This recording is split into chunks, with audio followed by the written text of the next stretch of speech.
Wave. I'm in it for keepsake. In the field with the cleat lace. Beat flick with the bare face and a slick tongue, that's what she say. She look good, she a big tease when she bite lip with the wink face. Hella bad when she throwing it back. She bring that my way for the team play. For Pete's sake, I'm above average, I padded my stats. I gotta matter what he say. I'm the 2010 young LeBron James off the backboard, type of bad boy. Hold it down for the task force. If I run his fade, then you ask for it. Niggas cross need to laugh more. I keep it 100 on dashboard. The live show needed passport, cause the beat bounced to the cap torn. Feel like I live it and fast forward, but I asked for it. Misfit got a quick lit on a crash course from the tattered garment to the tabloid. Spoke how I live it into existence. Might be ahead of myself, but the bank account did drop up a couple figures. But like nobody could fuck with us. I'm a flight risk. I play among the stars in the Hollywood Hill, the space station couldn't even get in touch with me. Praise faith that I stuck with it. Wave. No, I really can't complain. Everything is straight. I've been on the wave. But everything I say turn into the real thing. I tell her run it up, cause you know it ain't a thing. We made it out the slums with the words on the page. Everything is straight. I've been on the wave. But everything I'm saying turn into the real thing. I've been living like I'm famous. Like I don't show my face as I'm jumping on the stage. Like I'm living in a daydream. Lost in imagination. She only want me when she fake. She quick to tell me I'm a fake. She ain't told no lie, she love it when I catch my cadence. She gone off the deep end, pull up every week, and I hate to let her down, but I'm in a fast life, so they never slowing me down. Heart rate dropping, I can no sleep out. How you switch up, you always help me down. Wonder why I turn into a cold of me now. It could be worse, right? I got where I'm at without no work-life balance. You tell me that it's love, but I'm knowing that it's madness. Swap with me, God, cut us for the same fabric. No, I really can't complain. Everything is straight. I've been on the wave, but everything I say turn into the real thing. Tell them run it up, you know it ain't a thing. We made it out the slums with the words on the page. Everything is straight. I've been on the wave, but everything I'm saying turn into the real thing.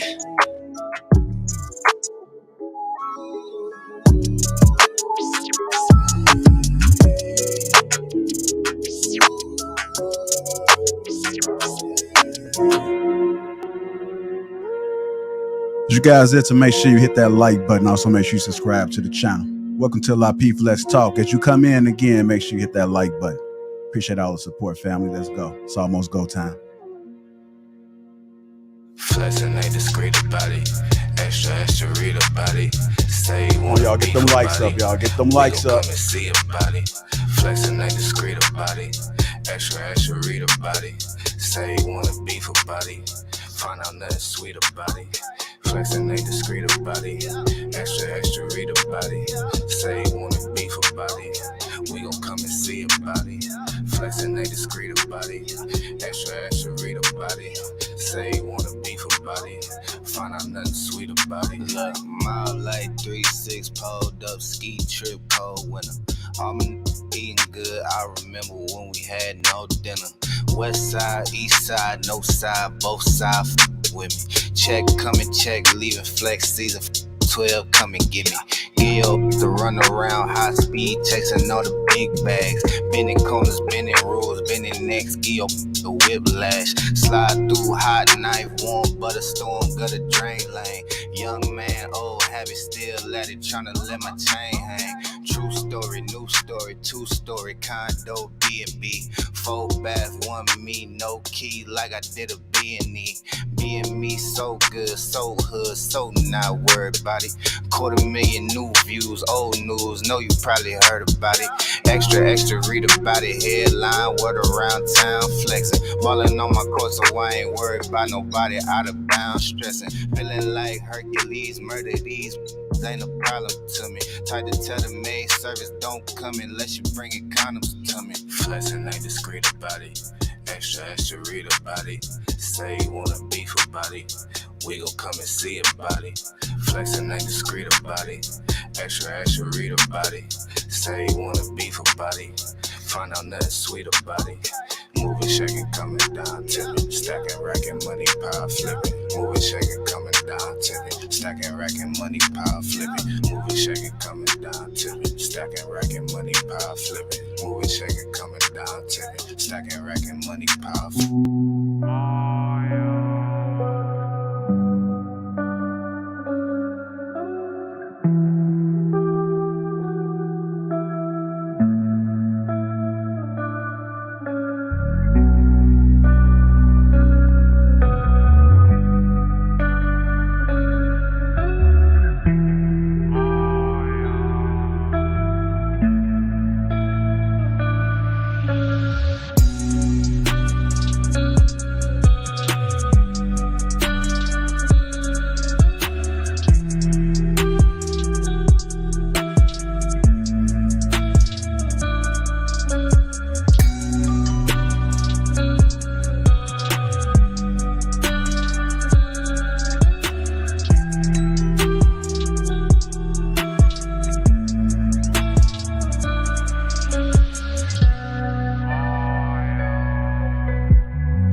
Shout out to the sponsor, Teej Hanley. Make sure you guys click that link in the description and 30% off along with a free gift. Again, shout out to the sponsor, Teej Hanley. It's too early, but that's okay. My gym workout was phenomenal. Before I went home, I decided to stop over at my mother's house. I haven't seen my mother in 2 months. I know she's going to be very surprised to see me. I can't wait. What the? I couldn't believe what I was seeing. The first thing I noticed was this person's skin. What is going on? Uncomplicated, untreated skin? Who is this guy? I had to take a step back, but then I realized it was my brother. But look at his skin. Have you guys ever seen anything like that? I had to take a closer look and figure out what was going on. Best believe I crept up on him. Peep this. I'm still looking at his skin, trying to figure out how did we get here.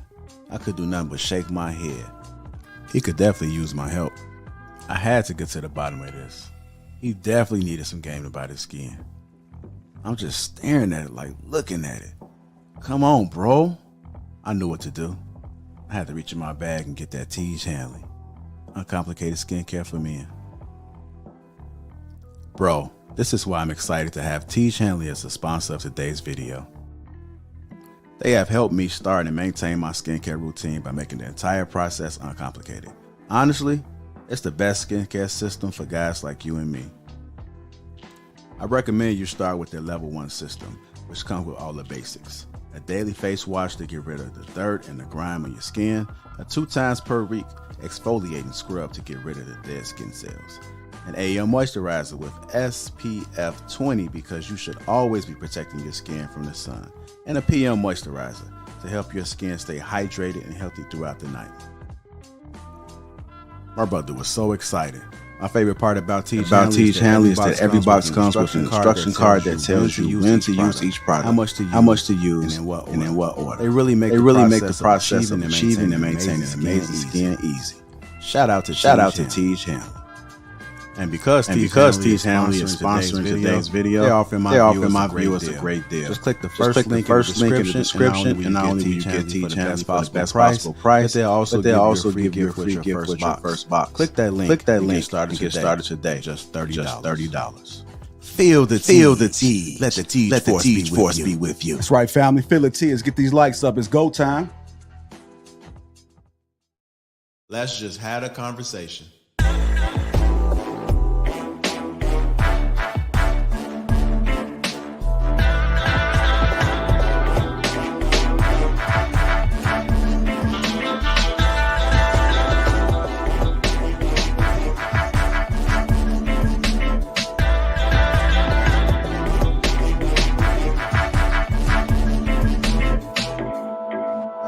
How y'all doing, family?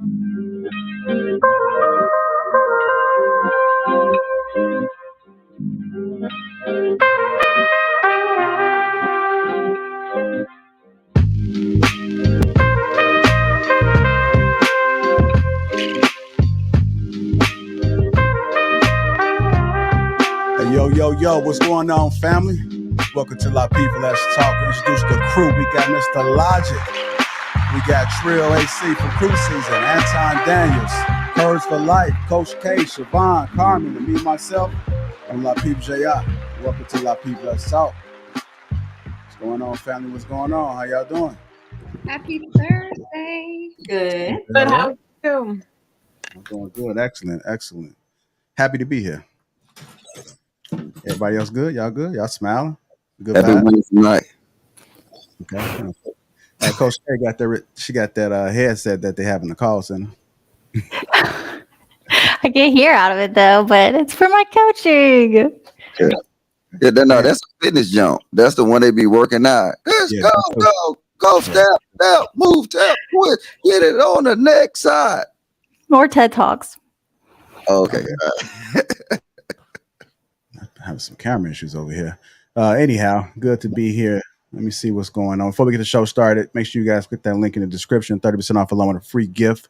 Feel the Tej. Uncomplicated skincare for men. If you guys haven't already, hit that like button. Also, make sure you subscribe to the channel. With that being said, we're going to go ahead and get this show started. Bringing it back again. Trivial, a big picture. I got one subject that we're going to do. Trivial, a big picture. Those that are participating in the chat, you guys are going to put a T in the chat if you think it's trivial. Put a B in the chat if you think it's big picture. The segment is trivial, big picture. And on the panel, you guys are going to say if it's trivial, big picture and explain why, of course. And that's how that show is going to go. All right. Let me go ahead and put this up for the first topic of the night for trivial and big picture. Elon Musk plans to lay off nearly 75% of Twitter employees once his $44 billion deal for the social network goes through. That's what's being said out there. You guys hear about that report?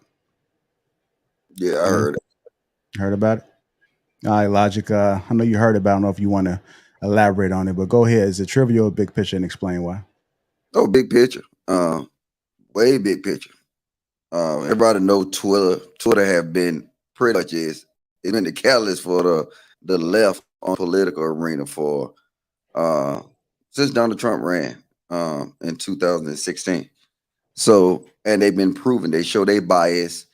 And I think at one point in time, Elon Musk was a leftist. So this show you a change in the political tide that people just getting tired of being told what they want to be told by these social media platforms.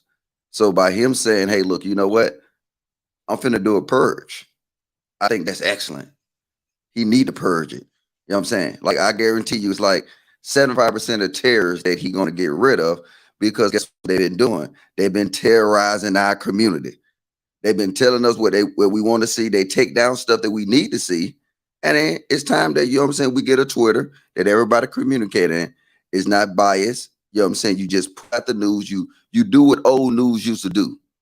Old news, social media used to just put it out. They used to let you decide what was best for you. So he need to purge it. He need to do more. Actually, I think he need to get rid of everybody.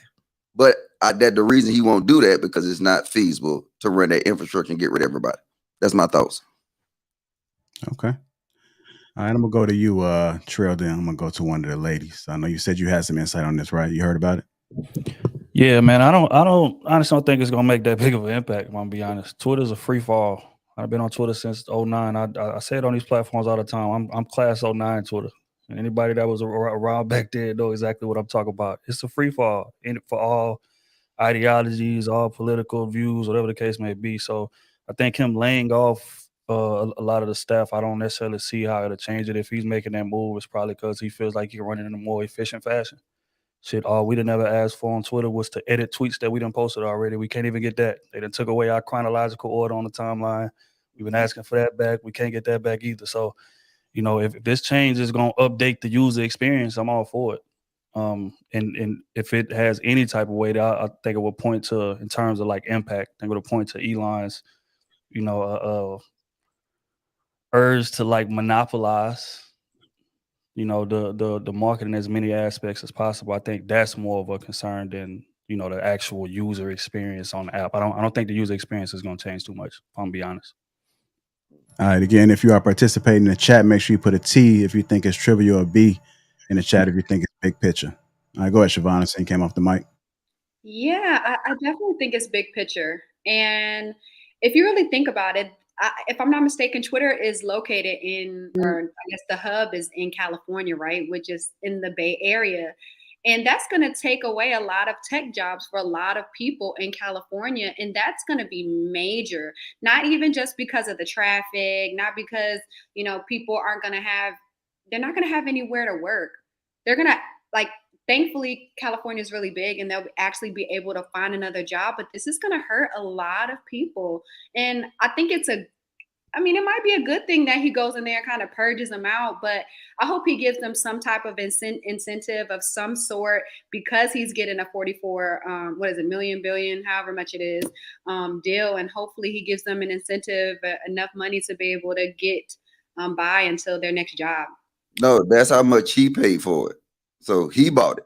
Oh, he bought it. Yeah. He bought it. Well, hopefully they who own it now, hopefully they help him out. Yeah, it's big picture though. Big picture. All right, Coach K, coming to you. What are your thoughts about it? Trivial, big picture. I think it's. Can we choose both? Like one aspect is one. Right. I think for the employees, yeah, it's gonna be big picture. That's gonna change their life. But at the same time, I don't care. They've been enjoying the luxury of a one-sided social network. But I also think, and you also want to treat the root of the problem, and I would consider these employees the root of the problem. They were hired during this time, whenever, and you can't just treat symptoms. And I would consider them as such.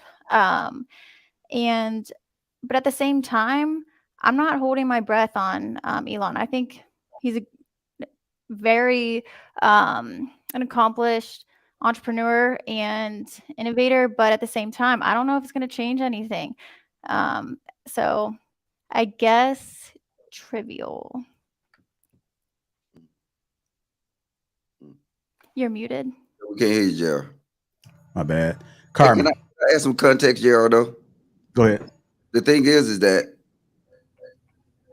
we never saw censorship like this until it started with Twitter. Social media used to be a free fall, and we never saw one-sided censorship. So the thing is, I understand, like what Trill said, that the whole the user as a user, I agree. I think it shouldn't do never get better as a user. But the thing is what we're seeing on YouTube, where we're not able to say certain things, or certain people can say certain things. So you have to be on certain sides to say certain things. You have to be in certain tribes to say certain things. So now that the context of it, alleged to what he was initially putting out, is that he was going to actually make Twitter fair again. And then whether that happened or not, we'll have to see it. But with you looking at that, a lot of times we don't care about it because we're not the ones being censored. But once we ones being censored, we get our platforms taken down. Then we want to cry wolf. But you know what? We've been seeing the Donald Trumps, these different individuals, just immediately get purged off of Instagram. Then Charleston, I mean, and it's even black purges. Charleston White just got purged too. I mean, that's your boy, Anton. Didn't he almost go through somewhat of a purge because of his ideas? And that's what if we say that we represent freedom of speech, then nobody should not be able to take away my freedom of speech. If I'm dealing with a political view, if I'm dealing with this is my thoughts and opinions on a certain subject, we cannot if we play it like it's trivia, and I'm not trying to tell nobody to change the vote, but if we play it like it's trivia, what would it be when it's actually knocking at our doorstep? Wouldn't it be big picture then? Do y'all agree with any level of censorship whatsoever? No. Not at all. So anybody should be able to go on and say anything that they want, no matter what it is that they say. I think that gets rough when you start talking about children. Like everything outside of children and things that involve children, I would say no to censorship, but then it gets sticky to me. What if I go on there and threaten somebody? Yeah, I think it should definitely be limited in some way, shape, or form for sure. I'm just playing devil's advocate. I know we all want to remove censorship because, and even me, right? I'm not for censorship at all, but I'm just trying to understand: are we biased because we stand on a specific side, and that side is more censored, right? And then I'm wondering, in a general sense, is there lines that you shouldn't be able to cross on platforms that's not yours in order to, say what it is that you want to say when you want to say it? Now, obviously, I know that there's a lot of bias based off of people being able to mobilize whatever their tribe is in order to get somebody removed from the platforms. Kanye West didn't say anything, in my opinion, that warranted any kind of censorship or banning or removal or suspension from the platform.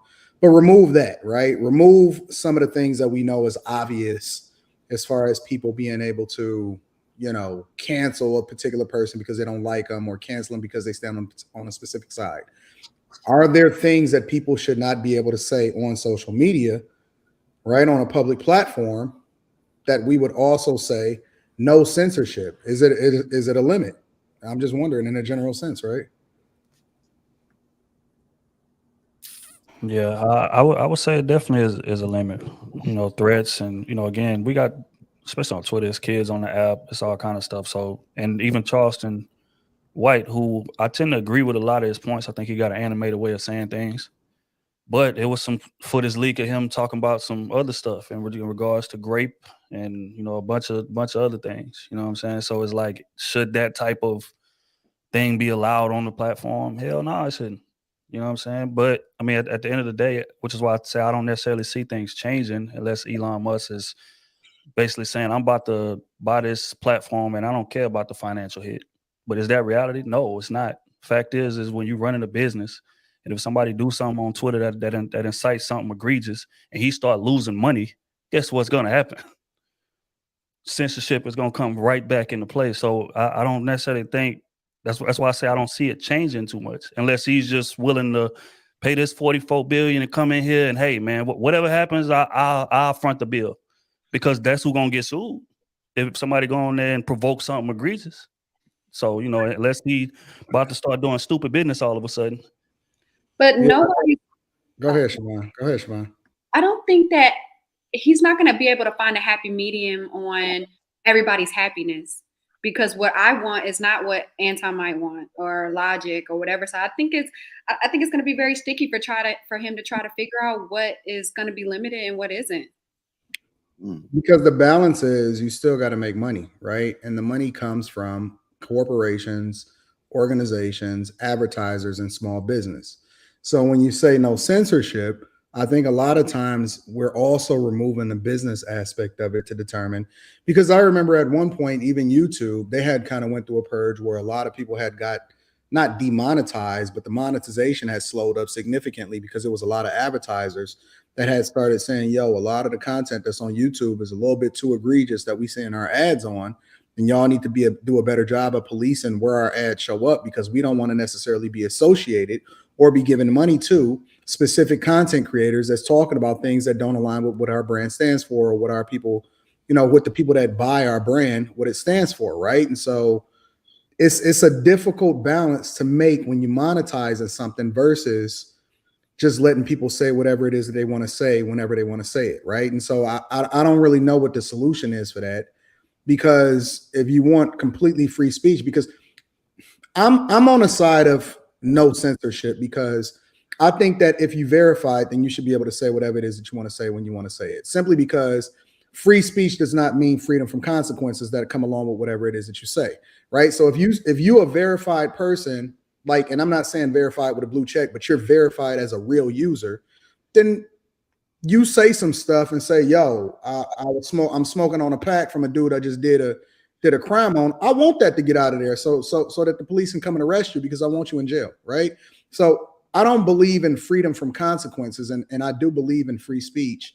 I just think that it's a very, very difficult balance to make when you're talking about monetization and you're talking about trying to make sure that advertisers align with and support your platform, because Twitter is largely not profitable, which leads me back to the conversation that he asked in the first place, which is, is it big picture that he laying off 75% of the staff? I think Elon Musk is very smart. He knows how to run things efficiently. I think being a technology company, coming from PayPal and then transitioning over to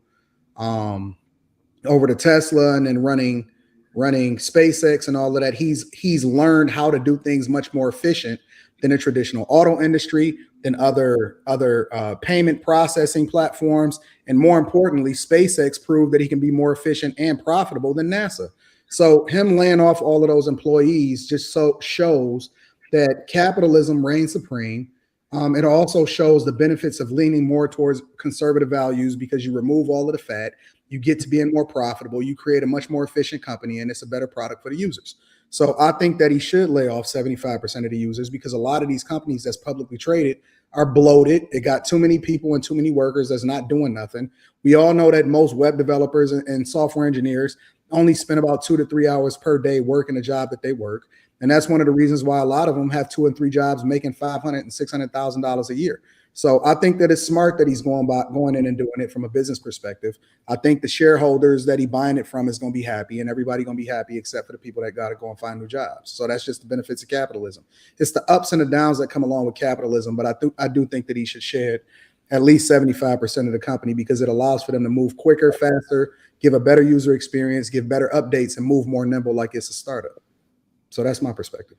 But you also have to think about the investors too. Like, people invest into a product that they think is going to continue to do well, right? And we all know Twitter is going to continue to do great things. Now, we don't know what that will be, but do you think that some of those investors will try to pull out if some of the reasons why they put in to begin with is not what it is anymore? Well, the investors are going to get rewarded once Elon Musk buys the company and take it private. So the only person that's going to have to suffer the consequences of it being successful or it's not being successful is Elon Musk. All of the public shareholders are going to get paid out. So the only people that's really got a vested interest in seeing it successful is the Twitter users. And Elon Musk don't play. I even know a person that works as a software engineer for Tesla, and he sends out regular emails like, yo, if you don't want to come into work and you want to work from home, then you might as well find another job. He don't play that. He don't play it at all. Do y'all remember the statement he made when he first bought Twitter, when he was interested in buying Twitter? The reason he said he wanted to buy Twitter? I pulled it up. All right. Say Elon Musk, this was back in April, that he made when he first made his bid. And he said he wanted to make Twitter a private company, just like Anton said. And also he wanted to allow people to speak more freely on the service. So ideally, if we look at it, this was his mission statement going in. He bought this, you know what I'm saying, to take it private and to allow people to speak more publicly. So now by him doing layoffs, you'll see that it's a correlation. Have y'all ever looked at the Veritas reports about Twitter? If you look at the Veritas reports about Twitter, then you'll see what was going on. It was a lot of wicked stuff that was going on inside of Twitter. And it wasn't just at the top of Twitter. It was at all the management positions. So this purge makes sense to his initial statement. His initial statement, clean it up. You know what I'm saying? Quit forcing people views. I mean, and it was a lot of stuff going on. If you haven't looked at Project Veritas when it was actually dealing with Twitter, well, it's a good read. But Logic, do you know why he wanted to pull out though? Because I remember a couple months after that particular article that you're referencing, he said that he wanted to pull his deal from Twitter and not do it anymore. Was that because of the bots or whatever? Oh, go ahead, man. You got it. No, you do. You. No, you're right. It was because of the bots. It was because Twitter's numbers is off, right? Like they say it's so many users, but in order to know how many real users you have to be able to differentiate how many bots is on the platform, right? And so they were saying that Twitter wasn't forthcoming with how many bots they actually have on the platform. So we don't really know how many users is what, right? They need to do a purge on that platform for real. Okay. So they fluffed the numbers with bots. So like the data that he was looking at when he was initially going to purchase, I think he did his independent review and started seeing that a lot of these users didn't even exist. You know what I'm saying? So it was pretty much the numbers was fluffed up. I just don't like, I mean, nothing's fair, but I just don't like how they're not transparent. You know, everyone's like, oh, you sign, the terms and conditions. But at the same time, you have a group that starts with a T on Twitter, no problem. But then they'll ban, Trump. And it's like, so what's it going to be? Because we have examples of things that, this person's doing that you just banned that person for doing, and they're still on the platform. So it's like, I don't think, like you guys have said, there's not going to be a happy medium. But also, too, I think another issue with censorship is society is just getting softer and softer. Everyone, from mental illness, just because your feelings get hurt, for things that really, you know what I mean? It's just like life is so easy right now. And I think America is the most unhappiest, I guess. I don't know, relative, but there's just, people are always going to be mad. All right, we're going to Curves for Life. I'm going to finish this off with you. What are your thoughts about it? Yeah, so I haven't been on Twitter in years, but I think it's a big deal for the workers. Most people live paycheck to paycheck. So I just think it's going to be messed up for the people who are left to find new jobs and try to figure it out in between jobs. But as far as censorship goes, I think we should all have a freedom of speech as long as it doesn't have anything to do with children or like weird shit. Then people should be able to say what they want to say. That's that. All right. Guys, just tuning in. Welcome to Lapeef Let's Talk. Make sure you get the likes up. Also, make sure you subscribe to the channel. That was Trivial Big Picture. That's all I have for that one. Let's go ahead and start getting a little bit juicy right now. Hit that like button. Also, make sure you subscribe to the channel. With that being said, let's go ahead and move on to our next topic of the night, which is a man entitled to sex? Is a man entitled to sex? Let me go ahead and play this clip. But somebody in the comments said, why does this man expect sex? I think that was a very stupid question. From my relationship, if You're my not. man, you got I two don't give hands, a get to work, fuck. buddy. You're If not my living man- in my. I'm Yo, not paying I want to all hear her bills. talk. All she does is No, ad she. lib. So she. Like, from what I just heard you say, a man can buy your groceries, pay the rent, and pay everything, and he. Oh, he I'm is, not living with He a isn't. man. No. Look, it's not your turn to talk. He's not obligated to have sex with you. You're gonna sleep in the same bed with him. He's gonna pay all the rent and buy you groceries, but you won't even have sex with him, or you don't feel like he has the right to have sex with you. No, I just said like I would not live with a man. But you said no. You Before don't. You don't have the marriage. right to have sex with me. That's what you said whenever I brought that Yeah, up a minute ago. my personal values and my personal beliefs, I'm not having sex. My goal is to wait until marriage. Unfortunately, I did not wait. I lost my virginity when I was 24. Okay, so that's all bullshit. But so one guy's gonna Right, wait after another guy never had to. The right one will. So you're gonna punish the right one. It's not hey, you got two hands. Get to work. All right. Is a man entitled to sex? I'm gonna go ahead and start with Carbon on this one. What are your thoughts? In the context of a relationship, yeah. I mean, I think that when you're talking about dating and things like that, it depends. But I think that, yes, he's entitled to sex if you are positioning yourself to be his woman. Okay. Mr. Logic, go ahead. I see you grabbing that mic. What are your thoughts? You think a man is entitled to sex? All right, so I'm gonna put this in two things. In reality, hell no. With equity, equality, the alphabet community, man, that man ain't even required shit. What? In the past, and in Wakanda, where things are perfect, you know what I'm saying? Women, you know what I'm saying? Like chaotic truth, women grab that mop and they work it. You know what I'm saying? They make some macaroni and cheese and collard greens. That we don't live in that world anymore. You know what I'm saying? I mean, hey, look, we might as well get in spacesuits, put on a space helmets, and fly the atmosphere because that word don't exist no more. In this world here, right now that we live in right now, I understand what you women saying, but let a dude say, "Oh, I require sex," just by them mere words, he'll get not only canceled. See, well, who is this man? Who is this man? Is this our man? Is this man a random? No, it could be your man, Miss Curve for life. Me and you could be laying in the bed right now, and I say, I can say I want them cheeks now, right? Right. In this culture, this society, the reality we live in, you be like, nigga, you got it twisted. You see what I'm saying? No, And then, not today. They giving that up. no, I'm saying, Logic. If you say that to a woman today, they find that attractive. but we ain't talking about the thought culture. I'm speaking from the regular girls love that. What I'm saying, look, the key word is a man entitled to sex.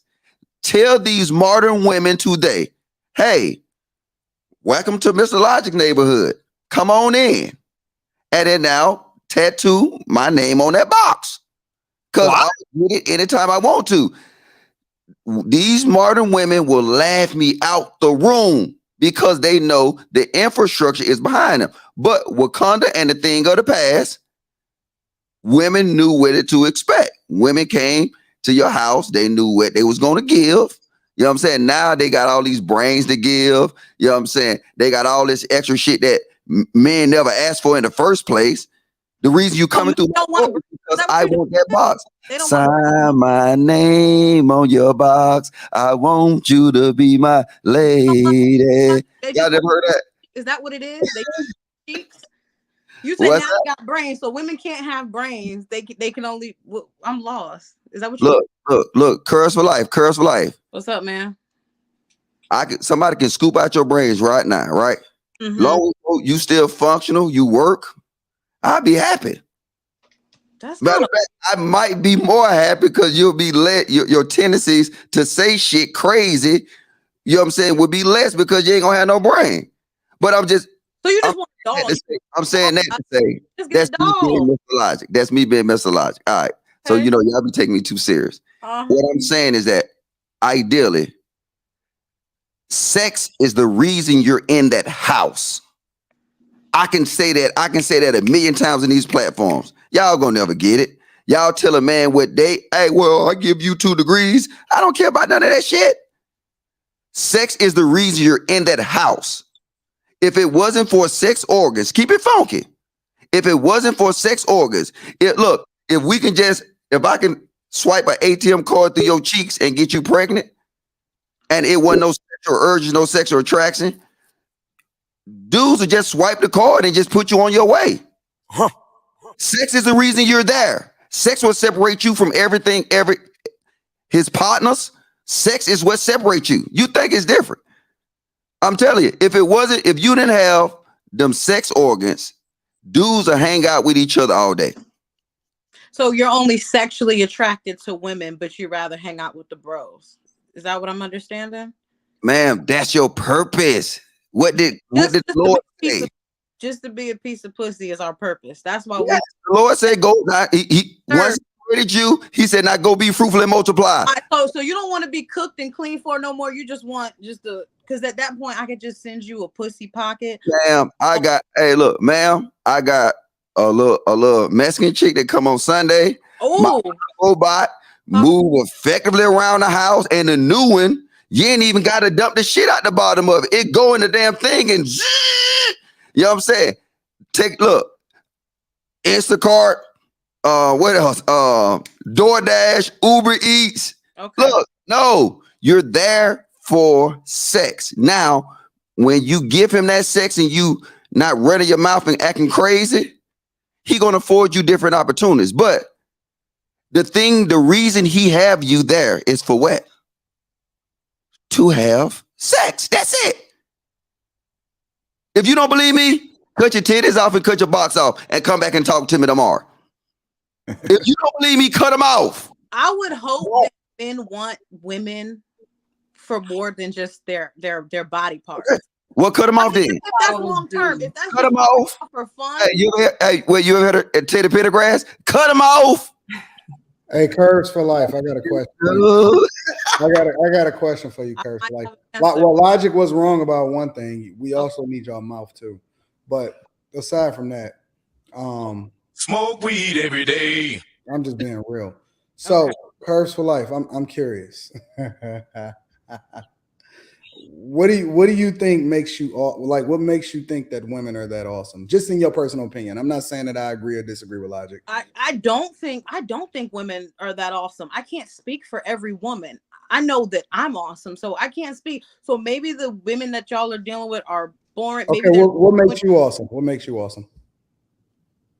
You said you were awesome. My personality, number one. You know what I mean? Service. Wait, but why do her name not got personalities for life? Huh?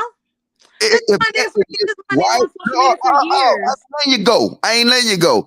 Look, okay, go ahead, go for it. You made me hold my gloves. I had to take my suit off last week. No, that's like me asking you why your name is Logic, but sometimes you talk like you ain't got logic. Okay, so but why would you do that? No, listen, ma'am. See, now you try to spin it. I'm saying if you saying that I got all this or whatever, see, you know the truth. Why is your name Curves for Life? This has been my name for years. Like that. What do you mean? Like, what are you getting here? I'm saying your names is Curves for Life because even you and your subconscious know. Okay. You know. They ain't taking for your brains. All right. But I'm gonna lay off you though, because I don't want to. No, but Logic. I'm just curious as to, like, you said your personality, and then what else? I know how to treat a man. I know how to get to know my man, how to figure out what he needs. I can cook, I can clean, everything. Like I don't. You want me to give you my whole resume? Like, no. The reason I asked is I'm just trying to substantiate what other value does women bring. And again, I'm just curious because I'm just trying to help you to substantiate your argument. I'm just trying to figure out, what do you think? Right, so maybe I am not that great. Okay, sure. So you're telling me that all women are that men see, and I'm asking you because I heard what Logic thought, but so all women are to you, and I believe you're married, right? She's just her vagina. You didn't marry her for nothing else, like, because you said, and the mouth. You said mouth too. So I'm just trying to figure out from a man, since I don't have the answers. No, shut up. Since I don't have the answers, I'm curious as to like what is it then? Well, no, I look at marriage from a business first perspective. So that's why I said that me and Logic may think a little bit differently, but our circumstances is different, right? It just depends on the type of guy that you with, whatever guy you rocking with. If you a side chick, then yeah, you might be needed just for the box or whatever. I don't know, but like I said, it depends on the man, and it depends on where it is that where he is in his life.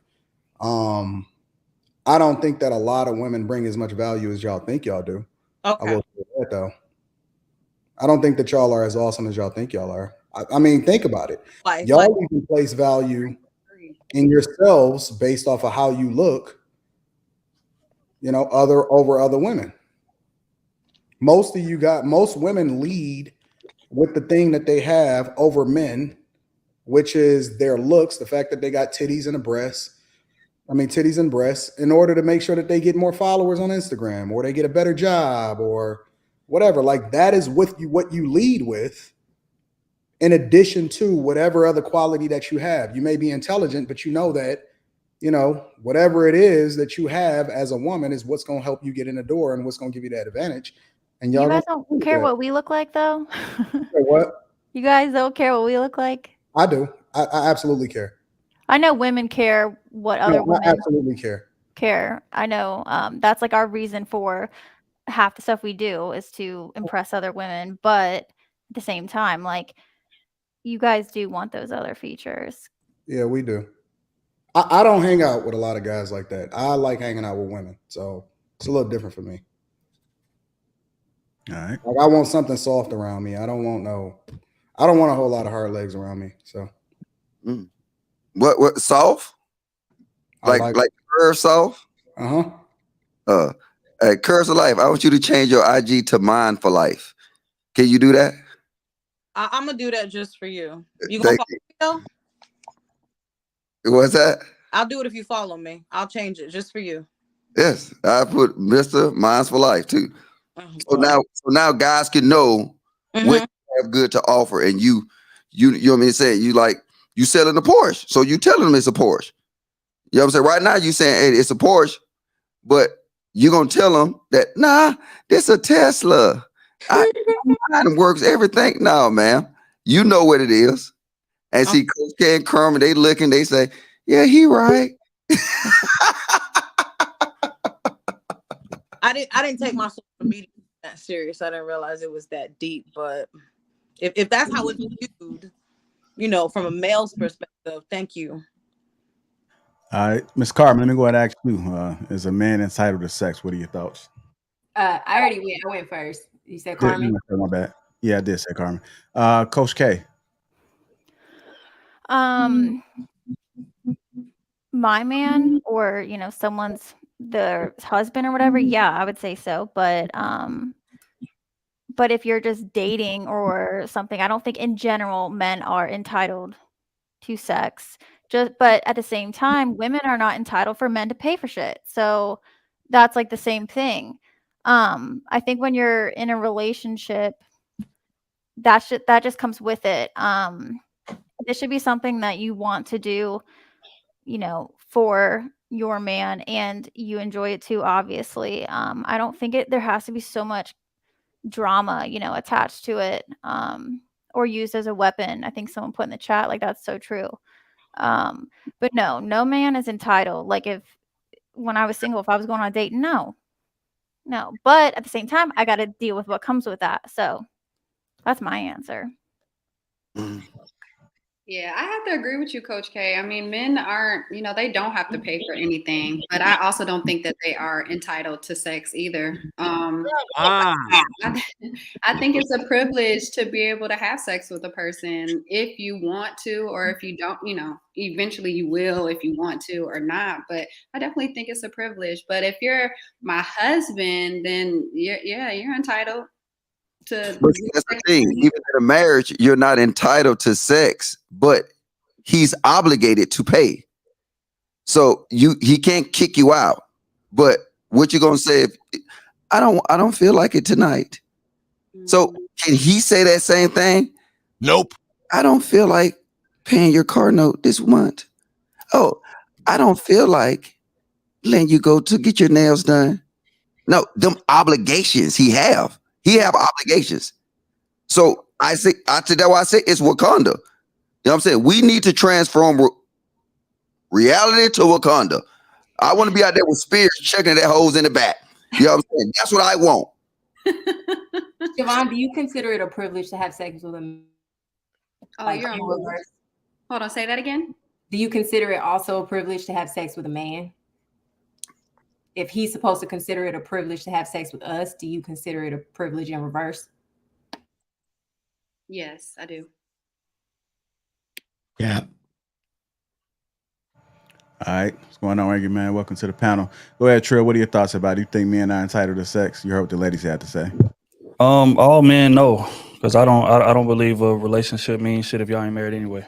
But if we talking about husbands, hell yeah, he entitled to sex. We took vows, and I would pose the same question to a woman: if me and you laying in that bed and we hear that window break downstairs, you know, are you entitled to me getting up and go checking on that, or can I say, hey, baby, I don't feel like it today, man. Go down there and make sure this shit's safe. I'm tired. I gotta get up for work, man. I ain't got time to be fighting no nigga that's trying to break in the house. Like, is he entitled to do that?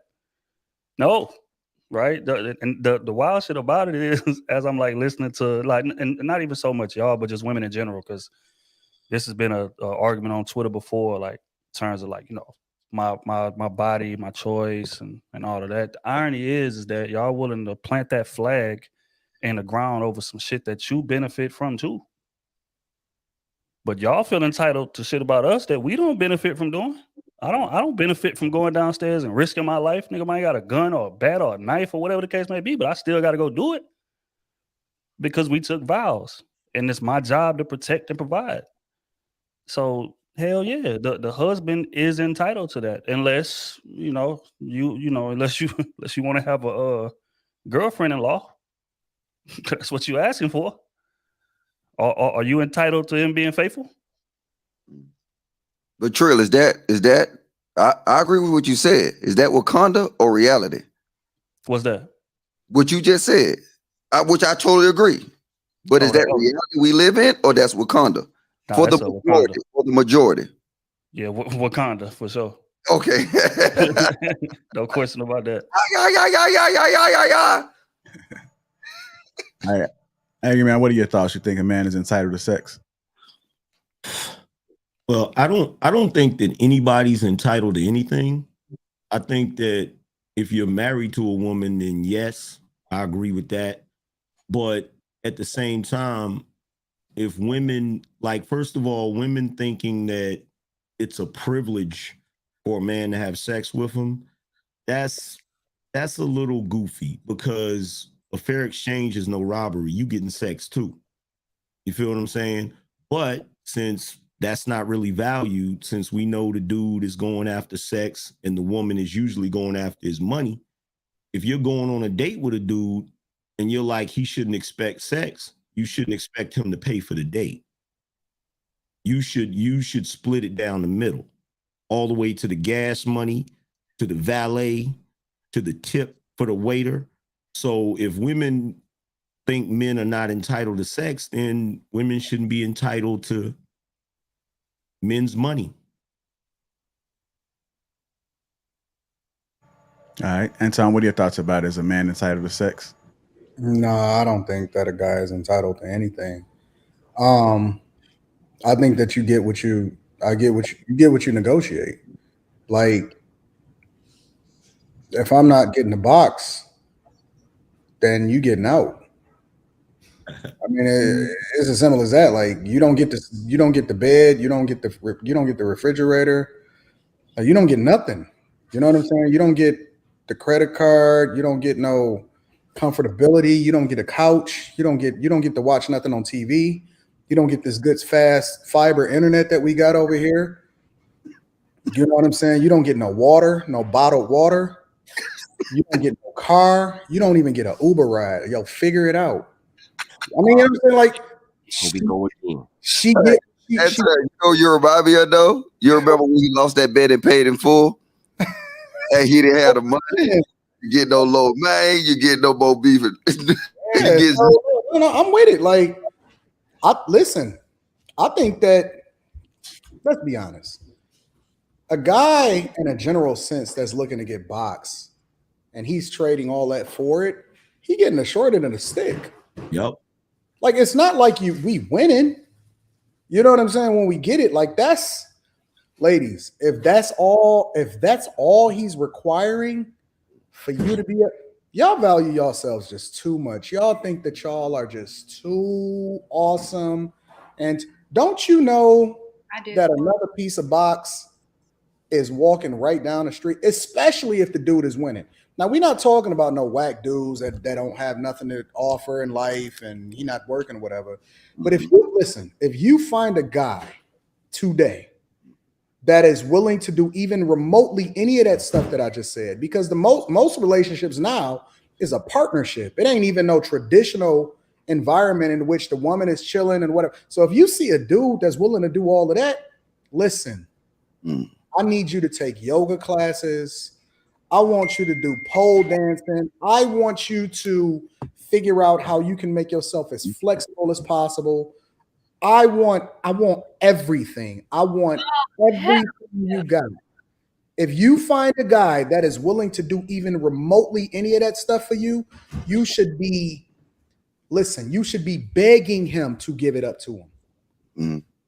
No, you should be Douglas. You should be flipping out. You should have a triple bean in the bedroom, and you should be doing handstands, and you should be flipping but Anton is right when he said that piece, and I want him to blast in on that because he kind of glanced over it to the point that today we have partnerships. That's why sex is an entitlement. You know what I'm saying? Like women can say because you know what the problem is that the problem is that a lot of these guys are willing to just go in sexless marriages. Like instead of saying, yo, I need you to give me the car keys and give me that Tesla card and I'm gonna call you. I'm gonna be a nice guy today. I'm gonna call you an Uber and I'm gonna send you to your mama house. Instead of a guy helping her to understand that she can be gone tomorrow. You can be going. Matter of fact, you can be going tomorrow, the next day, and I will replace you in 5 seconds. Instead of guys saying that, they go with the happy wife, happy life narrative. Yo, this is not a negotiation. This is not a negotiation. Like, I wish a chick would. Man, y'all taking these chicks out to eat and they labeling y'all as food in their phone? Ooh. Oh, smoking crack, bro. I don't know. I'm an 80s baby, so I'm a little bit different. We ain't playing that game, bro. Matter of fact, listen, you gonna give me the head before we go out to eat. Nigga, stop. I swear to God, I put dog on everything. On everything. You giving up everything before we even go do anything, and then I'm gonna see what your performance like, and then I'll reward you accordingly. But see, this is the key though in this whole conversation. Like, I agree with you, but in our reality, it is partnerships. You can't demand this in a partnership because, like, I told you the story. I got a partner that he has a partnership. It's a 50-50. So I understand his wife when she said she got an equal voice. Yeah, I mean, in this environment, we got laws and everything like that. She do got an equal voice because she equally provide for their house. But you know the problem. Listen, I'll even give y'all a little bit of rope. If you a virgin, oh hell yeah! If you a virgin, I'll give you some rope. I'll give you some rope because listen, you are an untouched vessel that no man has ever laid with. You very well may exhibit all of the characteristics that a man would want their daughter to marry and all of this other stuff. Like, you may be in a hole, but don't tell me that another dude monster mashed you, laid on your face, made you take the whole load. Now you want to sit here and negotiate with me. Dog, get on out of here with that. If you are a virgin, it's a whole nother conversation. I'll give you a little bit of rope. But all of that other junk, you can throw that on out the window. I know the homies bust you down. They told me they bust you down. Yeah. Hey, y'all put caps in the chats because virgins is like baby pigeons. Ain't nobody ever seen them. Ain't nobody ever seen them. Show me a picture of a baby pigeon that just came out the womb. Ain't nobody ever seen a baby pigeon. Them virgins. See, Anton be talking about, I told you, Anton the Trill, I be with them, but we chucking spears in Wakanda talking to them. reality or virgin? And for anybody asking, yes, I did marry a virgin. Yes, I absolutely did marry a virgin. You found your baby. Irony is me too, Anton. That's the irony. I married a virgin. Trill married a virgin. That's the wild You shit know, about it. so it was different. But also, you know what I'm saying, just to bring this thing back to reality, I think, you know, a lot of women push their man into another chick crib without even knowing. Trying to plant your flag for shit that's just not important. Especially, and again, we talk about marriage. Like I said, I don't believe anything outside of that. Y'all just bullshitting around. And, you know, whatever. Y'all can keep y'all entitlements and selfish things going in that type of situation. But in a marriage, well, we both done took vows to each other. And you denying your man sex to plant the flag on some my body, my choice type shit. It's just like, sweetheart, you are literally pushing him into another woman's crib. And the fucked up part about it is that once he goes to do that, which he will, he's the bad guy for that. And it's all over nonsense. Like, again, it's plenty of things that we got to do as men that we don't like doing. We don't like y'all every day.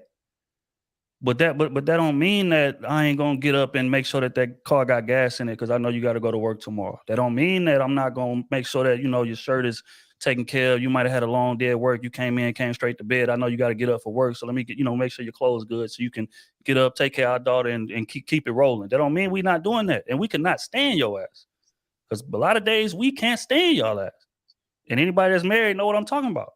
Yeah, But I don't care how rough her day was. I'm not about to iron her shit. Oh, but that's, you know, that's your situation. But again, just in general, men do a lot of shit that is not fun. We don't take pleasure in doing it, but it's our duty to do it. So we do it, regardless of what our mood or temperament is. And that should be no different. That's all I'm saying.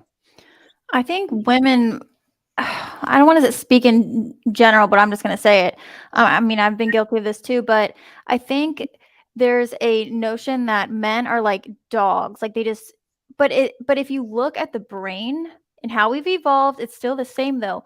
Their brain is wired to need sex. And at one point it was for survival, but it's like, why can we not just get over that fact? Like it's true. They need sex. So now that doesn't mean they need to be hoes out here for sure. We could always talk about that, but and just in general, I don't know why it's so hard to accept that fact. You know how historically they kept the soldiers happy when they would go over in the war and destroy another tribe or something like that? You know what they did? Concubine. They took the women as trophies. Like since the beginning of time, the only reason that they didn't wipe y'all off the face of the earth in the first place and wipe off and completely destroy the tribe that they went and took over is because of the box. Yep. That was the only value that they seen in y'all. But Napoleon, Alexander the Great, Caesar, if you read their bios, they'll tell you that they use women as war trophies. That was used it was used as morale too. They understood the power of sex. Would people keep food or something from or sleep from their man or someone that they genuinely are interested in or love? You know, it's like, why would you withhold that to punish him or whatever, or act like it's not that big of a deal? I don't feel like it, so you're not getting dinner tonight, or you're not going to eat tonight. I don't feel like it, so don't sleep tonight. It's power. The reason why is because men have bought into the concept of monogamy.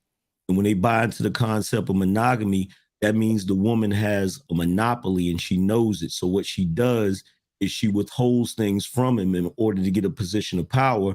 And then he feels like he doesn't have any options. But if he was smart, it's like, okay, you're not going to cook for me tonight, then I'm going to order out. You're not going to give me any tonight, then I'm going to go kick it with my side chick. Any ladies want to chime in? Any final thoughts from the ladies? No. Okay. Ron, well, you don't want to give us no insight. I see you biting that lip. Mine's life. I think if you're married to the guy, he's absolutely entitled to sex, because it's a clear exchange You married him, so you vowed to do these things just like he vowed to do a certain list of things. So absolutely, like you got to give it up. And if you're tired, if you're this, if you're that, like I don't think there should be any negotiation like on that. If you're married, but should any man be entitled if you're somebody and they want it at any point in time? Absolutely not. So Or if you sitting on my couch. So that basically means curves for life, that when you go on a date with a man, you don't expect him to pay, right? What? So why? Yeah. Oh, here. No. Let's go here. Absolutely. Because why is a plate of food equivalent to sex? Because like I don't his get, money, like, yes, I because can buy my own plate of food. That's fine. because his money is his box. That's what you. That's why what that you I want. feel like that. Who? I don't get that. Let me tell you Plate of why. food, I'm gonna explain not to you why. saying, hey, pay my rent. Do this. I'm not asking you to support my life. Can you help me pay my bills? Let me tell you why. I'm gonna really break it down for you so you will never misunderstand it again. Okay. You can never say you don't understand it after I break this down for you. All right, Curves for Life? Go for it. Okay. If a guy makes $100,000 a year, right? What would you say the average price of, let's just say y'all go to a really nice restaurant. I don't know what area you're from, but like here we got J. Alexander's, we got Mitchell's, place like that. If you went out on a date with a guy, what do you think that the bill would be? Y'all eat steak, lobster, whatever. At least $300. $300. Cool. All right. So $300. Let's use that. Is that including the drinks or not? You tell me. I'm just saying, including drinks, you got it's between probably over 300. Three and five, right? 3 to 5, yeah. Okay, now I'm gonna break this down for you. Nice establishment. It's not, it's not Red Lobster. Okay. Right. Nice. So he really treating you. He dining you out. I'm gonna break it down for you, right? Let's say a guy makes $100,000 a year, right? After taxes, he takes home between $67,000 and $70,000 a year. But let's just use the $100,000 a year number, right? It's 8,760 hours in a year, which means that your time is your currency. Whether you're sleeping, whether you're playing video games, whether you're at work, whether you're spending time with your daughter, whether you're cooking, whether you're going to the cleaners, whether you're playing basketball with your homies, your time is worth, if you make $100,000 a year, $11 an hour. $11 an hour. You divide $100,000 by 8,760, the amount of hours in a year. That means he had to trade the equivalent of 30 to 50 hours of his time grinding, working, hustling, going and working for the man, doing shit that he don't want to do just to treat you out for a night. I mean, and you don't think that, and you don't think box. We don't wait, But see, the argument is that if you're saying, well, I can buy my own food, you do that. Think about it though. Why you are not going out? I don't know a woman in the world that is going out and spending $300 to $500 a night on food on herself. None. Not one. You wouldn't do it for yourself, but you doing it with him.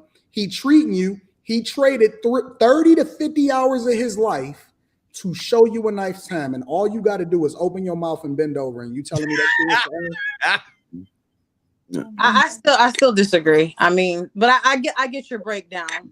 But I think some people would just say that it's not just on the same level, like sex and then food. That's how some y'all think your box is worth $300 to $500. It is the same. Wait. You telling me y'all box is worth $300 to $500? I mean, if all okay, pause. So let's just say it's not. But if all you guys want is sex, why not just pay a prostitute? Why wait? Trying to get to know a woman, trying to take her out the day. Like why? That's exactly how y'all move. Think about it. Think about it. When you put a man as food in your phone, what are you doing?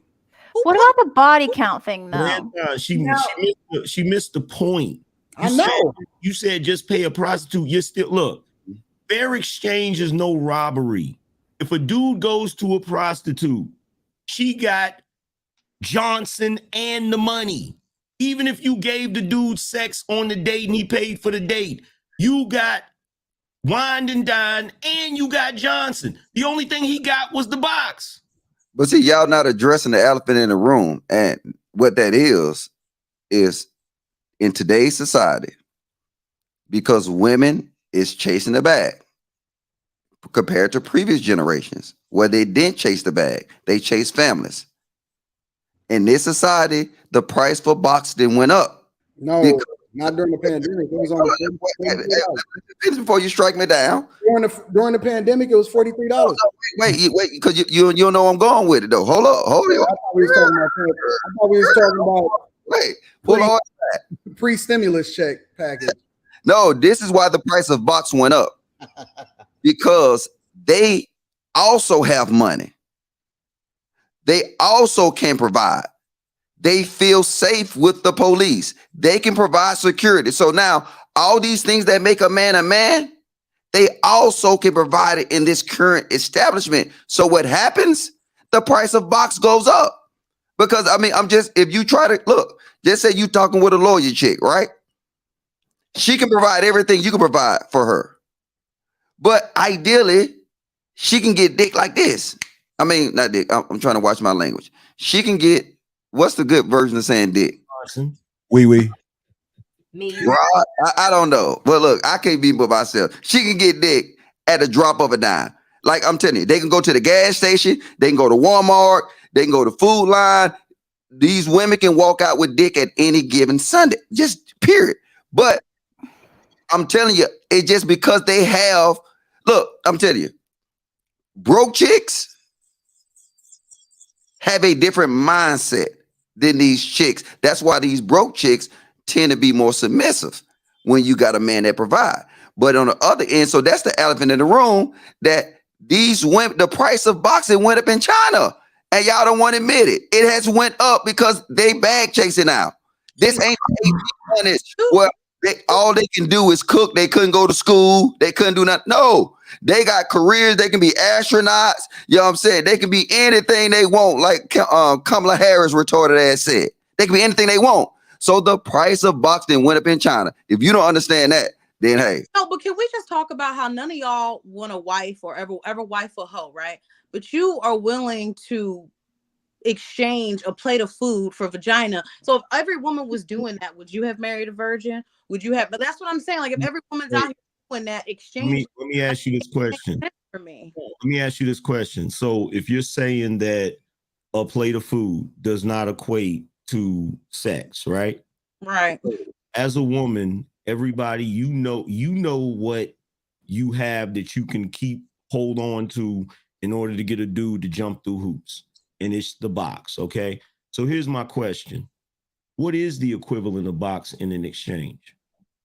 In exchange, like a relationship, a commitment, like some type of long-term anything. Like not just a plate of food. You take me out to dinner, boom, I gotta bust it open. Like But in that scenario, if you're getting a commitment from the dude, you're getting the commitment and you're getting the Johnson. You're still coming out on top in the scenario. Like what Anton was trying to say earlier is when men and women have this social contract and they make the exchange, the man is usually providing way more.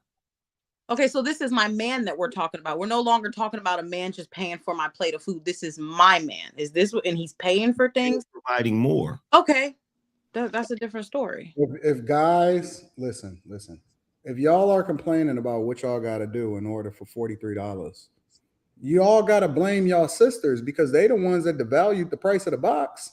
I thought it was overpriced. If we taking inflation into consideration, then cool. But why are you consumers buying it if it's overpriced? You know what I mean? No, everybody's not buying it. Well, a lot of people are. I can't imagine that any guy on this panel. That's why they're not lowering the price. Well, but I'm not saying the actual price value. I'm saying what it is the value of box has gone up. That's why I'm saying the price, the value is the reason. I'm telling you the reason. Think about it. Listen, going down, Pelagic. No, but watch this. Prove to me why it's going down. Prove to you why it's going down? Yes. Because it's so easily and readily available. The value of something is only what somebody is willing to pay for it. It's easy and ready available to a select few of men. Correct. So when we talking about, we just can't talk about the top 10 to 20%, right? We got to really, when I speak on a general sense. Well, logic, you have to speak to the top 10 or 20% because that's what women say that they want is the top 10 to 20%. Remember, we're speaking in reality. In reality, when you're talking to a massive group of people, you just don't talk to the top 10%. You don't talk to the top 20. I think if any guy just ironed his shirt and went outside, bro, they ain't even got to stay in the house. If you iron your shirt and you go outside, you can't miss. Can't miss, bro. Anton, watch this. Watch this. The guy, the woman that's at the bottom, just say the bottom 10, 20%, right? Do she have a problem getting dick? Not at all, right? No, that's the problem because there's consumers buying.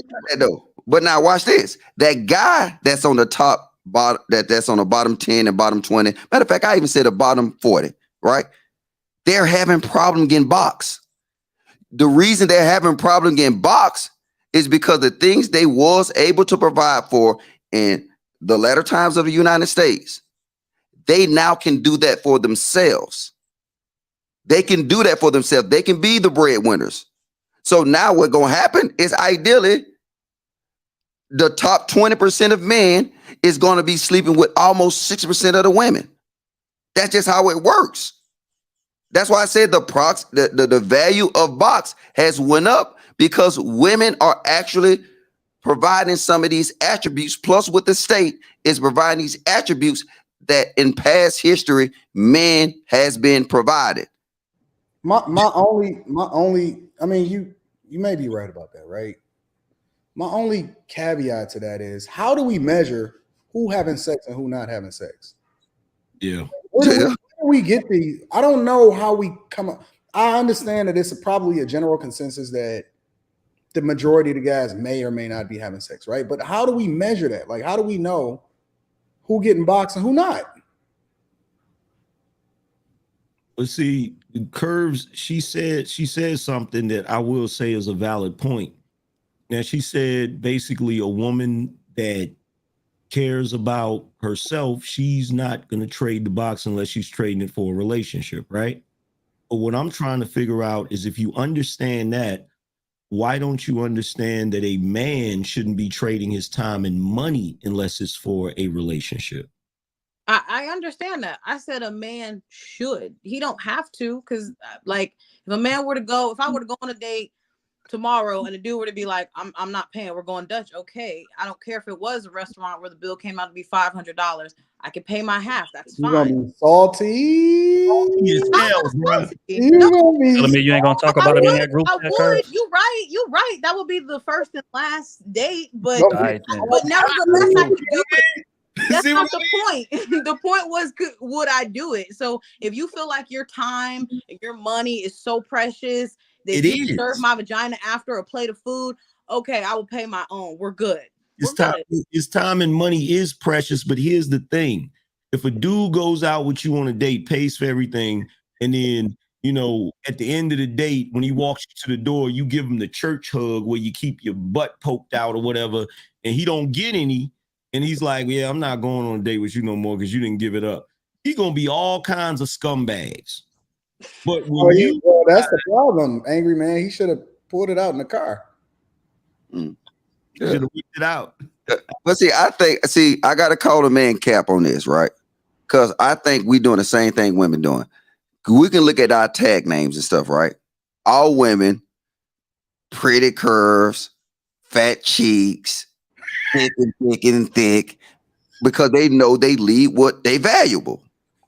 Just like men's, Big Bang Tony, you know what I'm saying? 34th floor logic, you know what I'm saying? We got Anton Millionaire Morning Show, you know what I'm saying? Men lead with their value. So now when we try to sit here and get mad at women because they looking and say, okay, I understand what the man value. So now, but because they have value in their self too, because they have jobs, they have careers, in order for us to compete, we got to double and triple that. Because just like hey, watch this. Anton, when she changed her name to Minds for Life, you need to change yours to Curves for the Anton Curvy Show or Anton Long Stroke Show. Hey, we leave with our value. I don't necessarily agree with that though, because like all of the ladies down there, I don't know what they do for a living. I don't care. I know you don't, but you missed the point, though, Angry Man. What happened is that they know their value.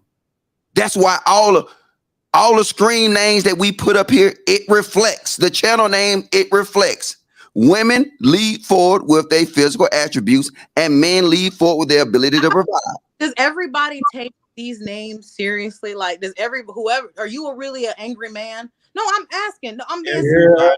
Are you really angry? He really is angry, man. Don't let her get away with. Hey, spit it back on her. Is you really curvy? Exactly. No, she is. No, she is. No, I mean, but what is the real? Okay, what is the real value of a used woman? What's the value of a used woman? How do you substantiate that? Y'all evaluate men based off of the primary thing that women look for is provision and protection. You evaluate that based off of how much he's able to contribute and to make sure that your lifestyle is comfortable. How do we substantiate exactly what the value of a used woman is? I would ask you what you got. Like, what do you? So No, I know value. I know what my value is. Okay. How do we substantiate what the value of a used woman is? I think it would be, Go ahead, What did you say, Carmen? I was gonna say I think it would be in her service, right? And her ability to serve the needs of her man, her ability to insulate his peace and the things that he needs or requires or wants. I mean, you know, she may be used by those terms, but I think that that's where the value would be if she's allowed it to be lessened with regard to, you know, her body. But I think that's what we're supposed to do anyway. Facts. But that's what I'm saying. So then why would that change? Why would it be something exponentially or drastically different because of one area she has allowed to be lessened? Does that mean that she totally changes as a creature as far as what makes her valuable? If some of it, I mean, okay, so if a woman has had, you know, sex with however many people, she can't go back in time, right? So what can she do from that point moving forward besides the same thing that another woman would do as far as amplifying her value in the ways that she's able to? What if she's able to contribute all of that, but she used to be a bust down for everybody? Does her value go down? Well, yeah. I mean, I didn't think that was the question. I'm just wondering, like, how do we, what if she wasn't a bust down? Let me stop. No, look, I got this. I'm gonna do an experiment, right? At a Trill married, so I'm gonna use him. And he been in the streets for a while too. So look, Trill, a woman resume with no picture. Is that effective for you? Hell no. Oh. Now, you been keeping it funky. Now watch this. And I'm gonna see if you're gonna keep it funky. Siobhan, a man resume without his net worth. Is that valuable for you? No. We always will go back to it because look, if I'm looking at chicks and I got chick resumes, I'm looking at pictures. I'm not looking at all that shit. Oh, graduated from Harvard. Oh, but she thick as hell. Bye-bye, Harvard. You know what I'm saying? Oh, no. That's what I'm doing. I'm basing it off the value that men act with. I don't care what men say to you. Like, I advocate for men telling women the truth. Just say, I want to fuck. And then now everything aligned right. I'm not saying be a hoe, but I'm saying if you need to be honest, you need to let them know that that's the value that they have. This was done in the past effectively. Men got women because their value was in monetary gain, in property, in land, and their ability to provide. These things didn't change. But I keep saying the only thing that changed is women is providing now too. So now, in order for a man to compete, he have to double and triple what a woman is making. So if you're making 100K, you're not looking at no dude that make 100K. You're looking at a dude that's in the 2 and 300. Am I correct, ladies? Yeah. And but we know that. And it's like a dude that makes 100K or 200K, he's not looking at no busted body chick. But wait, logic, mathematics. But You know what I'm saying? I got a Patreon under JR Patreon. Talk to logic, and I'm gonna tell you the truth. And I don't care what nobody say. But here's the thing, though. Like, everybody's not gonna be like honest and straightforward like some men are. There are literally men out here that will sell this dream and sell this plan of this is what we're doing. This is what we're gonna do between this time, and they're lying. They could literally like be talking to other people and literally say the same line to every single person. And then you expect me or whomever, you know, to sit here and do what I need to do for you, but you're lying dead in my face. But you know the irony of that situation, Siobhan, is that all of those things that you listed as negative traits attract y'all to men at the same time. Yeah. That's what the fucked up part about it is. It's like the same thing that attracted you to them when you get them. Now it's an indictment on a relationship. Now you're trying to change the man. So I think y'all got to be consistent and be a bit more reasonable in what it is that y'all want in men. Tell yourselves the truth. A lot of y'all look in the mirror and lie. And that's why y'all are able to get finessed within the relationship. I mean, let's just be honest here. If that man is being inconsistent within a relationship, 9 times out of 10, he was inconsistent during that whole courting stage as well. He got inconsistencies in other places. Yeah, he's saying one thing, but like I say all the time, you could look at a motherfucker resume and tell, okay, he's a talker, and shit on his resume completed. In terms of his career, in terms of his schooling, oh yeah, baby, I want to go start a business. I want to go. Oh yeah, baby, I'm gonna go back to school. But you look at that resume, there ain't shit on there completed. So at that point, doesn't matter what you say. I'm judging you based on your resume. And I feel like that's how women should move. But fact is, most women don't, and then complain about the results when the man get in a relationship and exhibit the same inconsistencies you was looking past before you got him. Yeah, so I agree. That's what got to change. I think that a lot of the mistakes that I personally made was because I didn't study the man well prior to. Y'all job is so easy, Carmen. All you gotta do is when he's playing mad, just go sit between his legs while he playing mad, and then take a tomato and throw it at his homeboy every time he throw a touchdown. I told y'all, support him. Support him, support him, support him. Make him feel like, even if he's sorry, be like, baby, you just threw 5 interceptions.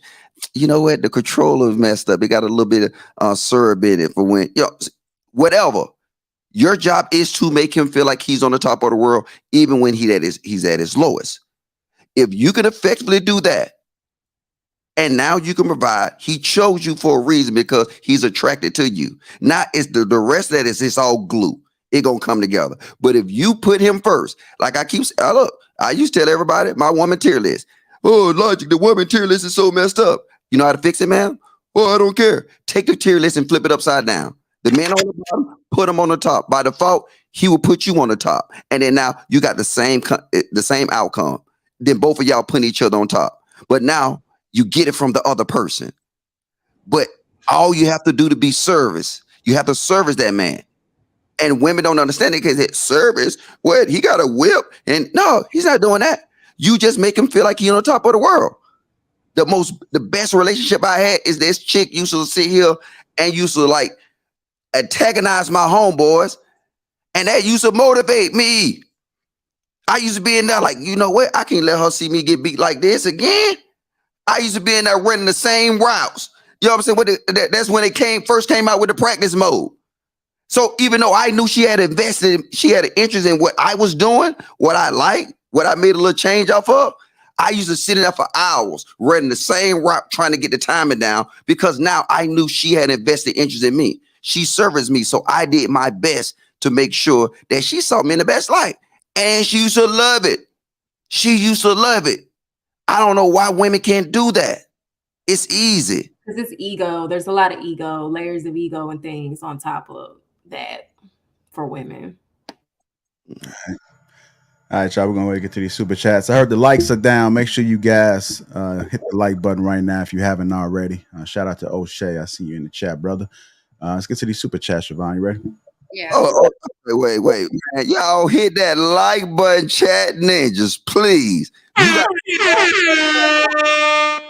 You got Crew Season, Trill, Shoot Threes, Angry Man, Smoking a Cigar, Ton Dog, 21.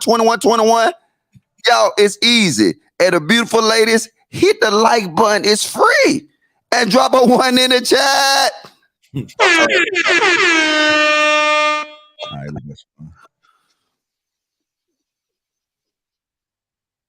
Insane one, hit the like button on your way in. Support the channel.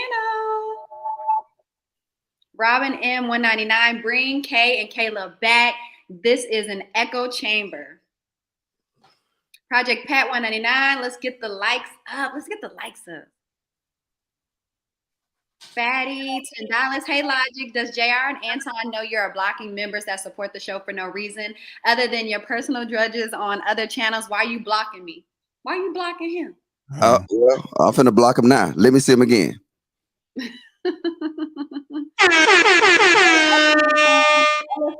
$500. Family, get the super chats up. Over 1,200 folks watching. We're going to need at least 20 people to drop something into the collection plate. Support the family. Thanks, management. Shout out to my Malevolent Elephant. We rock with him. No more Mr. Ice Guy, $5. Just here to support. It's cute that all the women on the panel's names start with a C. It's disrespectful to have 2 out of 4 of their IGs, though. Thirst. Darlene, $4.99. Super sticker. Thank you. Congo English, $5. Elon is a maverick. I identify with the way he moves. I study men that move bow-legged in the fast lane. Chemo, $1.99. Autism has skyrocketed too. People are too literal. I seen your little podcast, $2. Shout out to Def Jam, Lapeef from Tupac, and I don't know what that stands for. Eugene Steele, $5. It's only fair that the man gets sex from his woman as a part of a relationship, marriage, because working hard to provide for her and protect her. Dario, $2. Salute to the panel. Tia next door, $5. No, women need to take their time, assess if their man is the right man to lay with, because if she get pregnant, the responsibility lies on her. No more Mr. Ice Guy, $2. For the Mr. Logic, keep making Carmen smile. Please fund. Jason C, $10. Logic laid that trap perfectly. No more Mr. Nice Guy, $2. Once again, Mr. Logic, keep making Carmen laugh fun. Dub Will, $4.99. Shout out to the panel. No more Mr. Ice Guy, $5. Thirst, the Carmen. Women are looking good tonight. Last thirst. Shout out SC for Carmen. Now about the Coach K, though. Dub Will, $1.99. Who can't kick who out Logic? Congo English, $10. Concur Anton. Sincerely, grown man vernacular. No more Mr. Ice Guy, $5. This for the Anton spitting game and making Coach K smile and reconsider Black men fun. All love, no disrespect to her dude, though. AJ Adderley, $4.99. Do not negotiate with terrorists. Shout out to Logic in the chat, ninja. BZ, formerly Baby Zaddy, $5. If you don't believe men entitled to sex, then you shouldn't believe in monogamy. Quest 1999, Malevolent. Have you ever seen a baby pigeon? Nope. That's how I got one in Rita. That's it. No more Mr. Ice Guy, $5. Keep them women on the panel smiling fun. Support. Also, I'm entitled to these beautiful smiles. Shout out to Carmen and the other women on the panel. Man, get that man your DM or something. No more Mr. Ice Guy, $5. All right, the coach capping for the men now. The post-nut clarity kicking in now. I'm gonna go chase the bag and find my purpose. I'm out. $50. Salute to the men, but the women will never understand. MC Heavy Tits, $9.99. I've never been on a proper date with some that I wasn't already in a relationship with. Hold up, you see that name? What I said? I'm undefeated.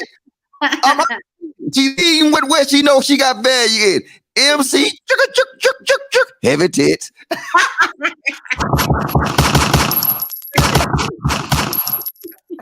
And she got them things out. God. Oh, I'm sorry, Coach K. It was pretty loud. I'm poor. I don't think a dude should spend more than $60 on a day. Girl, you lying.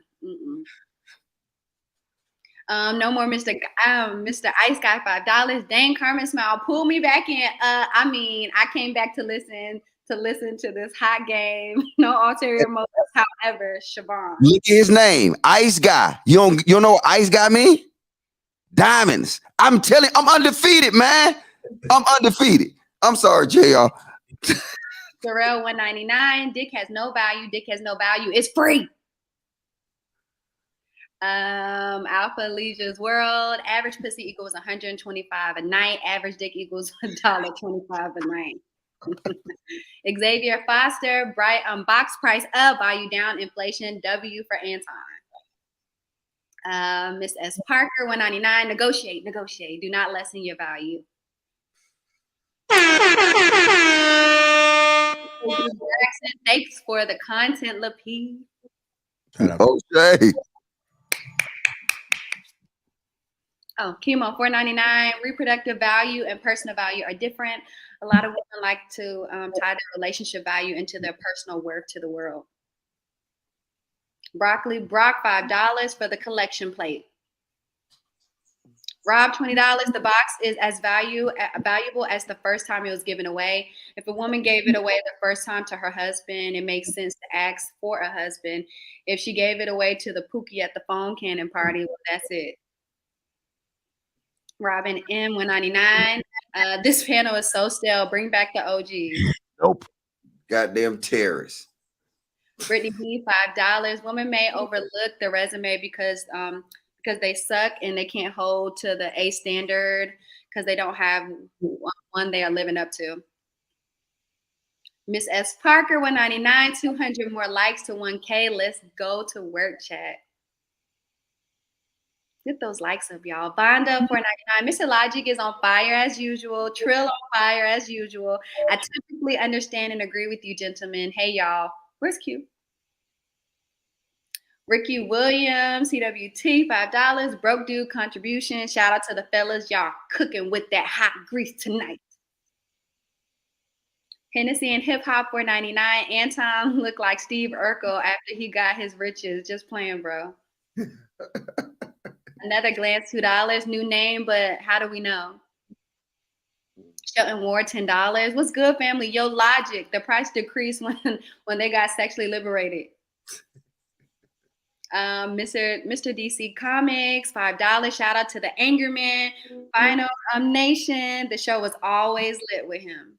Bino. Oh, Bino, sorry. Black and Gold Emperor, $20. Shout out to everyone on the panel. Bino Nation.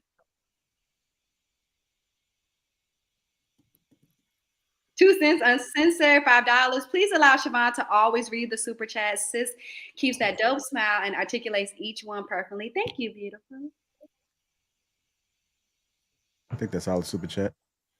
Can I say something? I gotta defend the fellas real quick. Johnson on a real dude is not free. That's why y'all keep ending up in the shape y'all end up because y'all keep getting free samples.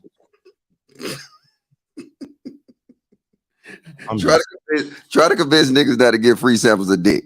Boy. Hey, that's why look, you keep giving away free samples, you never ain't gonna make no money. You feel me? Yeah, you will. You won't.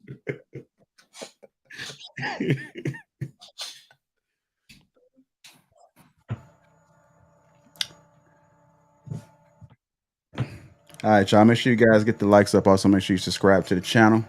Appreciate all the super chats that has come through thus far.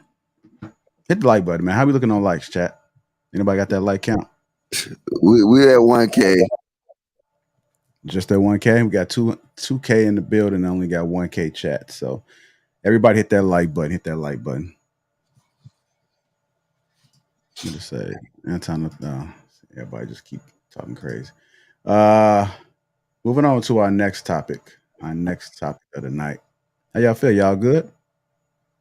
Okay. Good conversation so far. All right. I'm gonna need the ladies to speak up a little bit more. You guys are kind of quiet down there, so I'm gonna need y'all to make sure it's not an echo chamber. So speak up and speak loud so they can hear you. Put them at the top then, JR. Empower them. Nope. I'm sorry. I gotta fix the button. I was trying to stop it, man. I know that shit is loud in Coach K's ear. I'm sorry. Oh, it's not loud? I don't have an earpiece. Oh, okay.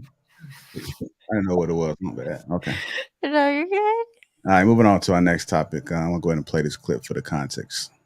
Part of the reason why I also respect the wishes of his father not to reveal his identity online. Like, I don't want to cause any issues for my son growing up, or I still don't even know how I'm going to address that situation to him because he's not involved whatsoever.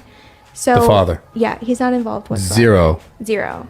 Like money, nothing. Nothing. Oh. No money. I'm not seeing Milo, anything.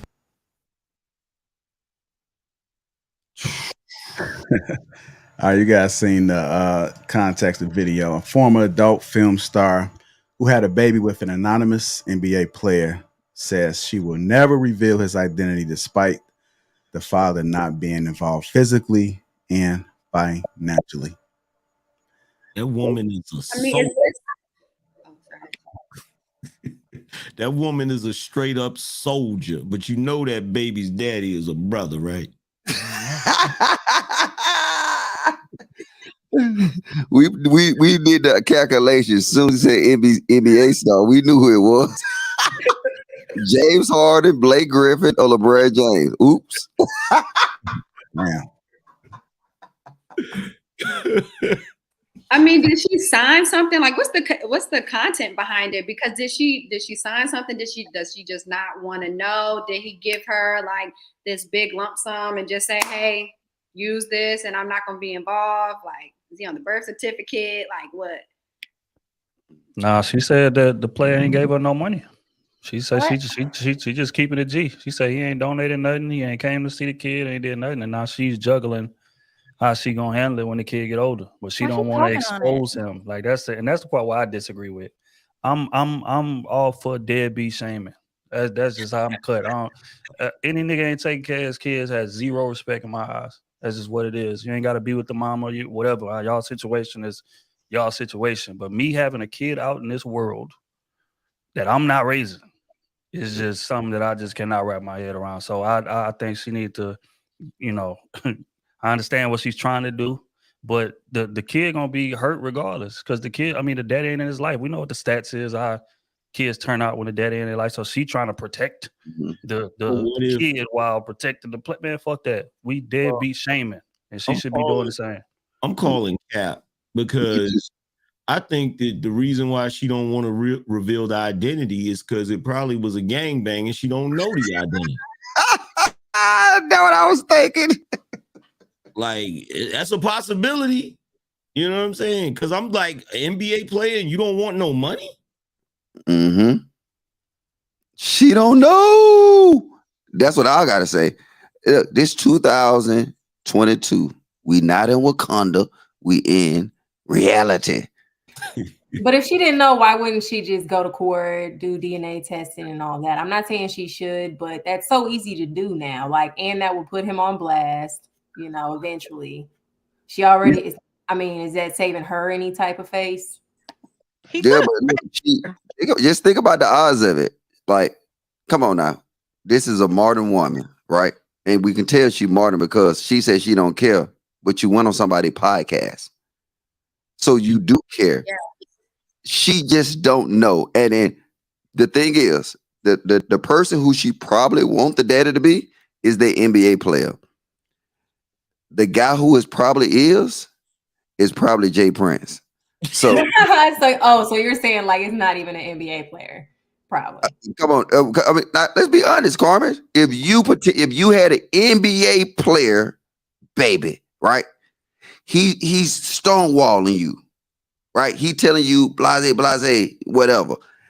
I don't care how pro man you can be. You got to be pro yourself first, and you got to be pro your kid.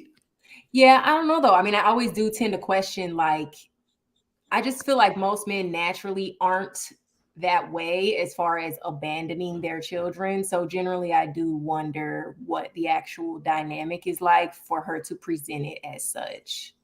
Like, How do we go from saying she's a soldier to now she the worst? I'm just trying to make sure we all on the same page. I mean, I didn't say she's the worst. I'm just saying, like, I mean, I think that everybody knows women often change the way we present, especially not you specifically, but just in general. Like, how did we go from saying that she a soldier to? If she does know who it is, if we're assuming that she does know, and she's, because I've seen women back in the day that was like, yo, I got pregnant by this dude, but I don't want him in the child's life because of whatever reason, and they don't want no money from him. I've seen chicks do that before, but there's still the possibility that she's doing that because she doesn't know who the kid's father is. Because I'm looking at it like a little suspect, because like Logic said, she's acting like she doesn't care, but she went on a podcast to talk about it. Well, we only seen the clip, but then the other side of the conversation is, what if she does know? Yeah, I mean, because part of it is, what if she feels as though she's protecting a child? But then it is also like, why is she going in public saying that? She's putting the kid on Front Street. So I agree. I think she knows. I don't really think she doesn't know, but it's weird to me, like you're saying, that she would go out on Front Street but say she wants to protect him. It's a weird contradiction. And Well, she probably knows. Well, what I was going to say is that she probably knows, and she probably supposed to keep her mouth closed, but still came out and still wanted to say some shit.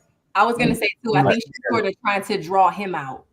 But I mean, on the flip side of it, on his end of it, I agree with Trill. Like, he ain't shit if he don't want to be in his kid's life or whatever. But, again, we gotta question why she's going about that. Like, is it some moral position, or is it the paperwork? But we can. You know what I think it is, bro? I think she's holding out hope that. Oh, go ahead, Trey. I'm sorry, bro. Just real quick. Now that I'm thinking about it a bit more, I think she's holding out hope that he gonna want to be with her eventually. That's what I say. I think she's trying. That's the only thing that I can see. I don't want to come out and burn the bridge down, but I'll come out and say, hey, his dad is in the NBA, just to kind of like kind of put that pressure on him to kind of, I guess, step up and try to be with us. Something holding out hope that he may do it. But I don't see no other reason for doing that, because you're not protecting the child. As a matter of fact, now that they know that you his mama and you done came out here and you a porn star, that child about to have to go through hell in school. So you trying to protect him. That's Trill. At his own Trill, she even had the child on the podcast. So that's why. I mean, if you don't know who the father is, I don't.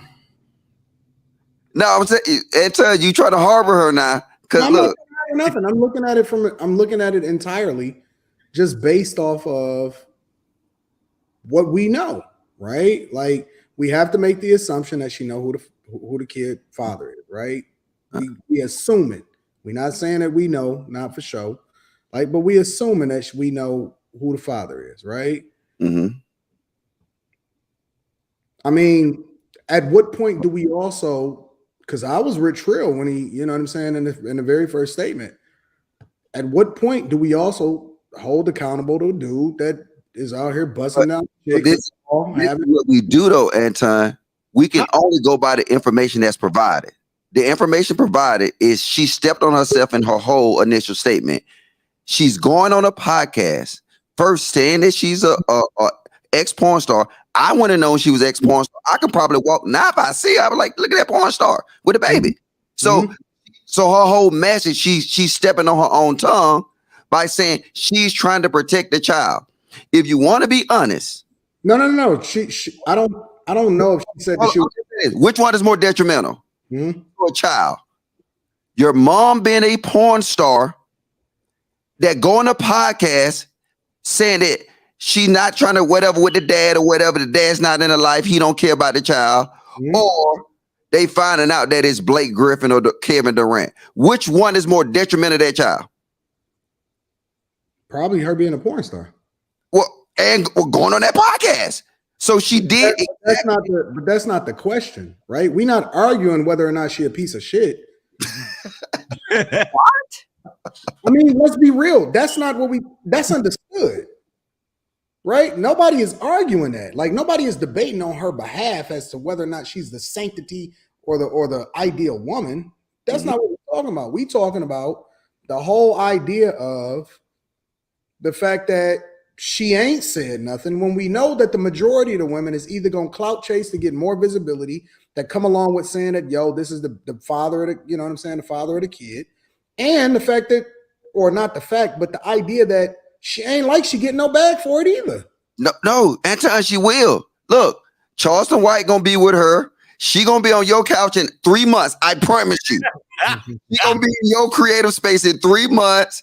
She gonna be on this panel in probably about 6 months. She gonna be on the Breakfast Club. She gonna be all, you know what? She's doing a genius move to chase the bag. I told y'all, you can't, Anton, you, Trill, Anger Man, y'all living Wakanda. Matter of fact, they're gonna be the next Chat Ninja t-shirt, Wakanda. I'm gonna have all y'all throwing spears because I can agree with y'all. This is how it should be. But reality, I guess my question, Anton, that certain individual women do stuff to clout chase. They say stuff to clout chase. Look at the Duke women with the lacrosse players. Look what happened to them. Really different from this. They know men and women gonna automatically say, you know what? I'm gonna look for an opportunity to take that woman's side. No, that's not what we're talking about. Nobody is taking her side. My question, I only got two questions, right? A, is it still some real ones out here that won't do you dirty, regardless of whether or not she can and she got the possibility to? Because every single woman out there, we know that they want the visibility that come with the name of whoever it is that bust her down. That's A.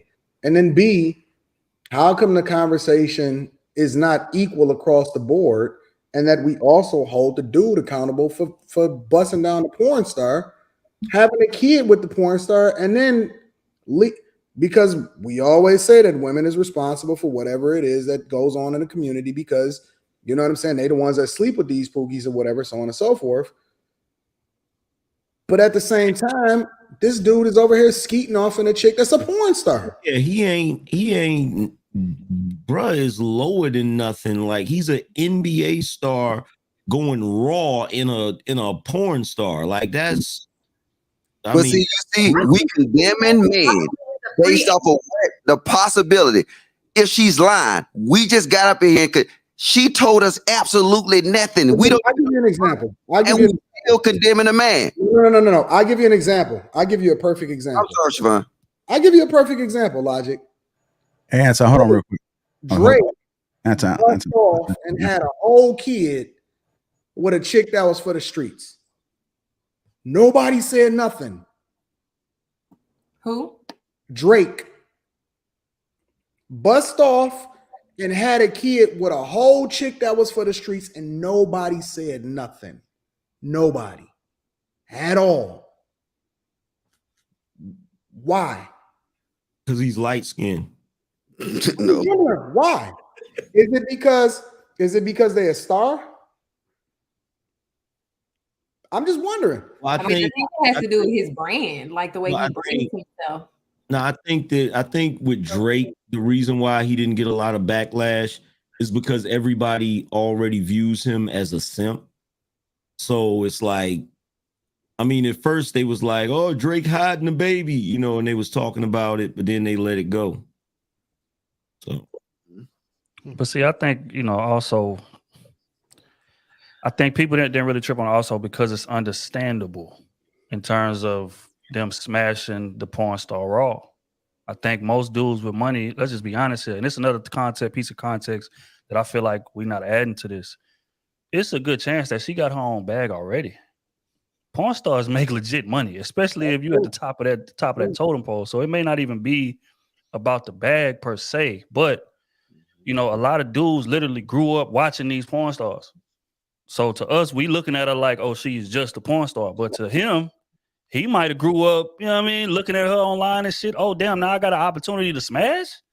Hell no, I ain't putting no condom on. I'm about to go raw, thinking stupid, like a lot of men do. Let's just be honest here. Most men, if you get in a position to have some sex, most men not, oh, let me go get the condom. Most men not doing that. Let's just be honest. So I think that's what happened in both cases, and it's you know, again, I don't want to say understandable because it's like I'm an enabler and I'm co-signing it. That ain't what I'm saying, but I'm saying I could see how that would happen, which is why it goes back to her motive for doing this. I think she really loved dude, really liked dude. And this is her way, like I said, of trying to poke the bear, like trying to bring him back to a look. I'm out here keeping it G. I could expose you, but I'm not doing that. I just want you to come in and be a part of the kid life and be with me and let's do our thing. So she's Trill, going about it in an awkward way of doing so, but that's the only thing that makes sense. So Trill, Trill in Wakanda again. Trill, do you think the reason why she brought the baby on there is so he would, in hopes that he would see the baby on the podcast? Sympathy. Yep. Yeah. Yep. She's using it as a secret weapon. I mean, she's waiting until the right time. Who's to say that this man is not a free agent at the moment and is waiting for his deal to pop through? And she's just gonna wait until we see it on the TV, like, hey, he just got a 1 point whatever or $27 million contract, and then she's gonna be like, I had a baby with such and such. Who's to say that that's not? How we swimming down the seas of possibilities when we can just debate the facts that she said? We can make our theories on the facts that she presented, but now we swimming down the sea of possibilities. I told you, I think Jay Prince her baby daddy. Jay Prince for president, if you don't know. That's the baby daddy. That's why she's not coming out. She's trying to blame it on Kevin Durant because Jay Prince was just in the courtroom earlier today. There's some real ones out there that'll hold you down. There's some real ones out there that they'll vault. They'll never talk. Yeah, but usually they're not going to go on a podcast, right? Like, I think that she's also has ulterior motive, like popularity for herself. Because otherwise, what's even the point, you know? I mean, if you truly wanted to protect your child, you wouldn't be doing that. I think it's partly for her, what Trill is saying, like she does have a secret sort of like wish that he will come around. But I think that she's sort of playing both sides too, like creating enough intrigue about it that people will find out eventually type of shit. You could be right about that. And bringing some attention to her channel. Now that I'm thinking, because I'm pretty sure, even though she may have been retired from porn or whatever, but she probably got OnlyFans jumping, and this is a way for me to get some notoriety if I make these headlines. So yeah, that do make sense, Kwame. Yep, that I go with that. I guarantee you, her IG is now jumping by at least 100,000 followers. You know what I'm saying? Her OnlyFans is jumping. Her LinkedIn is jumping. Niggas not paying for. They want to see that oatmeal pie. That newly formed oatmeal pie. You know, niggas is sick out here. I'm telling you, she gonna capitalize for it. Trust me, I don't look at her as a victim at all. Cause guess what? If she's a victim, she'll go to the police, she'll go to the child support office, she'll get a blood test. That's possibly somebody that's been done wrong. She's controlling the move. So that's why I'm not giving her no grace at all. She's a fucking terrorist. One of them. I thought you were watching your language, bro. Oh, okay. She's damn, I can't use none of my words no more. I'm just fucking with you, man. I'm censored, man. Look, JR try to Twitter me. JR try to Twitter me. All right, y'all. Anybody else want to chime in on that? I think y'all broke it down, man. Y'all shit. Private eye. Case closed. Y'all are guilty. With that being said, she worked for a meal in the chat. So somebody said, you know what? Yeah, say about that's her name. She's worth 24 mil. See, they get that bag, man. I told y'all. So she not looking for clout. I mean, like she not doing it pining for the money. Then that completely changes the conversation. No, it's still the conversation still the same. It changes the entire dynamic of the conversation 100%. Then why don't she just go hole up with her 24 million and protect her child for real by not going online? Because she want him. Though. She already, you know what I'm saying? That deal. She already there. See, money doesn't buy sympathy. She went on there because she wants sympathy. I don't think so. We'll see if we find out when Blake Griffin get that blood test, and then Jay Prince get that blood test. We gonna see. Hey, he gonna really be for president with that. Jay Prince go. Jay Prince, I love you though, man, but you're a good example in this situation. If she popping, it's a strong possibility that she gonna be popping a lot longer than a lot of these NBA players. A lot of these dudes, when they leave the league, that's it. That's it, bro. And a lot of these chicks, they be thriving a lot longer than a lot of these dudes' career be. So if it ain't no big time NBA player, if it ain't no Dame Lillard or something like that. Yeah, I was getting ready to say it might be a low level dude, you know, that ain't really making that type of money. People think it's Kevin Durant.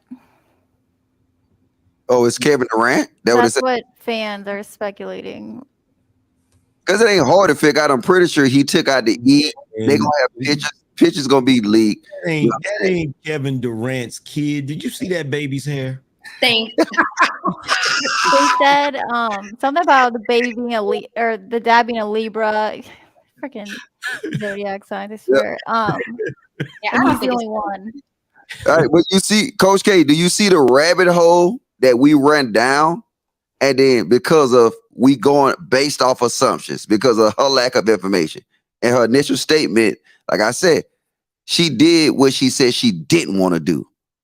She didn't want to tarnish the kid image. And she ended up doing that. That kid is damaged for life. Selfish, yeah.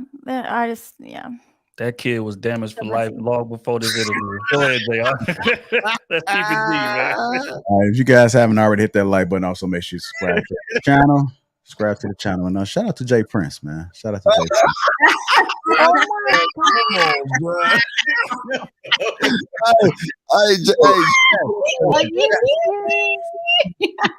At least he's standing tall. At least he's standing tall. Look at him. Look at him. Hey, JR, can I get context to this? How much is that shit today? Chris said informed me of this the maybe like last week. He said he was going down to the what's the guy named Darryl Brooks, the guy who ran over all the people in Wisconsin during the Christmas parade. Mm-hmm. Jay Prince crazy ass went down there, and this not his first time. Jay Prince been down there multiple times, sitting behind a man. And if you want to see some comedy, look at this man try to defend himself. That's Jay Prince in the back. Jay Prince for president. So is he there for support? Wait, so Jay Prince is supporting the dude? Huh? He's supporting the guy that ran. Look. I think you. Hey, look. I send you the link to the video. You should do a one-on-one with Jay Prince to figure out how he's so slow. Like, look. You know what? See, I can give people like grace when you're dealing with something like George Floyd. Maybe you can say the police went too far or whatever. All this other stuff, even though I still think all them crackheads and, you know what I'm saying, he got what he deserved. You know what I'm saying? That's Mr. Logic. That don't represent Lapeef. That's me. But this dude here willfully ran his car through a parade. Yeah. Murdered multiple people. What, it was 7? I think it was like 7 people. Nah, it's worse. He hit elderly people and children, bruh. Yeah. So in my mind, I'm like, that's when pro-black go being wrong. Now you're pro-stupid. You know what I'm saying? You're pro-stupid. The dude made a bad decision. And if you, like I said, it's a comedy show. If have anybody seen this trial? Yeah, I've been watching it. He won't even say that's his name. Yeah. If you look at all the trials, always behind him is Jay Prince. I just didn't even notice, and this is blowing my mind. Wow. Wow. Yeah. Want to say a special prayer to the people that's all involved with them. Prayers to the family. Go ahead, Vaughn. Oh, no more Mr. Ice Guy, $5 to the Siobhan Reed's Phenomenally Fun. Also, can we get Carmen on the next round of SC though? Anybody know what SC is? Does that mean like super chat, like reading them? Oh, super chat. Okay, yeah, that went right over my head. Sorry. Congo English, $5. Every day. Don't understand dick discipline. Stupid. Shelton Ward, $2. Why does she have the child on live though? Ridiculous. Chemo $1.99. She Catman. She knows she need a paternity test. Mm-hmm. Master B $1.99. Look at that hair. That's KD baby. To go $2. Look at the baby's hair. That's KD's baby. Chemo $1.99. Man, she cares. She just don't know. Knock it off. Master B $1.99. That baby hair look like Easter basket stuffing. Miss S Parker $1.99. She wants to be seen to make him uncomfortable. Wyatt $8.56 $9.99. Trill, what's your opinion on 50 Cent not dealing with his son even after he paid all his life deadbeat still? Hell no. 50 ain't no deadbeat. 50 overpaid for his son and tried to have a relationship. But 50 son did some shit that, in my opinion, is unforgivable. Violation. Put them in this situation that they in now. Hell no, 50 ain't no deadbeat. Yo, he took a picture with the dude's son that put a hit on him, bro. Come on. Yeah. MC Heavy Tits $4.99. There is no way I wouldn't let my child know who their dad is. I don't believe in child support, but a child needs to know where they came from. Eugene Steele $5. That NBA player might have been married, don't you think? Robin M $4.99. Y'all need to go back to the drawing board in terms of panelists. This is giving unseasoned chicken in its true definition. Y'all gonna put me to sleep. Terrorists. Usually I'd some kind of thought-provoking question in my Jack Knock It Off days, but I went broke supporting this network with all this beauty on the panel now. It was so worth it. I'm headed back to my mom's basement now, broke for life.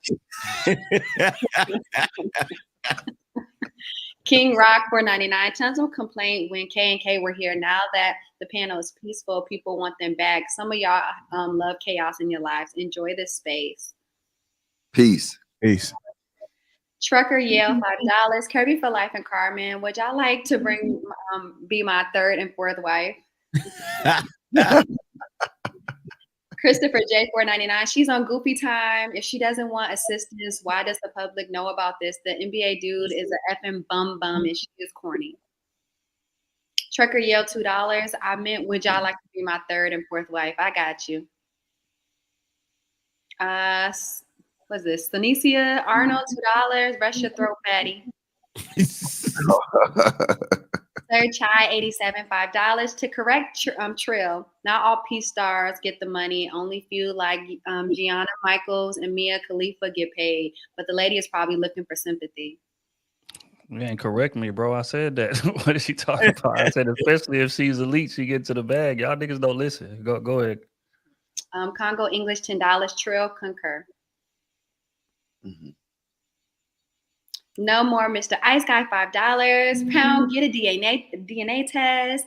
You might be the last dude. Don't mean you the dude, the dad dude. She might have gotten kicked by the whole NBA team. All them about to send a DM. Marquise Keys $1.99. They lined my guy up with an iPod charger.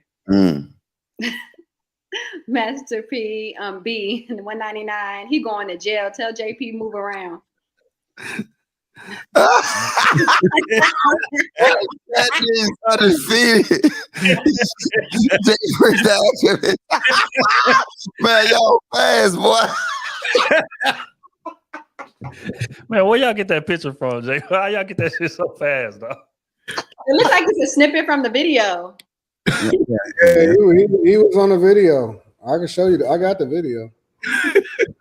Show the video. Yo, wait a minute. So when JP be doing stuff, y'all just be having J Prince sightings. Like, Where's J Prince? He was sitting so quiet. He had the glasses on, threw me off. I'm just like, damn, that JP. And then I seen him raise the glasses up and seen the head to the side. He was quiet, like and calm the whole entire time. That's on. Oh God. Infamous Eli 499. This will be JP 34th time lockup, and saga continues. Oh man, y'all get off that nigga, man. All right, with that being said, let's make sure we get the likes up. Also, make sure you subscribe to the channel. Appreciate all the super chat that has come through so far. Let's move on to our next topic. Fellas, Shallow made a great point. Shallow, what did you just say? Only girls compliment each other's lashes. Yeah, I've never heard a guy say, "Girl, them lashes hidden, and that lace front is on point." Have y'all ever heard? Have y'all ever heard?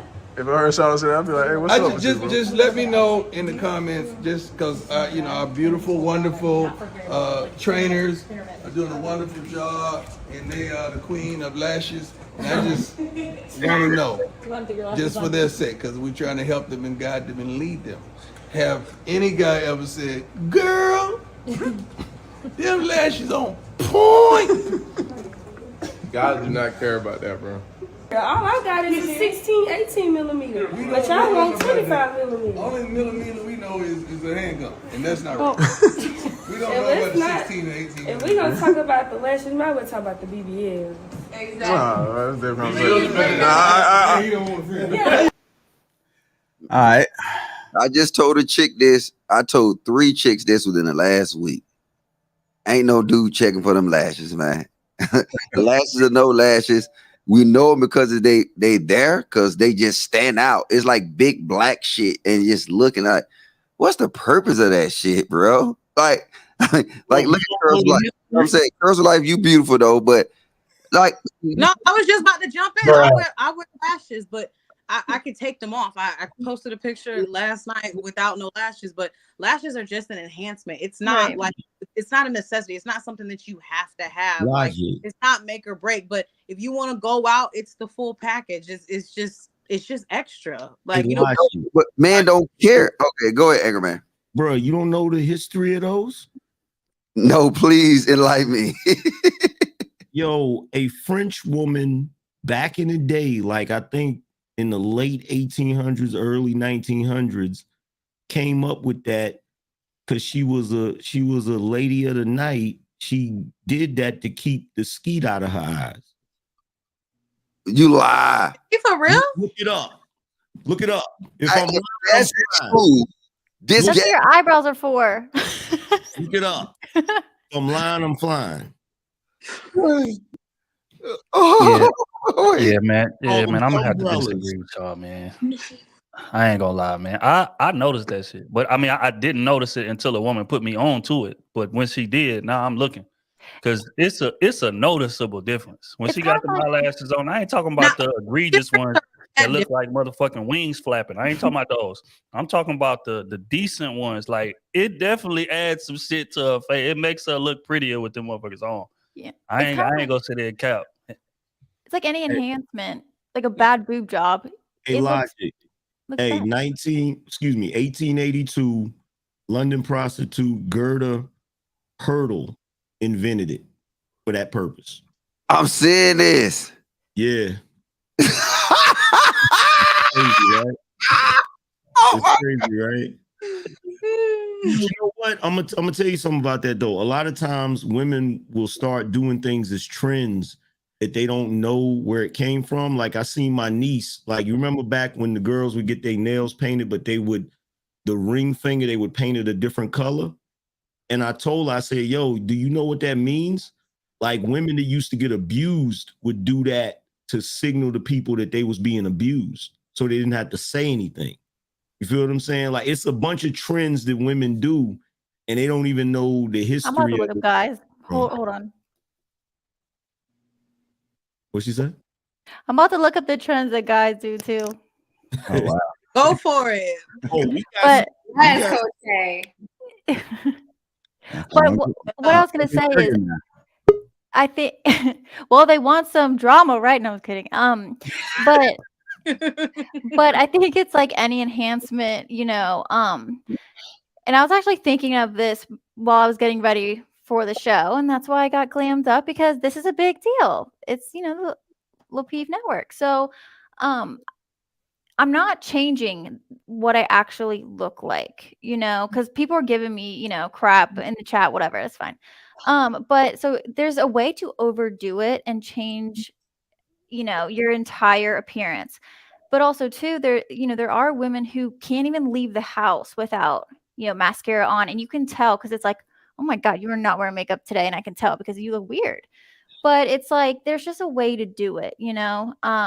But like Trill said, I think if guys notice, they'll then be able to tell the difference. And I think like I swear my eye color looks different when I wear lashes. But yeah, so curves, I'm wearing lashes too. So Me don't too. give her all the smoke.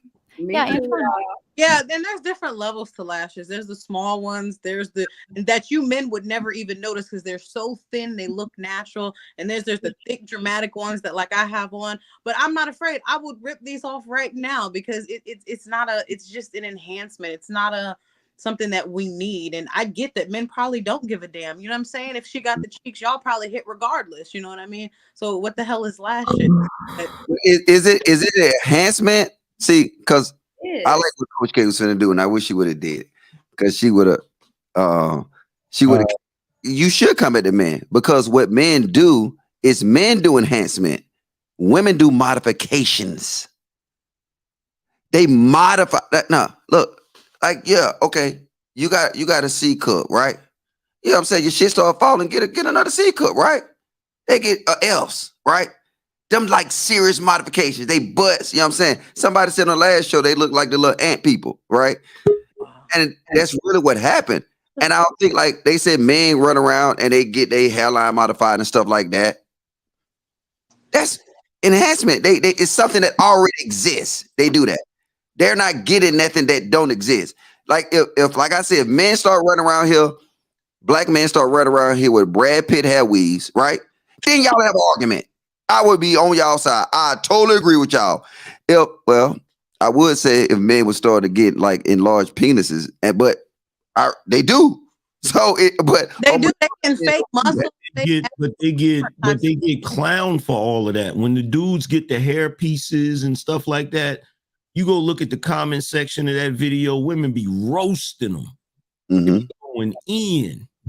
You feel what I'm saying? But is this going back to what? If we're acknowledging the fact that dudes don't really pay that much attention to that, is this really women competing with each other? I think so. No, we're not competing with each other. No. Stop. Cut the cap. We're not competing with each other. Lashes is a sense of happiness, okay? It really is. And when we put the lashes on, okay? It's just like putting on a different color wig, okay? Y'all want y'all woman, but sometimes y'all want some role play in the bed, okay? Get some lashes, get you a wig, get you a little outfit. You cute, yes. Like y'all's hats is an enhancement. Right. If guys don't get it, why do you get your hair like cleaned up? Like, is a piece of clothing. That is not an enhancement. So don't do that. Don't do that. That's not wordplay. Whoever said that, it's an accessory. It's not. I don't. So why can't a lash be an accessory? It's something we're adding to us, right? Why do you put beard oil in? What? See, this is why we'll never win, bro. I'm gonna go. I'm gonna go to. It's okay. Man, y'all. How much is a ticket to a one-way ticket to Wakanda? Wait a minute. So let me ask Siobhan a question. Shit, man. So Siobhan, let me ask you this question.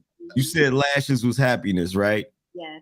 So if a dude got down on one knee and went to open up the box and it was just some lashes in there, would you be like, oh my God? No, I'd be pissed. I would be pissed the hell off. I'd be like, how is lashes happiness? Come on. It ain't that much damn happy. You get on your knee and open up a box of lashes, I'm gonna be pissed off. You are definitely sleeping your ass on the couch for that. And I don't even believe in making my man sleep on the couch. That's a shame. But no, I think y'all capping. I think it's a competition between women. I think when it comes to the weave, when it comes to the BBLs, I think y'all are competing with each other to be like, I'm that chick. No, the lashes are $2.99. We're not competing. We might think in our head that, hey, you know, hey, her lashes look good, you know. And your homegirl, you're gonna ask them like, hey, girl, where you get your lashes? You be like AliExpress. You be like, where you get the hair store? Okay. And then you just kind of go from there, and then you just kind of get as many lashes as you can, because you get them on AliExpress. You can get like 100 for the low. Okay, that's why we have them. They're reasonable. It's happiness. It is. Oh my god. So, all men I have a get question your about hair the lashes. edged up, or you get a line up. That same feeling y'all get when y'all walk out the barbershop. That's the same feeling. It's the same thing. I got a question about the lashes. Can somebody please explain to me why is it that it would kind of make your eye look a little cockeyed? It can, depending on which Why? Is leaning and how heavy it's not on right. Siobhan cockeyed ever since she came on this panel. What happens if they heavy? You gotta adjust them. You gotta adjust them sometimes. Well, you have to enjoy too, because you looking like a cock-a-doodle-doo. Your ass up, Logic. First of all, look, our eyes are really small. Curves for life, tell them. We got real chinky. They're heavy. Eyes, They got some weight to it. You might have to adjust them. I mean, I can't put none of that shit on my eye. I don't know how you do it. I can't wear none of that shit. I can wear mascara, that's it, and eyeshadow, but putting like the glue and doing all that, no way. It is a practice. I will say there also is, okay, this is maybe like just on the topic in general, taking care of yourself. There is something to it. That doesn't mean you have to dress in the most expensive brand or whatever, but when you do take care of yourself, that does kind of reflect how you feel on the inside and what you think about yourself.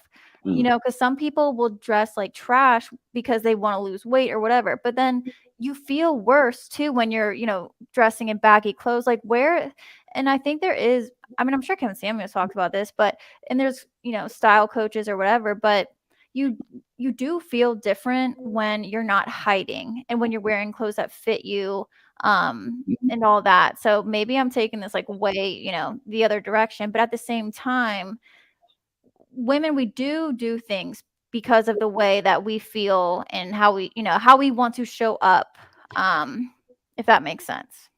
No, I agree. I think men do the same thing. Like my old lady tell me all the time. Like me, I'm real like particular, especially if I'm gonna be on camera. I'm pulling out the Andes clippers. I gotta make sure the beard is lined to perfection. I gotta make sure that the fade is up, especially if I'm going out or something like that. Hell no. But she'll look at me and say, "Oh, baby, I can't see the difference." I can. Like, and anybody with a beard, you know, when them ingrown start coming in right here, you get the feeling a little scruffy, looking a little scruff. Hell no. I'm lining that shit all the way up. You may not see it. I see it.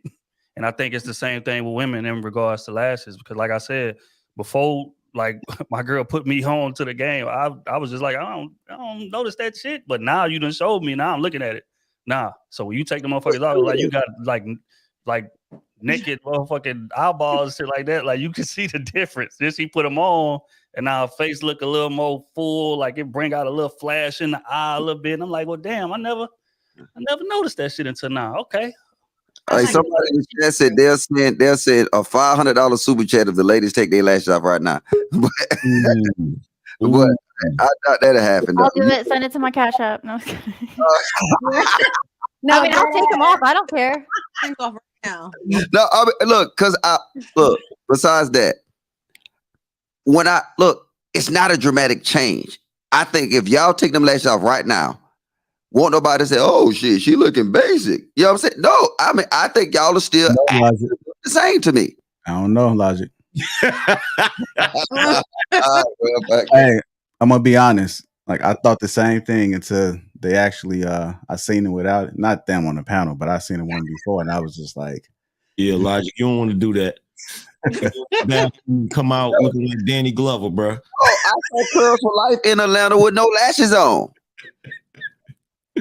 With no lashes on. It wasn't like no, you know what I'm saying? It's like, I done seen Siobhan with no lashes on. Ain't no big dramatic change. You know what I'm saying? I'm not saying with them, but I'm saying I have seen some women where it was a dramatic change, and I was just like, yeah, just you talking about bears. You know what I'm saying? I mean, bears don't care about shit. You know what I'm saying? Bears got shit in their fur. You know what I'm saying? Bears don't care. You know what I'm saying? We can't equate all of them to bears. For the most part, most women, these little eyelashes do not equate to a dramatic change. You know what I'm saying? Actually, most of the time, it look goofy as fuck. Like I'm looking at this article, The Anger Man, and I'm looking like Cardi B and shit. This shit look goofy.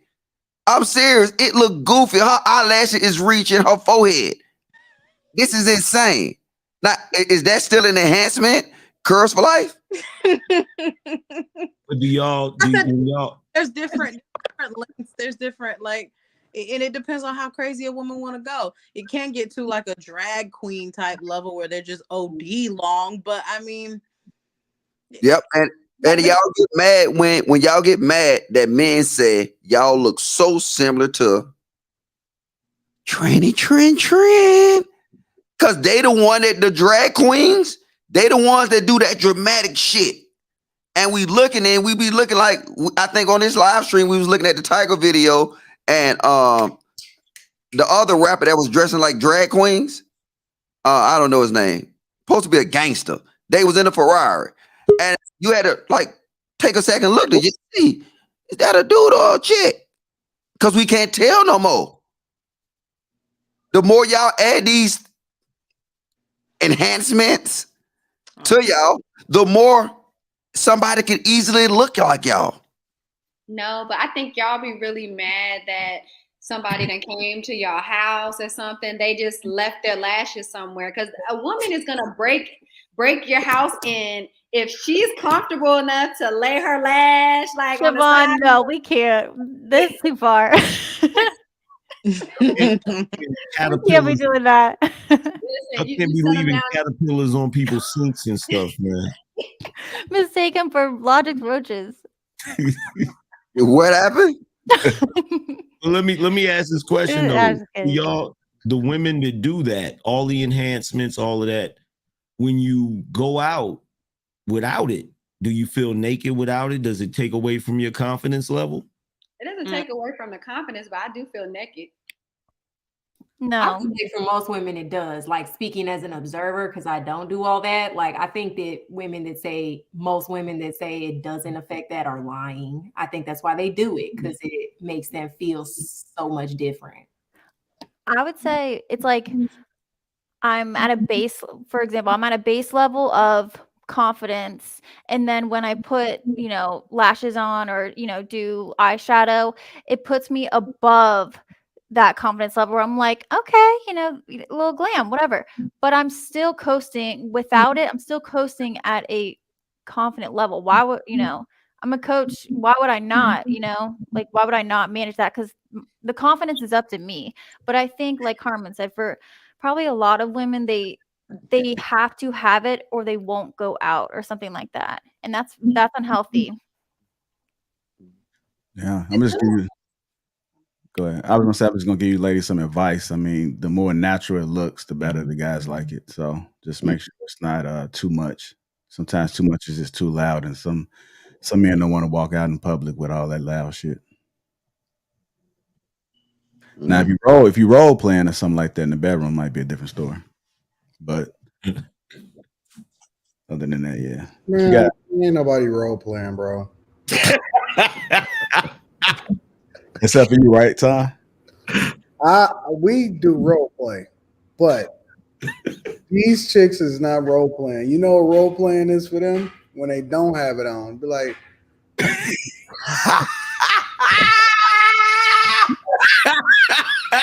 oh my God, no. I like what you did there, but no, you tried it. You tried it. yo, when y'all don't have it on, be like, yo, who was that young man over there in that corner? Not young man. Like a construction worker. Who was that young man over there in that corner?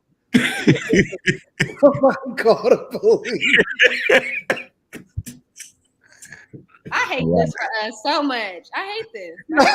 Yo, let's just be real. Some people look better with it on. Y'all keep acting like y'all want these chicks natural. Y'all lying. Y'all lying, bro. Everybody.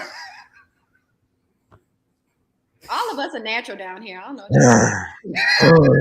know. Yo, Anton, I was talking trash about Nicole Murphy not hitting the wall, right? So my wife was like, "Oh, really?" She went and found a Instagram post where Nicole Murphy didn't have no makeup on. Destroyed my world, bro. I was like, nah, bro. I was done. Yo, I want you to put your best foot forward. That's all I'm asking. I'm just asking for consistency. That's all I want. Like, don't do too much. Don't be over the top. Put your best foot forward, and we good. Like, I'm straight. I don't want it caked up. You know what I'm saying? I don't want you looking like a completely different person.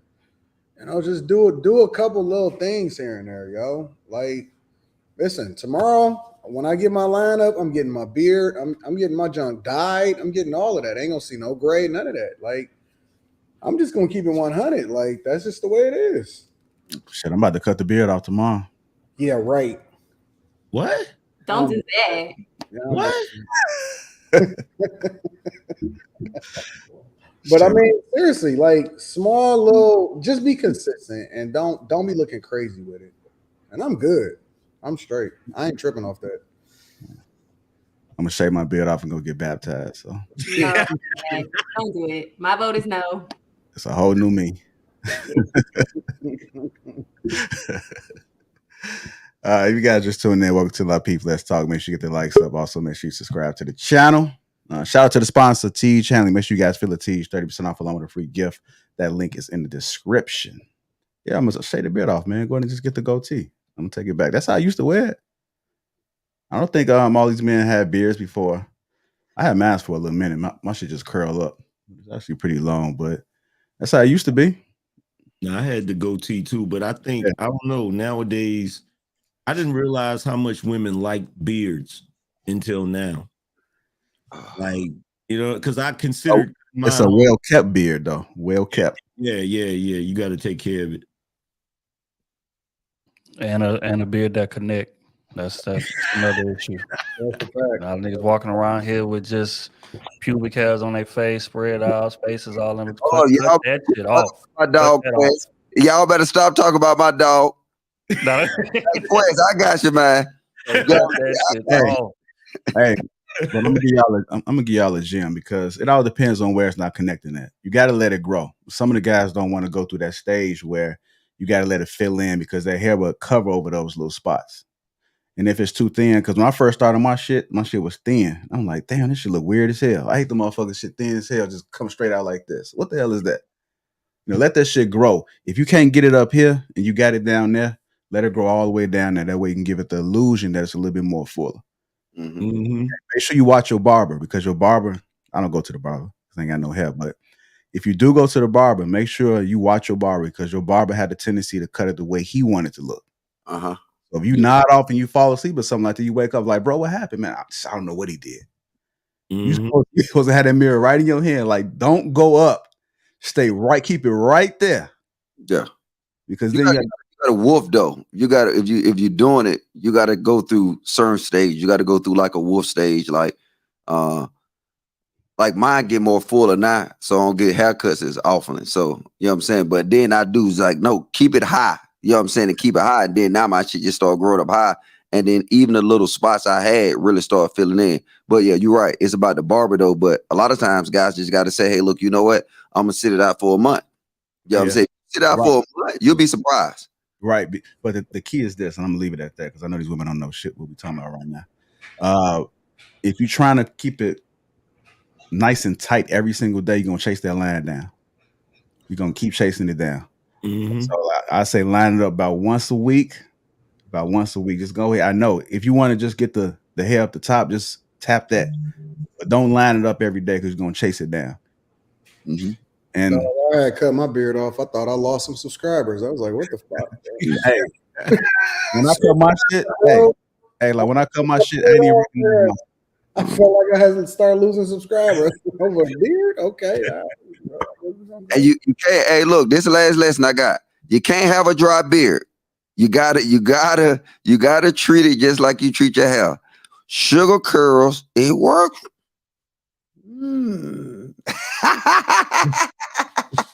Shout out to Sugar Curls, man. We had to get that beard lesson. So I guess most of the people like the beard. They say the beard exudes masculinity. Is that true, ladies? Yeah.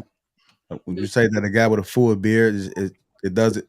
Yes. Even if it's not like crazy full, like JR, you got a really nice beard. I mean, it's still having that is attractive.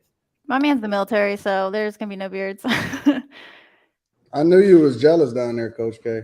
I could tell just by her demeanor. I knew. What? No.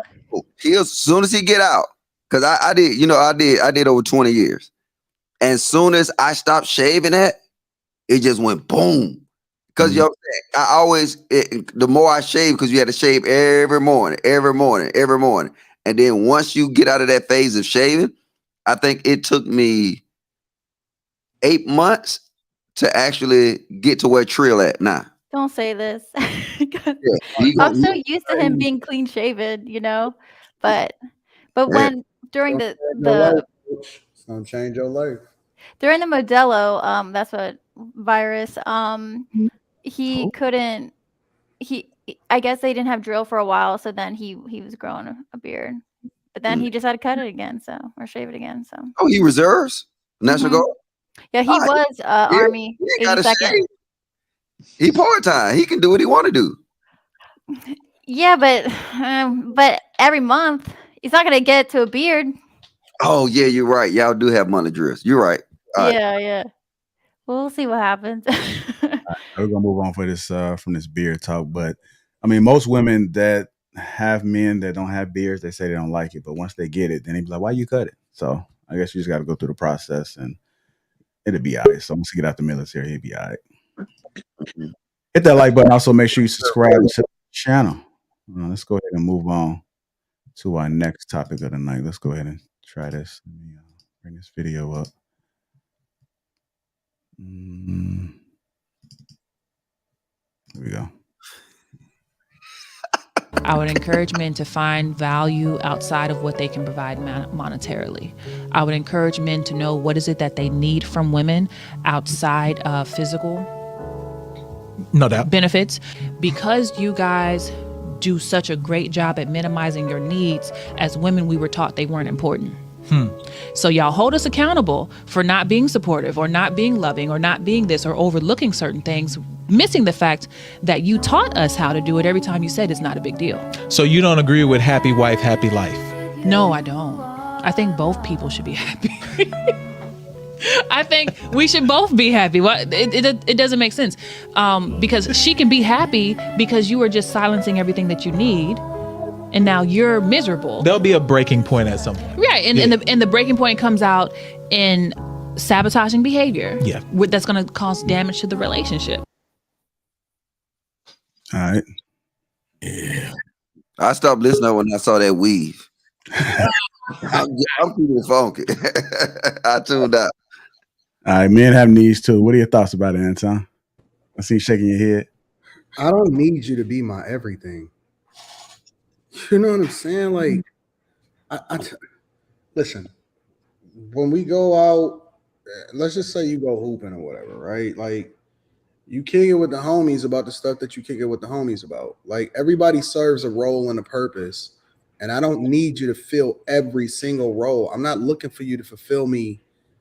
You know, like I will tell you, I will communicate it, I will highlight it, I will give you some insight, or I will start the conversation, but that's the same conversation that we was just having a second ago, where women are trying to act like they bring so much more value than they really do. Like, I don't need you to be my therapist. Like, it's cool that you're my best friend, but even certain best friends play certain roles or whatever. Like, it sounded like a bunch of word salad. You know what I'm saying? It sounded like a bunch of like, she just saying stuff to try to act like that. Men need therapy too, or men have feelings too. No, I mean, if we just keeping it real, you look so much better when you quiet. Like, you look so much more attractive when you just shut the fuck up for like 20 minutes. Like, sometimes y'all be wanting to talk and y'all just be making noise and you're not even saying nothing. You know what I'm saying? Like, you expecting us to read between the lines to try to differentiate when you just want to be heard versus want to talk. Like, yo, that's what you got your homegirls for. Real talk. Like, I'm just saying, bro. All I'm saying is, a woman that is majority of the time quiet, know how to bend over properly and arch her back,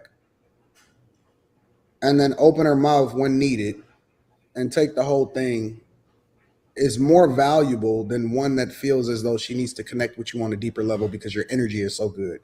Yo, take that black power shit, that black soap, walking around with no feet, with your feet out, I am king, queen, woman, jump. Yo, take that somewhere else. I don't need it. I'm not interested in it. I don't want to connect with you on a deeper level. I do understand connecting with you emotionally because that is a better experience from a sexual perspective. But when we talking about all of this other type of stuff, I'm always curious to find out whether or not these women be married or not when they having these conversations. But I'm always curious, bro. But this is this new age crap where the women are trying to make the men operate like women. When she was saying, yo, y'all mitigate, your needs and say it's cool, it's because if he says that, it is cool. Men do not have a lot of emotional needs. We just don't. Like, what we want is, and see, this is the word salad was her trying to get around doing the stuff that men actually want. Like, instead of worrying about what I'm thinking about, make a damn sandwich. Like, no, you know what I was excited for the other day? What's that? Yo, the best day of the year is opening night for the NBA. Yo, I had like 3 different TVs on, bro. I was watching the Lakers getting washed up by the Warriors. You know what I'm saying? Like, dog, I was in heaven. Like, see, that's the thing that I disagree with Logic on. Like, Logic was like, yeah, just come in and say something while I'm playing Madden. No, listen, if I'm playing 2K, I don't even get a chance to play video games that often. Please, let me be. Leave me I'm alone. talking stuff to the guy on the other end of the microphone, trying to help him to understand that he can't check me. I am not interested in having you shimmy across the screen. Why wasn't you shimmying before I got on 2K? Yeah. Like, you know what I'm saying? Why are you competing with the TV? Because look, this is what they don't realize. They don't realize from an evolution standpoint, most of the time, what men did, we were quiet while we were doing it. Like some guys could go out on a boat, right, fishing, and we could just be sitting there. We could talk, but we could be sitting there not saying nothing and having the time of our lives. You know what I'm saying? Because at some point, it's like, yeah, you could talk, but sometimes just chill. Don't, just vibe, just chill and enjoy the freaking peace. That's the biggest thing for men is peace of mind. Dog, I done told my chick on a numerous occasions, I said, dog, you are so attractive when you quiet. Honestly, bro, like, you are so much more attractive when you quiet. With all, it's just a thing. It's like, yo, when you in a good spirit, you in a good mood, and you just vibing and chilling, I'm with it. But all of that extra talking and communication, man, I'm trying to chill, bro. I ain't trying to hear all of that right now. You ever just sometimes, like, if your lady is asleep, you just stare at her like, you're so beautiful. And I realize it's because she's asleep. It's because she's quiet. So there's They laugh because they know it's true. Like, I know, Trill, I know you done did it before. I know you done stared at him before. There's never a time you guys want to be asked, are you good? Are you straight? Not like all the time, because some women can be annoying with it. Are you okay? Are you okay? And you're perfectly fine. But is there ever a time you guys could be going through a mental situation where you may not want to talk about it with her? Like, do you guys ever want to be asked? Or is it just shut the fuck up, make my sandwich, bend over when I need you to? Well, the way we operate most of the time, once you become a man, you kind of get away from needing mama. So you try to work things out. Like, if you really got some serious things you need to talk about, that's what you got homeboys for. Well, no. Let's answer it like this. So if I told you, then what? Can I answer it? Yeah, go ahead.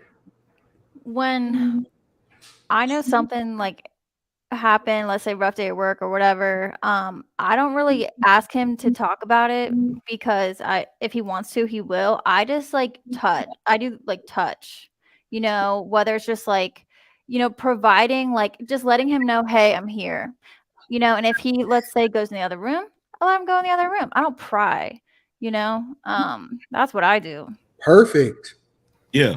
That's one of the things I like. Like, sometimes my wife, like, she'll just walk up behind me and like she'll just rub my back, and that's all I need. I'm good. So you don't need to be asked questions. Just be Right. there. I don't need you to ask me. No presence. Presence is what we need. Then I feel like it's an inquisition. Then I feel like you want me to delve into my feelings and go into some shit that I might not want to go into. You know what I'm saying? And because in those moments, a lot of times women have a way of giving pushback where they need it. So let's say you ask me what's wrong. I tell you, you start trying to fix it. You start trying to hold me accountable. It's like, hold on, that's not what I'm after right now. I just need, you know what I'm saying? So I think bro and them speaking facts, man, it's about presence. You know what I'm saying? Just come in there and just kick it. Like I say, rub your back, come in, rub your shoulders. And again, the women that grasp that concept, man, salute to them. Because your man is gonna talk eventually. He is. And then once he does, then give him undivided attention and just listen. But trying to force it out of him, that ain't gonna do nothing but just agitate us even more. So just come in. Can I share a secret? I think I done said this before. But do everybody know where this happy wife, happy life concept come from? Simps. I don't know. It don't come from that was shooting out of his league. Huh? It came from a nigga that was shooting out of his league. No, it came from I think it was somewhere in the United Kingdom somewhere. And it was actually a poem, the Working Wage Party. It was literally not talking about that concept. It was talking about the concept of wages and actually unfair wages at the time. They took this whole concept and took it totally. If you read the poem, it was taken totally out of concept. It was actually used later on, you know what I'm saying, to sell houses back in the day. But that whole concept was never meant to that. The whole concept was meant to, you actually need fair wages in order to take care of your house, because back then women worked in the home. So now you needed actually fair wages to actually make your wife happy, to actually provide for your house. So the concept was kind of similar, but they took it to a whole different meaning. And even in now, right? Has anyone go ahead. Has anyone heard of the book Men Are From Mars, Women Are From Venus? Yeah. What do you think about? Do you like it or no? I never read. I read it. It made some interesting points. The only thing I took from that book that was kind of valuable is that there's a language barrier between men and women. Mm-hmm. So I think it's good for women to read. Yeah, it is. It is. It's better for women. Something that I heard, the author, he was like doing an interview, and it was something about, and I don't know if this goes for all guys, you guys can let me know, but the guys don't look at an inanimate object as needing to be fixed, or like the garbage needs to be taken out, the laundry needs to be folded. They don't look at it like that, like us women do. So if you want him to do something, you just ask him, just say it, like just say the exact thing that you need done versus it was something like that. But really interesting and really important to know.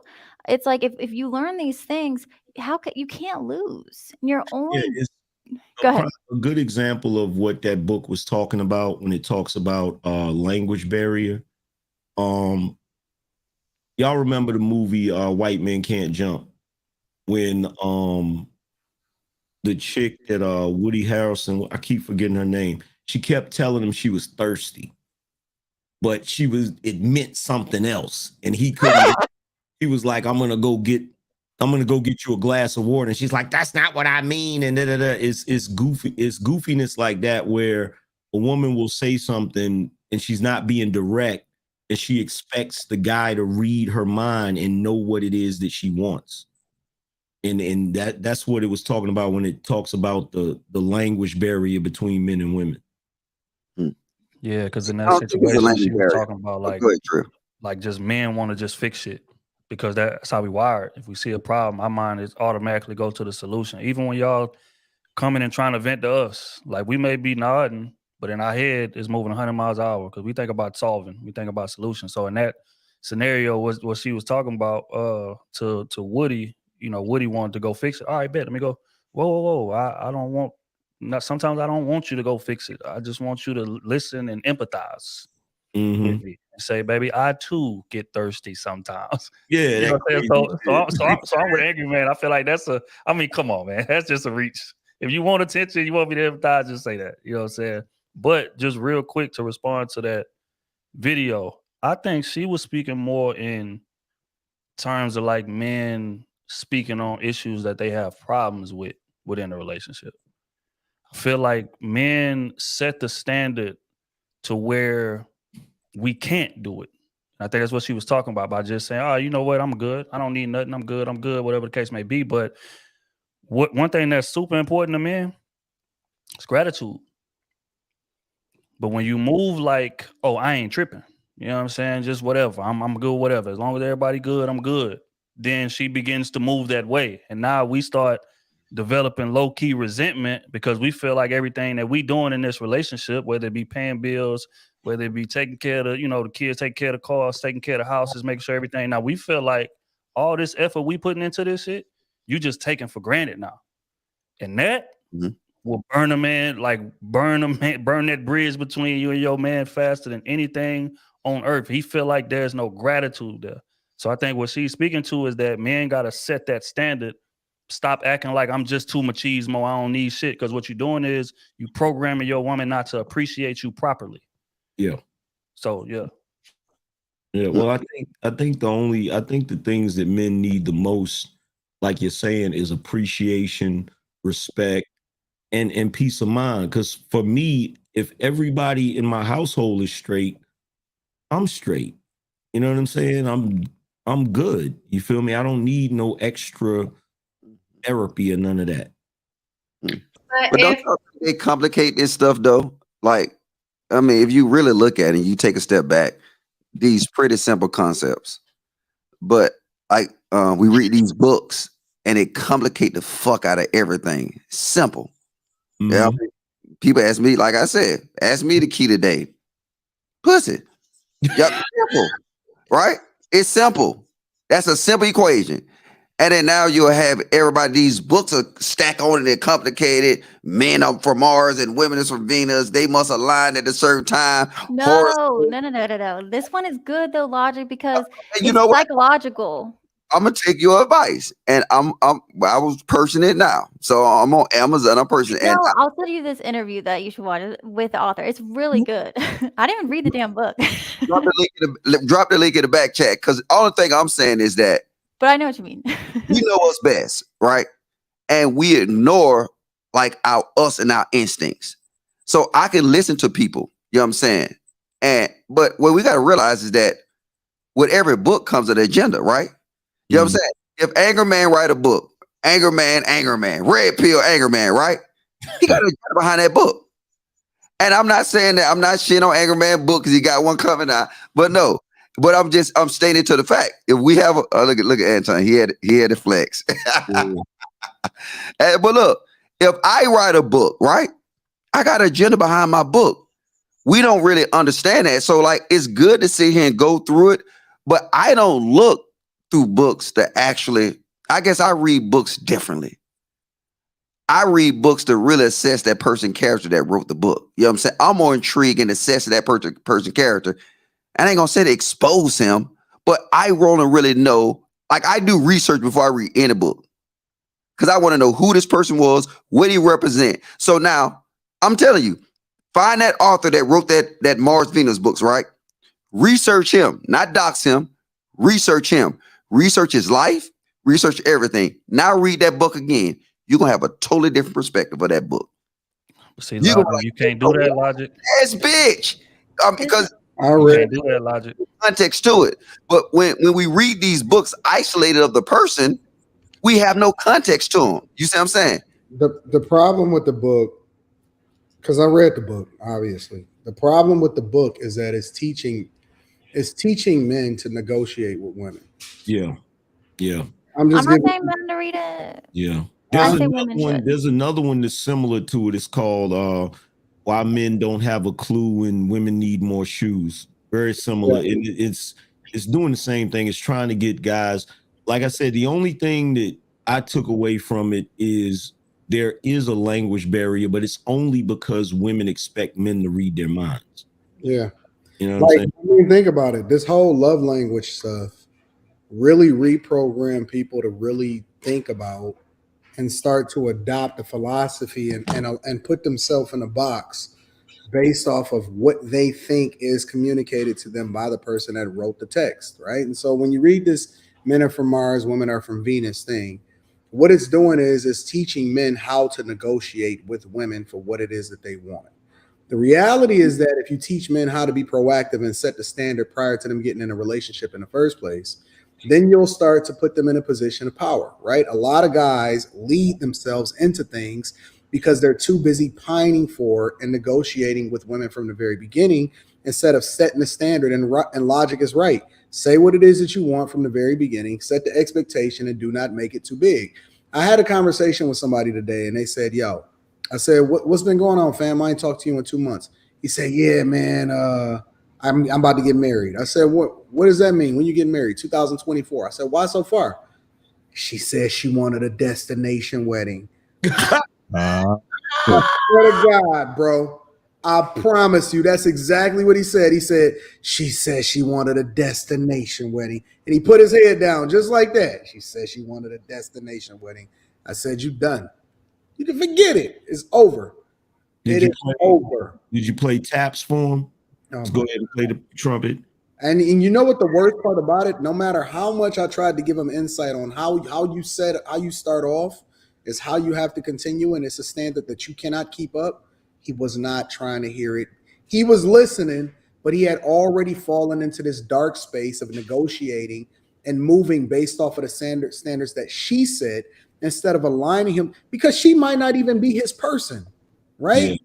His person may very well be a humble chick that is looking to rock with him based off of the fact that he set the expectation and said, yo, I'm not trying to do a whole lot right now because I'm trying to stay down for the next 5 years because I'm building my company.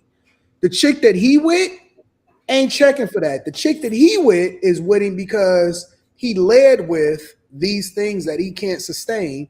And now it's actually taken from what it was that he was building because he's too busy trying to satisfy her expectations. And then I said, you playing it all wrong, bro. You with the wrong chick. I'm going to just be honest with you.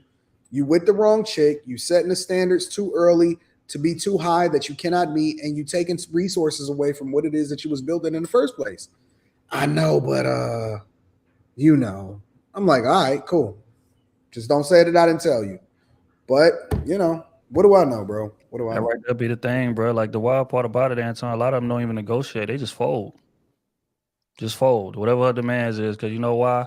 I don't feel like arguing. You got it. Mm. You know what I'm saying? Which goes back to what she's saying. When you do that, and what Anton just said, when you do that, you set the guidelines for how your relationship is gonna run.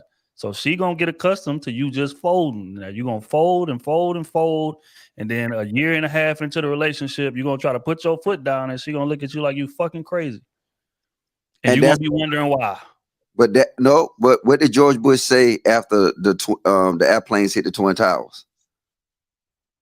He would not negotiate with terrorists. Don't negotiate with terrorists. Because once you start negotiating, you will always put yourself in that negotiating seat.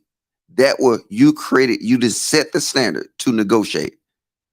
And the only thing that you should negotiate with is the things that you provided to give her that. If that's our arena, you got it. I'm not going to negotiate.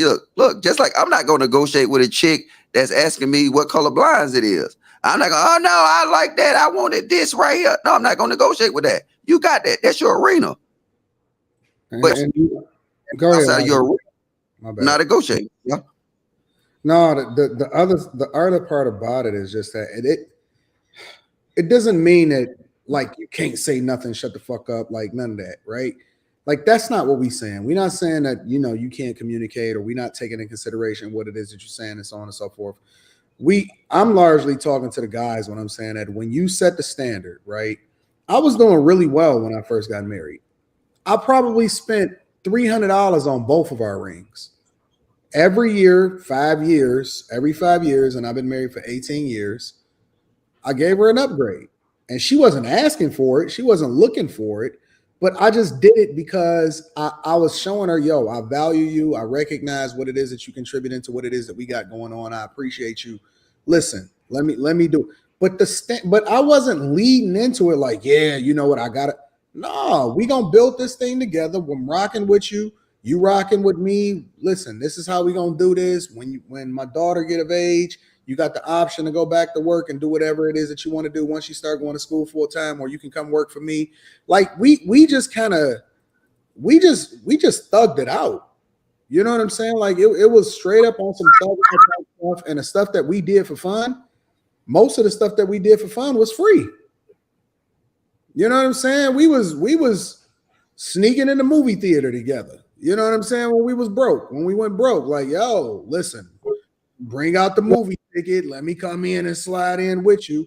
You know what I'm saying? We was doing the stuff that was the best times, was when we didn't even have no money, but it showed me the character of the person that I was rocking with, and that she was just gonna roll with me, and we was just gonna thug it out. Now we actually get resources, and now that we actually starting to spend some money, it's worth it for me because I didn't have to lead with it in order to get somebody that was actually rocking with me for an extended period of time.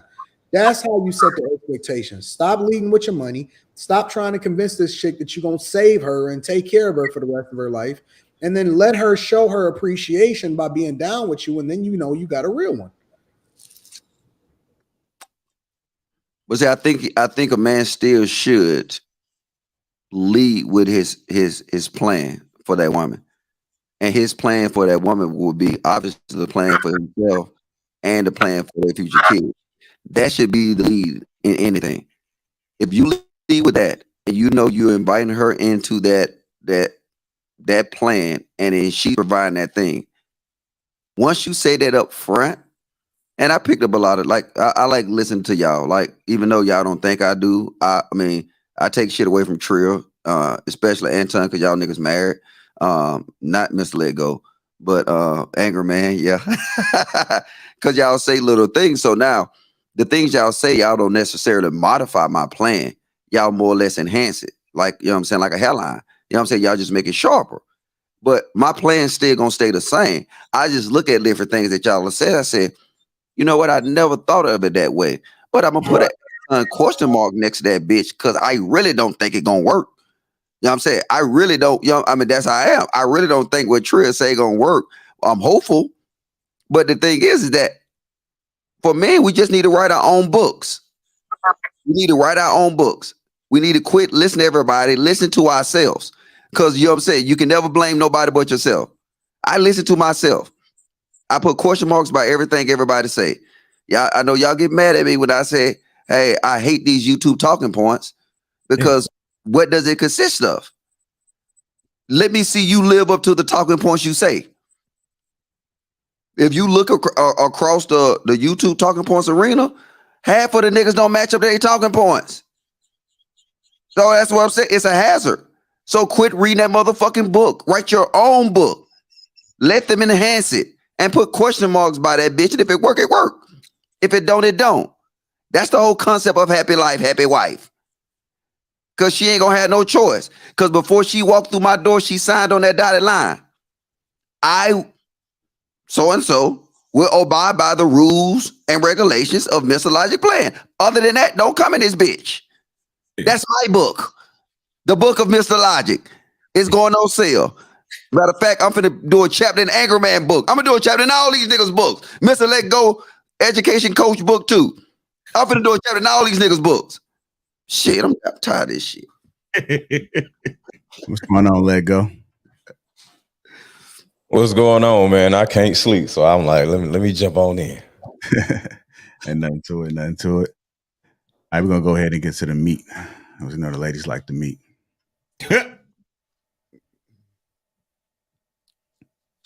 Let's let go. Can I get a chapter in your book?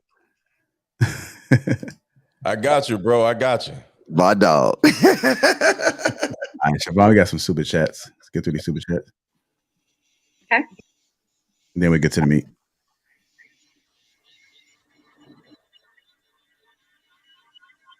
Jay Prince, the activist, 99 cents. Hello. The Will 499. It should be unconstitutional for the child of a porn star to go to public school or homeschool. Cliff Williams, $20. Trill, you said something that's critical. These guys don't listen. We were all born with 2 ears and 1 mouth. Listen twice as much as you speak, and you will learn so much. PJ Austin, $5. You can feel a breeze when they blink with them big old lashes. BZ, formerly Baby Zaddy, $2. Shout out to my boy in the chat for this. Rebellious Videos, $2. That's a lot of a certain someone is blocking. Let's see, I guess. Jonathan Barronville, $9.99. Trill is tripping. Only ugly females think extra lashes make them prettier. Take all of that extra-ish up. Chemo, $9.99. Enhancements are cool until they turn into competition, and then a standard once the enhancement is crazy. We've seen lashes so long, women look weird without them, to be honest. T Kane, $2. Lashes plus elephant equals snuffle up, I guess. Jonathan Barronville, $9.99. If you're beautiful with your natural look, why do you need all of the extra ish? They may be trying to mask the ugly only to look worse. Quest, $4.99. Put a 1 in the chat if you want Curves to take her lashes off right now. Put the ones in the chat. To go, $5. Long eyelashes, even before the date Logic gave, may have meant something else. It was said that short eyelashes was a sign of aging. Vonda, $4.99. It's not an enhancement if it doesn't lead to an improvement. Lashes has to be tasteful. Persevere Data TV, $4.99. Between the lashes, wigs, bonnets, and weave, we never get to see the real thing. It's like when grandma put the plastic on the couch. Vonda, $4.99. You're beautiful too, Siobhan. You might like it, but don't need it. Thank you. Dub Will, $4.99. Curves, I call Cap. I'll send you $500 cash app right now if you go the rest of the show without the lashes. You gonna take him up on that? Paying $5 to come in here. He been super chatting all night, girl. You might want to take him up on that. Jonathan Barronville, $9.99. Nowadays, half of these women be looking like drag queens and transformers. It's gross at this point. What's so wrong with being your natural self and being comfortable with your natural beauty? PJ Austin, $5. When you look good, you feel good. And when you feel good, you do good. Say it again. Hallelujah. T Kane, $2. I always let a natural girl know she's loved. Chris Davis, $12. I want my lady spending time putting on enhancements. It's a sign of insecurity. Spend that extra time in the gym instead. Cliff Williams, $5. Lashes are cool. The difference is Coach K isn't trying to fly away by redesigning her lashes. Hers are subtle.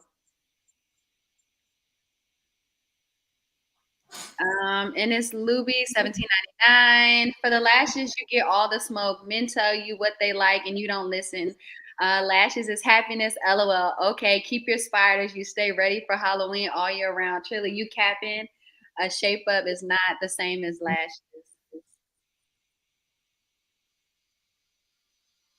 To go, $5. Coach K wearing fake things is hiding. A man or woman cutting their hair is not hiding. It's called grooming.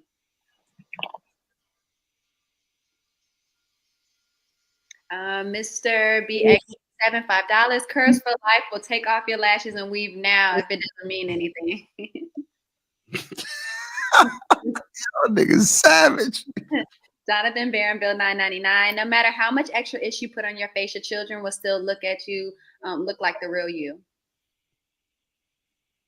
Bondo, $4.99. I'm a mascara chick. Shout out to the Black woman who also wear mascara. Shout out to you, girl. Copycat 232002, $199. For most women, it's their Superman suit. Master B, $199. Beards are like makeup and lashes for dudes. Jason C, $10. Struggle beard's a symbol. Trucker Yale, $5. Can we get a link for the sugar curl so we can order some? I need that now. Search High 87, $2. These eyelashes make women look like Klingons. Klingons. Okay.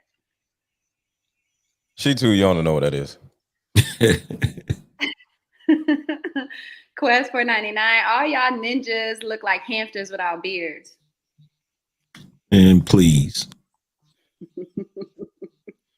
Jonathan Barronfield, $9.99. Logic got a baby face without a beard. Stay woke. You come from a bare-faced bandit looking like Mr. Let Go, or African Let Go. Master B, $199. Anti-medication, Vilasmin. I be seeing it. Gary Grant, $5. Real men need the real 3C from women: cooking, cleaning, and coitus. For those who do not know what coitus mean, look it up. Marsden GVM, $5. Ladies, you are so beautiful when you're sleeping. I say that all the time to my lady. Black Lexicon, $10. Women need caring, validation, devotion, reassurance, respect, understanding. Men need trust, appreciation, approval, admiration, encouragement, acceptance, according to the book. Everybody's videos, $2. Evening panel, ladies, drop your Instagram. Drop it. For $2. They struggling to see with them long ass lashes. Dove Will, $4.99. Curves, I'm good for. I just know how to call a bluff. What you gonna do, Curves? What you gonna do? I'm gonna do it as soon as that money hit my Zelle account. As soon as it happens, I will go. I'll just pull them off. I'm not stunned. Like their last. Well, why you can't do it first and then they pay?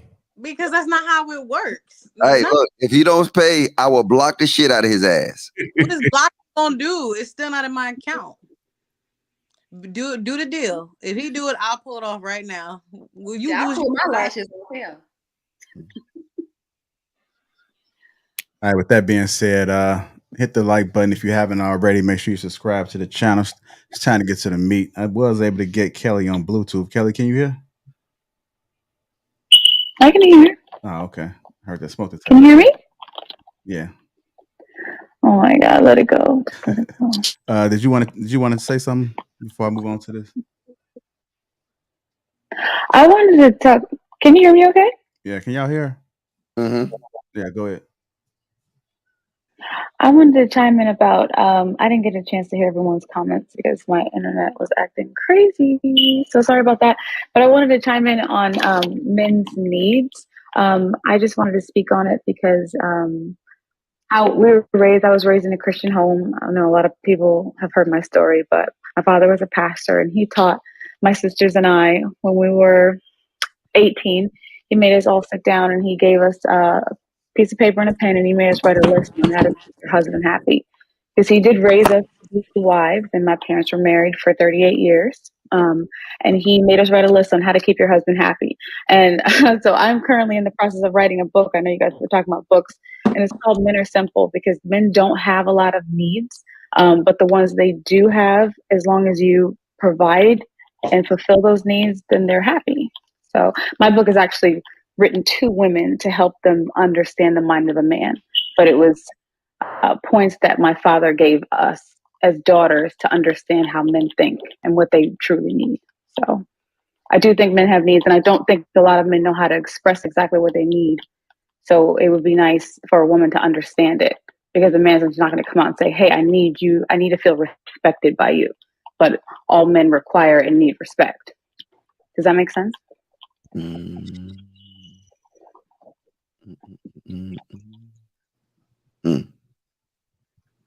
No, I just want to know, can I get a chapter in your book? No, you get a chapter in my other book, Logic. That is Logic, right? I want a chapter in the first book. You know what I'm saying? I'm gonna keep it funky. You know what I'm saying? And then they're gonna be like, they're gonna tear all your pages out, and they just gonna go to the Mr. Logic chapter. Oh wait, you wanna write a chapter, or do you wanna be a chapter? Oh, I'm joking. I'm joking. All right, we're gonna go ahead and Okay, because I am writing a book on different types of men, so you can be in that book. It's gonna be called The Logic Behind the Logic.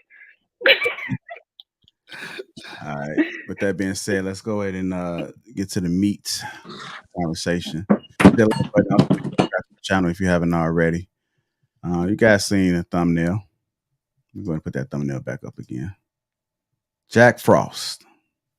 Where is it?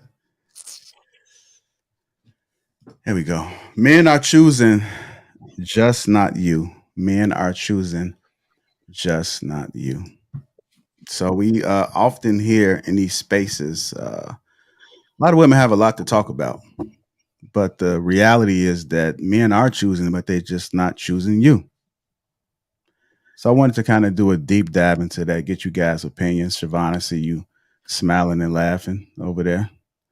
I see a little smirk from Carmen as well. Curves, I don't know where you are, but come on back for this conversation. We definitely need your input. Let's talk about it though. Well, I thought that's really simple. It goes to the thought of men holding women accountable. I don't hold women accountable. I just let women know that they're either gonna follow the plan and do what, like, you know, the typical man is asking, or they're just gonna get shut the fuck out and just be out here looking stupid in the cold, you know, because just like you saying, we're choosing women. We're just not choosing those women. So to a certain degree, women don't necessarily have a choice. Their only choice is be out in the cold or get married and have a family. That's the only choice they have. All this other shit, they don't have a choice. We're the ones with the actual choice, because we choose a woman to marry. But sadly, women have literally ruined other women by making them feel like they actually have a choice. So the only choice you have is either get down or lay down. Nigga think he Beanie Siegel. Yeah, I mean, Hey, look here, somebody man. owed me $500 because I took my lashes off. Yo, you look cuter without the lashes. I just want to let you know that. Did you that 5 for it? You sent that 500 ball. Hey, shit. Well, hell, goddamn. I'm taking them lashes off. I knew that's why she wasn't on camera. I knew she was taking them lashes off. Because y'all trying to play like, what's Yo, up? she cute without the lashes, though. You look kind of crazy with them on, but you look cute without them, though. You're not reliant on them. That's what we see. So that's awesome. I said I'll do it too, but I want to see the cash in my bank account. Damn. Well, that 500. Hey, Logic, if he don't send it, you gotta block him. You said you would. Oh, why can't y'all just do what a man asked y'all to do without having this transactional issue? Just damn do it. Look, you know what though? I got him. Doug Will. You got to the end of the show to say that lady her bread. I'm gonna block the shit out of your ass 2 times. I'm gonna unblock you and block your ass back every time. And then I said it. Goddamn, somebody said wig next. I'm done. Damn, I thought he sent the 500. I thought he did too. She just did he send it? No. I wish you would have said wig and eyelashes because like that. I don't understand just the eyelashes because we got to get rid of all this bullshit. I don't understand what your beef is with lashes and weave. In my opinion, I have the right to have my opinion, right? I think all this shit is stupid. I think women spend so much time putting all this bullshit on their eyes. Can't hear everyone talking. What happened? Oh no, that's Kelly. You good to talk. Oh, I said I think women spend all this time putting all this bullshit on their head and their faces, and they can spend that money going to therapy. Therapy ain't number like $100 a session, but they spending $500 a wig installation. This shit is stupid. So instead of running around hiding yourself from the world, go expose yourself to a therapist. Because that's the actual problem. All this bullshit y'all do, it actually causes you to make you feel like you have an image. It's almost like nobody can see you. But the problem is we can see you because you got all this bullshit on. But Mr. Let Go, you got to realize in order for somebody to go to therapy, they have to think there's a problem. The hair is part of the mental illness. Yes. And the only reason why I say that is because I've seen too many of y'all, you know, the moment you get your weave done, you can't stop touching it. Like you're constantly stroking it. And like, to me, that's a sign of some sort of mental issue. Mental illness. No. They don't stroke it, they pat it. They do like this. Why are you making it sound like it's a pet? Like They do like this. No, that's when they got a scratch, Anton. When they pull on it, it's just some idiotic behavior, like animals or some shit. They just sit around. No, y'all do know that therapy is a scam. Other people's hair. Therapy is a scam. I've I seen chicks go to therapy and they come out worse. Well, there is a level of, are they doing the work too? Because I'm not a therapist. I'm not a clinical therapist. I'm not a doctor, obviously, whatever. But what I do is very similar to CBT, and their results, good or bad, are their results. So if they don't apply and manage their thinking and their feelings and what they do or not do, I don't tell them what to do, then that's on them. So the accountability goes to that person. But they also might be a shit therapist too. So especially if they're woke or something. I say women go in front of the therapist and tell the therapist they wrong. No, that's just real. A lot of women do that. I'm glad. Look, see, Anton is changing me, but I'm rubbing off on Anton too, because ma'am had this debate about the therapist probably about 6 months ago. And you can only you got to put into the therapist to get out of it. No, we didn't have a debate. We agreed. It was the panel though. It was the panel. We agreed. Yeah. All right, we agree. But no, he's absolutely right. I don't think that all therapy is a scam, but the problem is that this is the difference between coaching and therapy. Coaching, a lot of times you're paying for somebody to give you the truth based off of whatever it is that you're getting coaching for, right? Therapy, you're empowering somebody to, because they're not going to tell you the truth, right? What they're doing is they can only help you based off of the information that you provide. So is that with coaching though too? So the difference is, listen, if I go to the gym, the trainer knows exactly what it is that I need to eat in order to change my body. He can measure my BMI, all of that type of stuff, right? That's something that we can't debate, right? A therapist can only help you based off of how much you contribute into the conversation. Just like a doctor, though, if you don't tell them your symptoms, they can't help you. It's the same thing, right? What you're talking about, right? If you think about it, I will be all into this. if you go to the dentist, right, or you go to the doctor, it's easy for them to be able to see whether or not you got a cavity. If they do a CAT scan, they can find out, or they do an MRI. It's very, you know what I'm saying? They can find out wherever it is that the issue is, and so on and so forth. But my point is that when you go to a therapist, and I'm open to the possibility that I'm wrong. When you go to the therapist, like, I've seen women go to therapists, so basically they were looking for somebody to be able to dump out their problems, but they're not necessarily able to identify what the issue is. And so based off of what you contribute into it, if you don't think you got a problem, then that's not something that you're going to talk about. Well, the issue with therapy, one, it depends on the therapist you go to.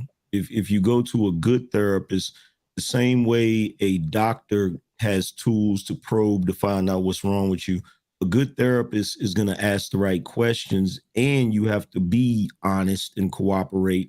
But the problem with women going to therapy nowadays is we have a society that loves to coddle women. So a lot of times this is why guys find problems when they go to marriage therapists, because the moment they go to marriage therapists, they kind of put it all on the guy and they make excuses for the wife. Well, let me ask you a question, Angry Man. Let's do this. When you go to school to be a doctor, you moving based off of substantiated ways in which they can solve for whatever it is your problem, chemotherapy, whatever. I don't know, surgeon, spine, whatever, right? How do I know that this motherfucker that we talking to in a therapy session is not a simp? You don't. Like, how do I know? That's We why- seen that chick that was a therapist out here looking like she was for the streets on TikTok when she lost her job. How do I know that my therapist ain't her and she for the streets? Yeah, that's why a good therapist, just like a doctor or a lawyer, you want somebody that comes highly recommended. You don't want to just pick anybody. You want to know that that person actually has some damn results. You feel what I'm saying? Because there's a lot of therapists out here that suck. Don't get it twisted. There's a lot of therapists out here that are enabling.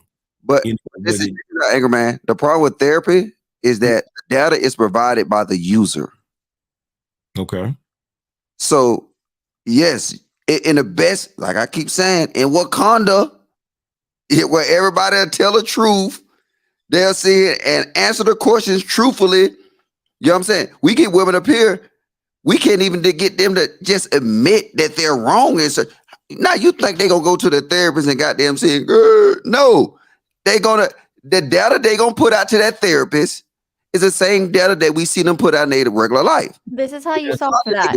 We do it. But I agree with Anton, coaching is different. So I agree with you. I agree with you, Logic, that data is provided by the user, but they're also trained to help you get the answer. A lot of times you talk to a therapist and you usually come up with the answer that you already knew was correct, but they help you arrive at that point. Well, let me tell you. Hold on. Let me finish because she didn't let me finish. Y'all don't know what's wrong with your Logic?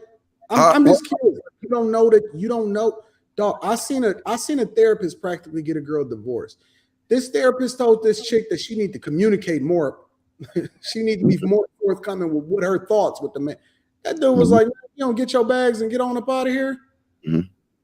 And let me tell you something. The actual difference between the two. Coaches, I'm not taking shots at you. I'm talking about therapy. I'm let Logic finish because he was talking. Yeah. Go ahead. All right, go ahead. For therapy, when you really look at it, the people who can give you the best therapy is the people that knows you best.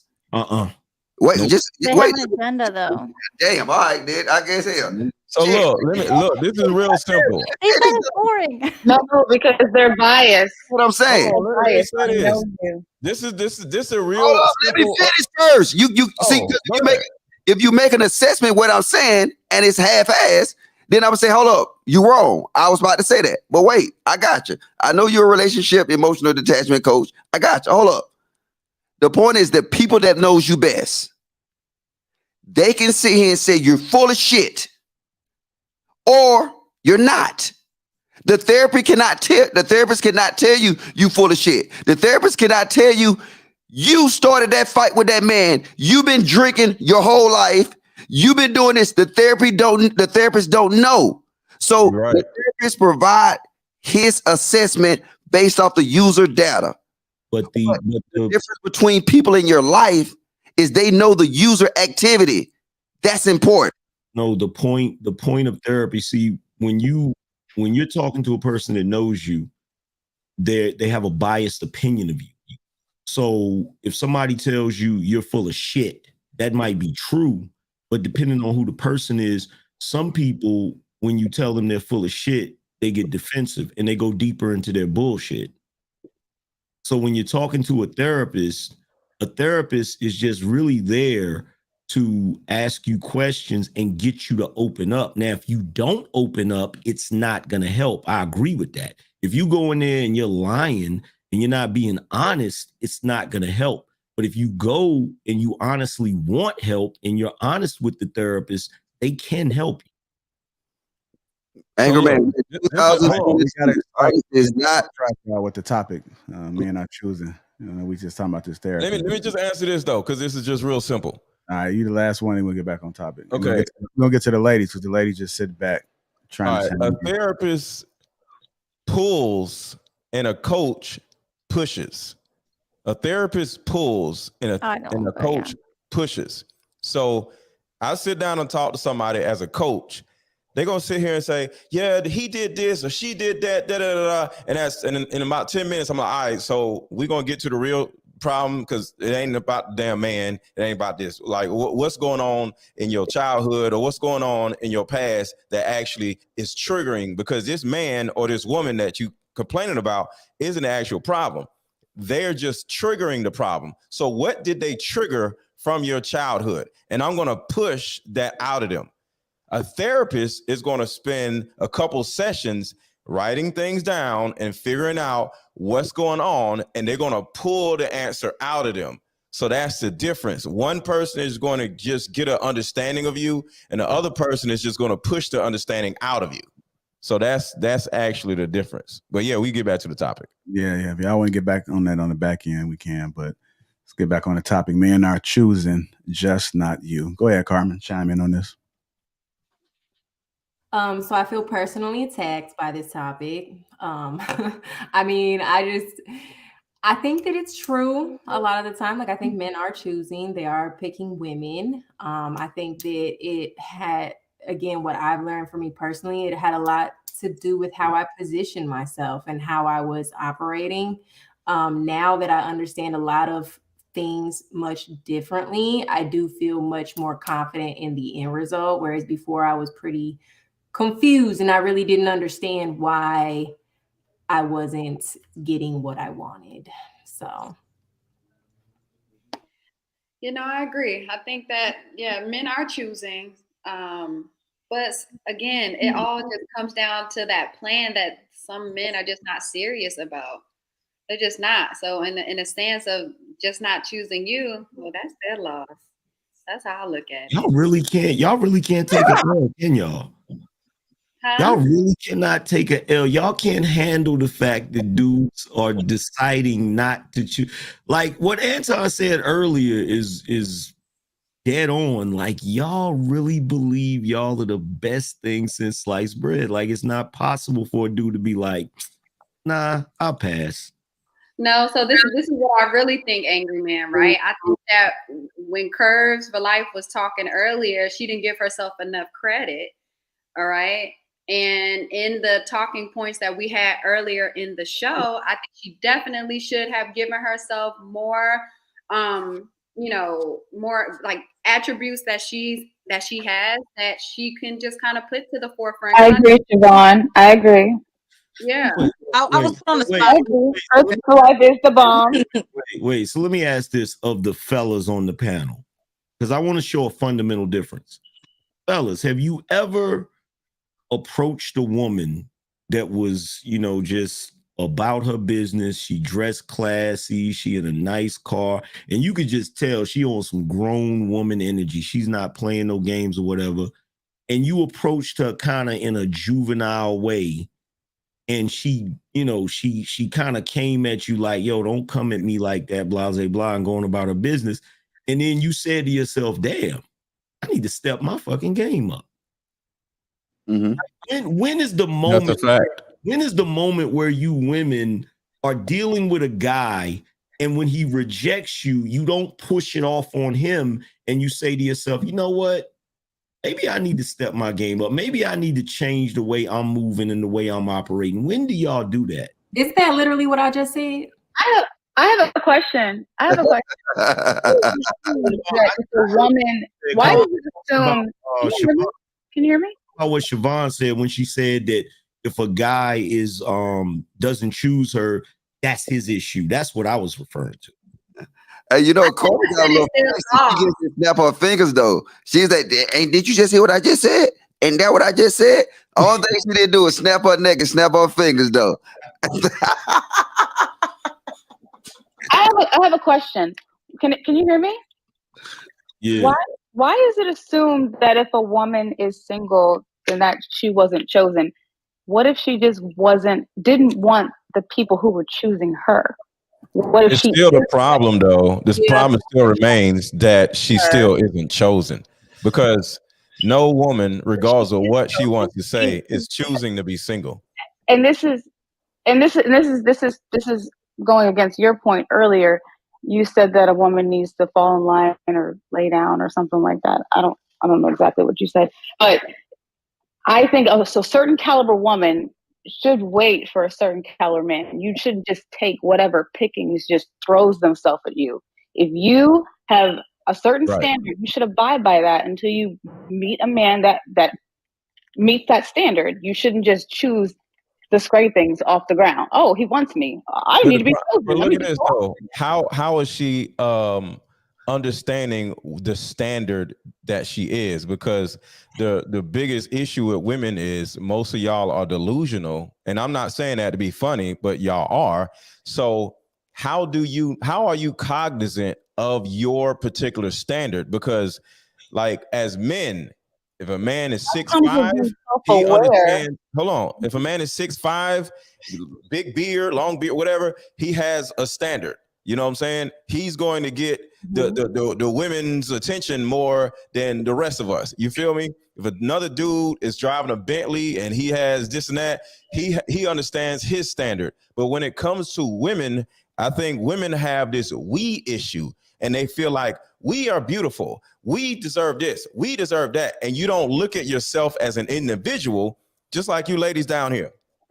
I'm sure y'all are like, we are beautiful. What is wrong with these men? Each one of you have your own issue.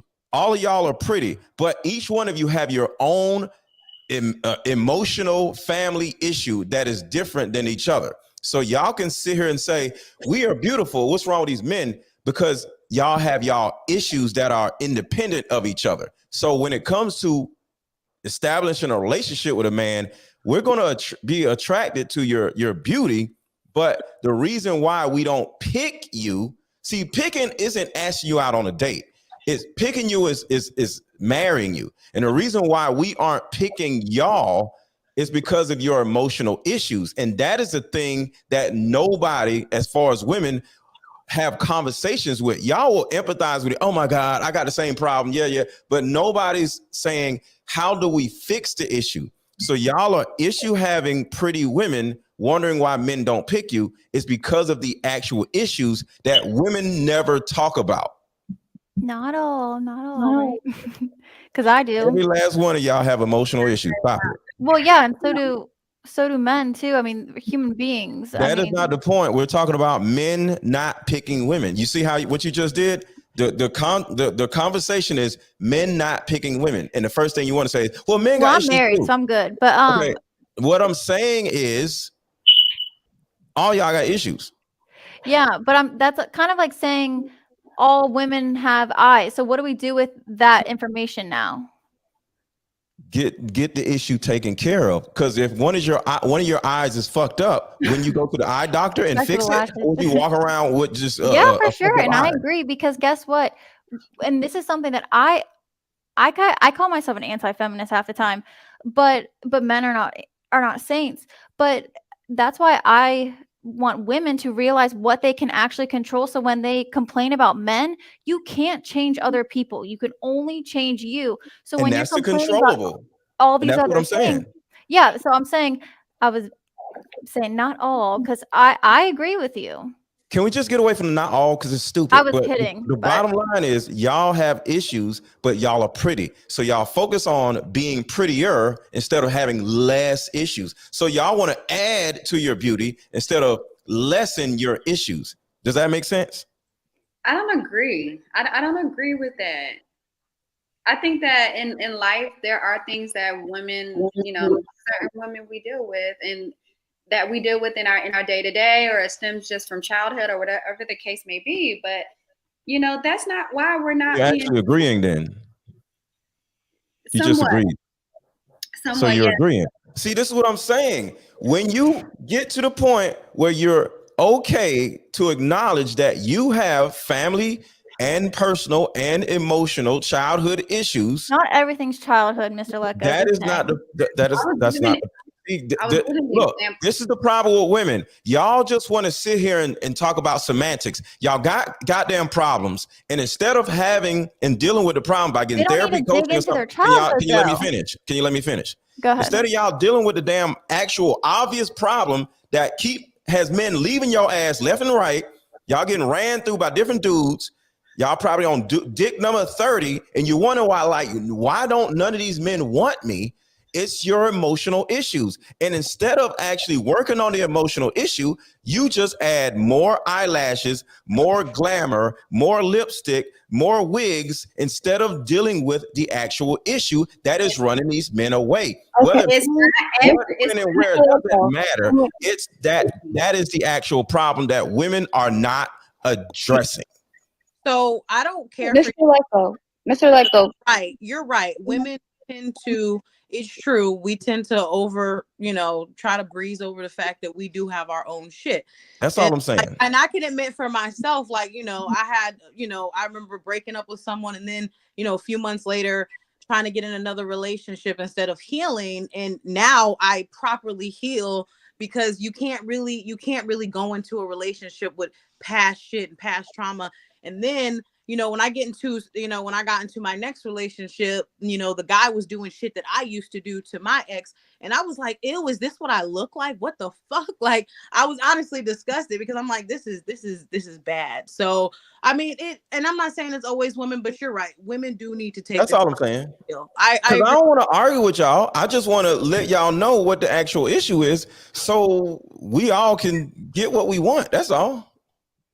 Yeah, and I think, to your point, I was gonna add that I do feel like women have issues, and they do get grazed over, just like Chris for Life said.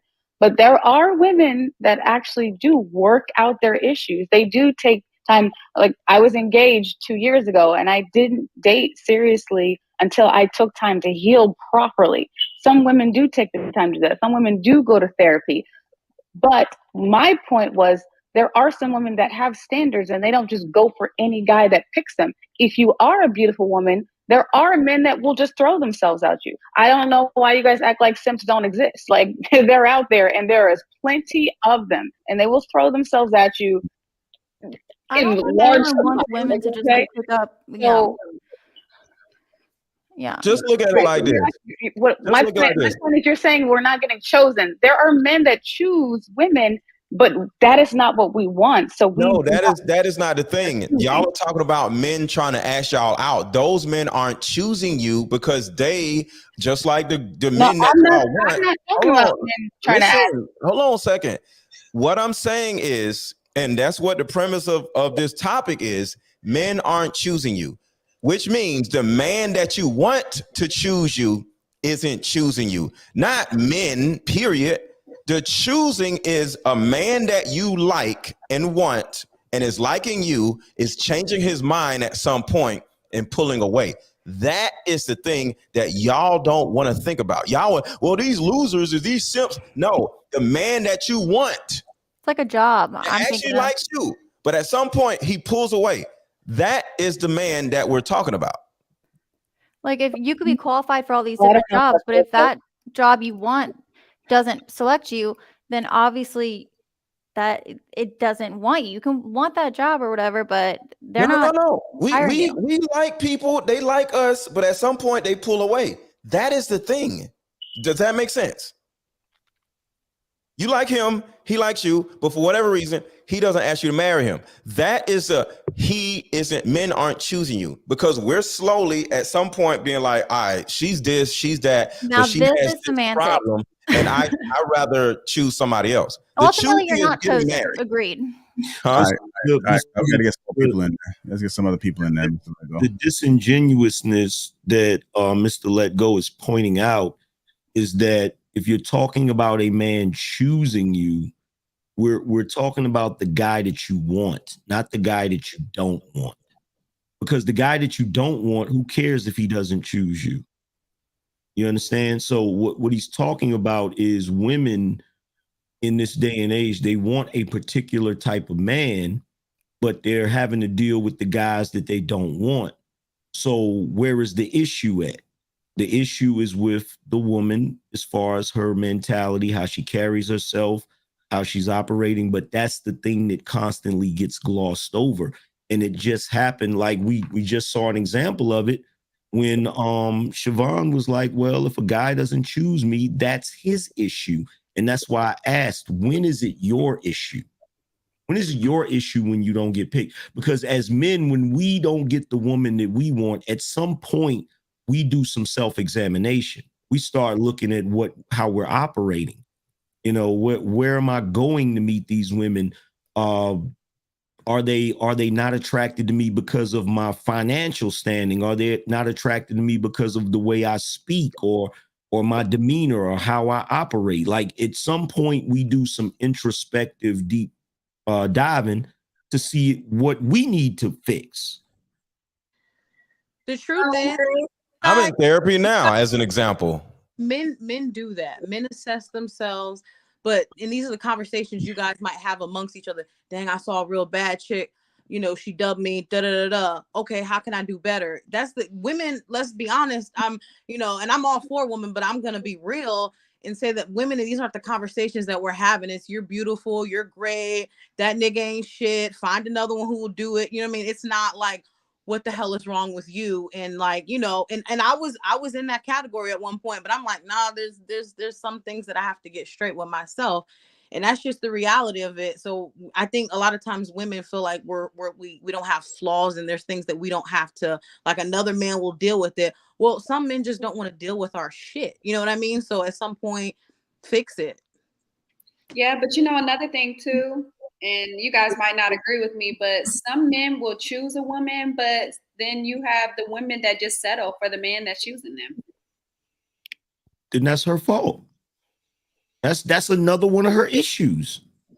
If she has in her mind that she wants a certain type of guy, and she's not able to get that guy because she has issues, and then she settles for a guy who's less, that's still a issue. You still have an issue, because once you get with that guy, knowing he's not your first choice, you're going to have problems in that relationship. You're going to make his life a living hell, because you're going to subconsciously try to run him away in a passive aggressive way to make it his fault that you picked the wrong guy, so that when he breaks up with you, you can then turn around and say he's the problem. You're still trying to avoid the fact that you're not dealing with yourself and what you got going on. And that's I think the issue is go ahead, just, Trill. I'm gonna say I just think the issue is that women have a confused summation of what choosing is. I think that has to be defined. We have to set foundation here first, right? Because it's a lot of women that feel like just because the man will have sex with me and he'll deal with me when it's convenient, that he's choosing me. That's not choosing. Fact is just like I spoke so eloquently earlier about, any relationship outside of marriage don't mean shit. That is when a man chooses you. That's a fact. When he walks down that aisle and y'all get married. I'm not talking about by the ring and we be engaged for 6-7 years and then we both go our separate way. I ain't talking about that. Don't talk to me about the man who bought the ring. Talk to me about the man who signed the paperwork. Because it's a difference. That's what choosing is for a man. Because I say it all the time, sex is nothing but exercise with an amazing ending. unless that man is in love with you. That is a fact. But women see sex, they put so much significance on it. And then, just like bro just so eloquently stated, you dealing with this dude forever. He done quote unquote misled me. You 2-3 years into a situationship, it go bad. Now it's his fault. No, the man y'all never even spoke about marriage. Never made no plans to. He ain't never even brought it up. You just sitting there enjoying the moment and overanalyzing the sex. He's willing to have sex with me, so that means he's choosing me. So that way, when that situation ends, and you're gonna feel like, yeah, no, it's men choosing me. I just had a nigga with a blue check, or I just had the dude that I wanted. We spent, a year together. He took I spent a year together, and he never chose you. He took the so best. Again, we got to set the foundation on what choosing is, and I think once women get that into their head, they'll be able to easily differentiate the difference. But until then, they're gonna keep getting finessed, and that's just what it is. Because a lot of y'all are actually on your 30th dick, wondering what the hell is the problem. That's your magical number. So I have a question as far I guess to Trill, as far as choosing. If a woman is giving it up and doing all the things that you should do in a marriage, why would a man choose her? Well, you got to show what you're capable of. You know what I'm saying? But at the end of the day, you got to have boundaries, make the man wear a condom. Don't, have some type of requirements. Let him know. Like I coach women. I tell women that you let him know, like, yo, you can get whatever you want as long as there's a condom on. And at the same time, at some point, I'm going to expect this to go somewhere because I'm looking for marriage, whether it be you or somebody else. But most women are afraid to put their standards and requirements out there. Why? Because they are innately people pleasers. So it goes against their nurture, not nature, because it's not their nature, it's their nurture from their mom. A lot of y'all, your mom literally made you feel like the only way your mom will love you or pay attention to you is you do chores for her. So you grow up doing all these chores and all these different things in order to please your mom. Your auntie was like, go hug Uncle so-and-so. Go do all this other stuff. So she sent you out to please other people. So now you're an adult, and now you're sitting there feeling that the only way to get what you want is by pleasing somebody. So you spend so much time pleasing a man, doing chores, giving him ass and all this other stuff. And now you're wondering why he don't want you. That isn't the problem. You got to put up your standards and requirements and say, hey, I want to get married. So just know that if this isn't going anywhere, at some point I'm going to pull away because I know what I want and I know what I'm worth. But you're so much of a people pleaser, you don't say that part. You know what? Look, I don't just. It sounds like you're speaking about broken women with daddy issues, broken. right? Stop that it. didn't have a father, and they don't. And they. None of y'all got fathers. Stop it. I let you. No, time out. I let you speak. Yeah, I was raised in a 2-parent home. My father was very active in my life. So when you have a father who set the standard for you, who told you your value, who showed you what a real man looks like, what a real man should be, when you saw how he treated your mother and you saw a healthy marriage, you do have certain standards and requirements, and you're not just going to pick any man, and you're not just going to let any man treat you like crap because you have an example. So what's your issue? What's your issue? I don't have I got one thing to add, and I'm just I have standards, and I know what we're bringing to the table. That's Kelly, my issue. Kelly, hold on. Let Elijah can you hear me? Yeah, we can hear you, but Elijah been trying to get in. Okay. Hold on. I'm gonna just say this. I've been sitting back and listening, right? And it goes back into we complicate, and this is men. As men, we complicate simple concepts. So now we leave room for all this bullshit to come in. And I just like, you know what, damn, this is literally what we're doing. We're making something that's so simple, so complicated, and now we wonder why shit fucked up because we allow it to be complicated. This is it is about dick and pussy. I don't care. You know what?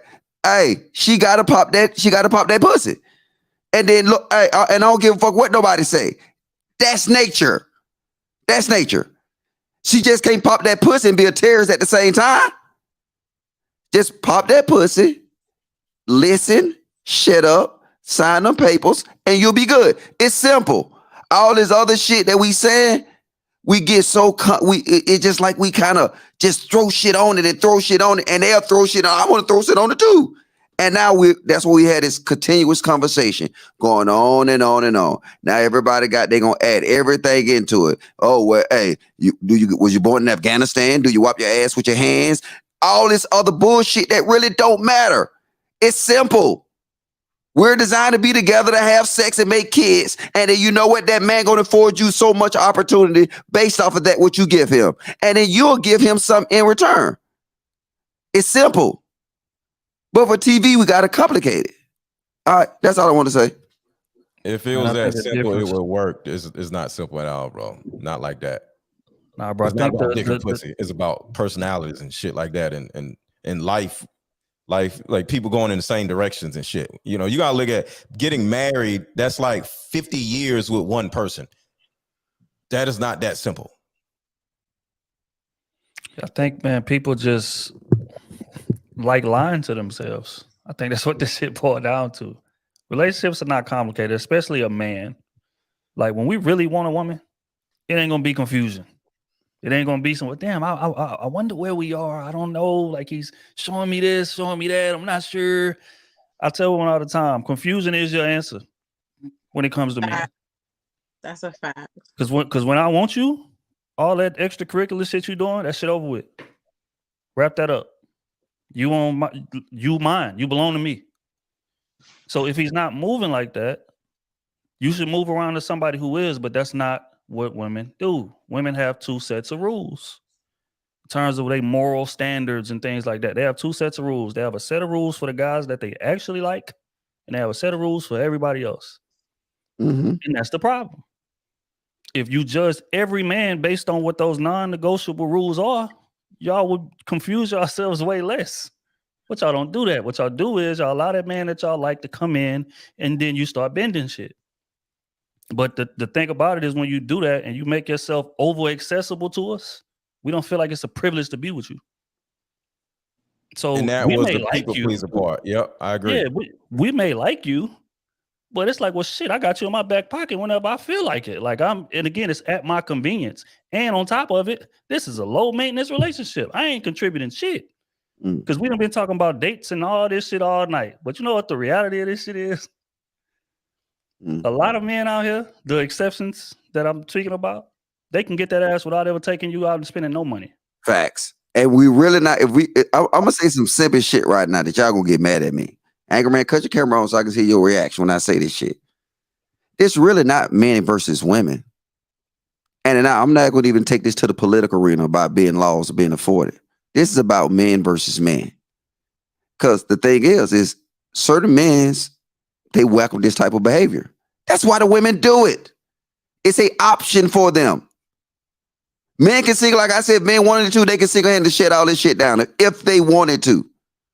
But we control the dynamics, ideally. We provide the options. They have the option to have simps. They have the option to have niggas to take them out to eat. That we provide these options. It's us fighting us. It's just different classes of men, different mentalities of men, all fighting for women. And it's the options that them different classes of men provide. So the women gonna move how we want them to move. And look, I quoted fucking Anton. I need to get off this fucking panel. Because he said, women gonna move how we want them to move. He's absolutely right. They will. But the reason they move the way they move is because there's an option out there for them. Brenda got a baby because Brenda had an option to have that baby outside of that father consent. It's an option. Stuff happen because there's options out there. Men provide these options. It might not be Trill. It might not be Let Go. It might not be Anton. But guess what? It's men out here providing these options. That's why the behavior consists on and on and on. And I get tired of blaming the women when I'm looking and I'm seeing now it's more dudes. That's the terrorists. These dude terrorists is the ones that's out here that's doing it. And they get mad because I call them out. Oh, Logic like bashing on women. No, I like bashing on the truth. The truth. What's the definition of bashing? Harsh criticism. Yes, I will bash your ass. You get up here with that dumb stuff. But it's the truth. Dudes create the playing field. The options is created by the man. If the man was so concerned, because they can say, yeah, Mr. Logic, you're right. And they'll get on their phone and simp the fuck out. They'll get on their phone and cut their homeboy neck off for a girl. They are the problems. The women just exercising options. And that is exactly what I'm saying. That is what makes it complicated for them, because this dude is over here with a certain set of rules, then a dude is over here with a different set of rules, and then she don't get what she want over here because she's used to that. Then she get over here with this dude, and then he don't choose her, and she's just like, what the fuck? Because we, like you said, we men are actually having different sets of rules, which confuse the shit out of women. So one dude want wigs, and the other dude want natural hair, and the other dude wants you to be his maid, and then another dude like, sit your ass down and stop talking so fucking much. And then she's just like, what the fuck is wrong with these dudes? And that is what I'm saying. It's not complicated to us, it's complicated to them. I'm just showing empathy to the understanding that we as men are confusing the shit out of y'all, and it's making it complicated. So I'm not saying it's complicated. I'm saying life is causing complications. Now you assume it's complicated. So that's why y'all don't know how to shut the fuck up, because when you do shut the fuck up, you still don't get what you want. So you're confused. All right, let me say this. I don't believe in women doing wifely duties for a husband or for a guy that's not their husband. I don't believe in it. I don't believe that y'all should be moving this type of way. I don't believe that people should be dating. It's almost like going to a networking event. If you go to a networking event, it's a bunch of people that's all in the same boat. Most of them is broke as fuck, and they all looking for somebody to save them. And they all connecting with a bunch of other broken people that ain't got no money. That's not how you properly network. And so I tell people all the time, first of all, stop doing wifely duties, because then why would he buy the cow when he already getting the milk for free? That's number one. Okay. Number two, you don't date if you're looking for a mate.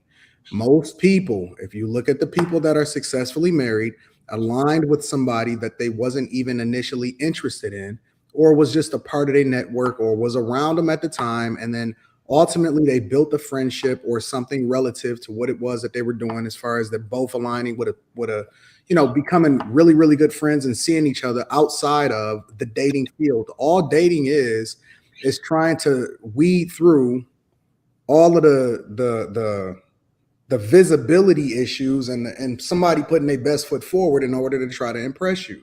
It's not what you should be doing. Most women have passed up on the man that they were supposed to marry in the first place because that guy got friend zoned, or he was the dude that actually had their best interest at heart, but they wasn't interested in them. So if you want to find a mate, if you're actually looking to find somebody to align with, you need to align with somebody in your network. Spend time around people, getting to know them and building up your relationships without any kind of preconception or any kind of interest from a sexual perspective, so that you can see people truly operating in their element. That's how you get to deflower them. That's how you get past all the barriers. That's how you get past all of the presentation layer. What happens is you get to see how they operate in a duress. You get to see how they treat their parents. You get to see them, reacting to objections. You get to see them in their vulnerable moments. And that's what having a network is for. Having a network is not just making money with people. Having a network is building relationships so that you can authentically see the character of a person. Usually, if you spend enough time with certain people, you start to like each other authentically based off of things that's not necessarily just visual or sex or whatever. You get to really understand and know people, right? So stop spending your time trying to date in which you're then putting on your representative around a bunch of other people putting on their representatives. Dating, in my opinion, is futile.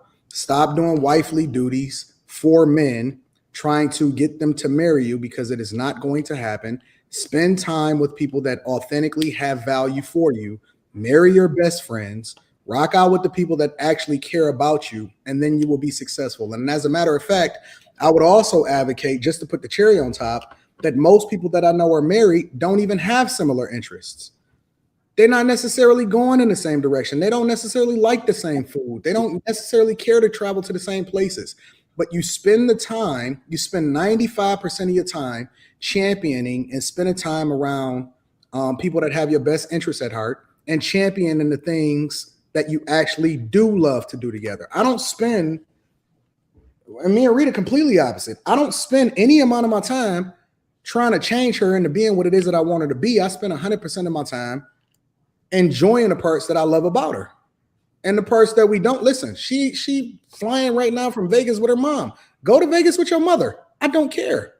You know what I'm saying? Like, do that. I don't feel like going to Vegas right now. I don't need that in my life right now because I'm doing other things that actually add more value to what it is that I'm trying to do. So all I'm saying is network effectively, marry your best friends, give them the opportunity, and stop trying to do wifely duties for people that don't have your best interest at heart, because that's how you find yourself being a side chick, or you find yourself being a chick that we just bust down, not the chick that we want to marry. That's my thoughts.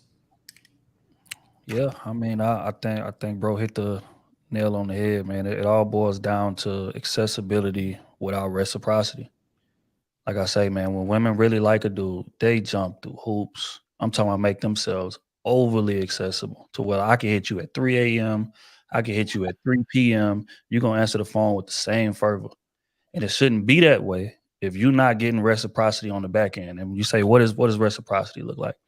It looks like him taking actionable steps to solidify a union between me and you, not me just dealing with you when it's convenient for me to. And what I mean by that is, if women was to really look in that mirror and be honest with themselves, a lot of these dudes that they be confused about, you take a step back and look at like how many times that y'all talked on the phone or how many text conversations that y'all had.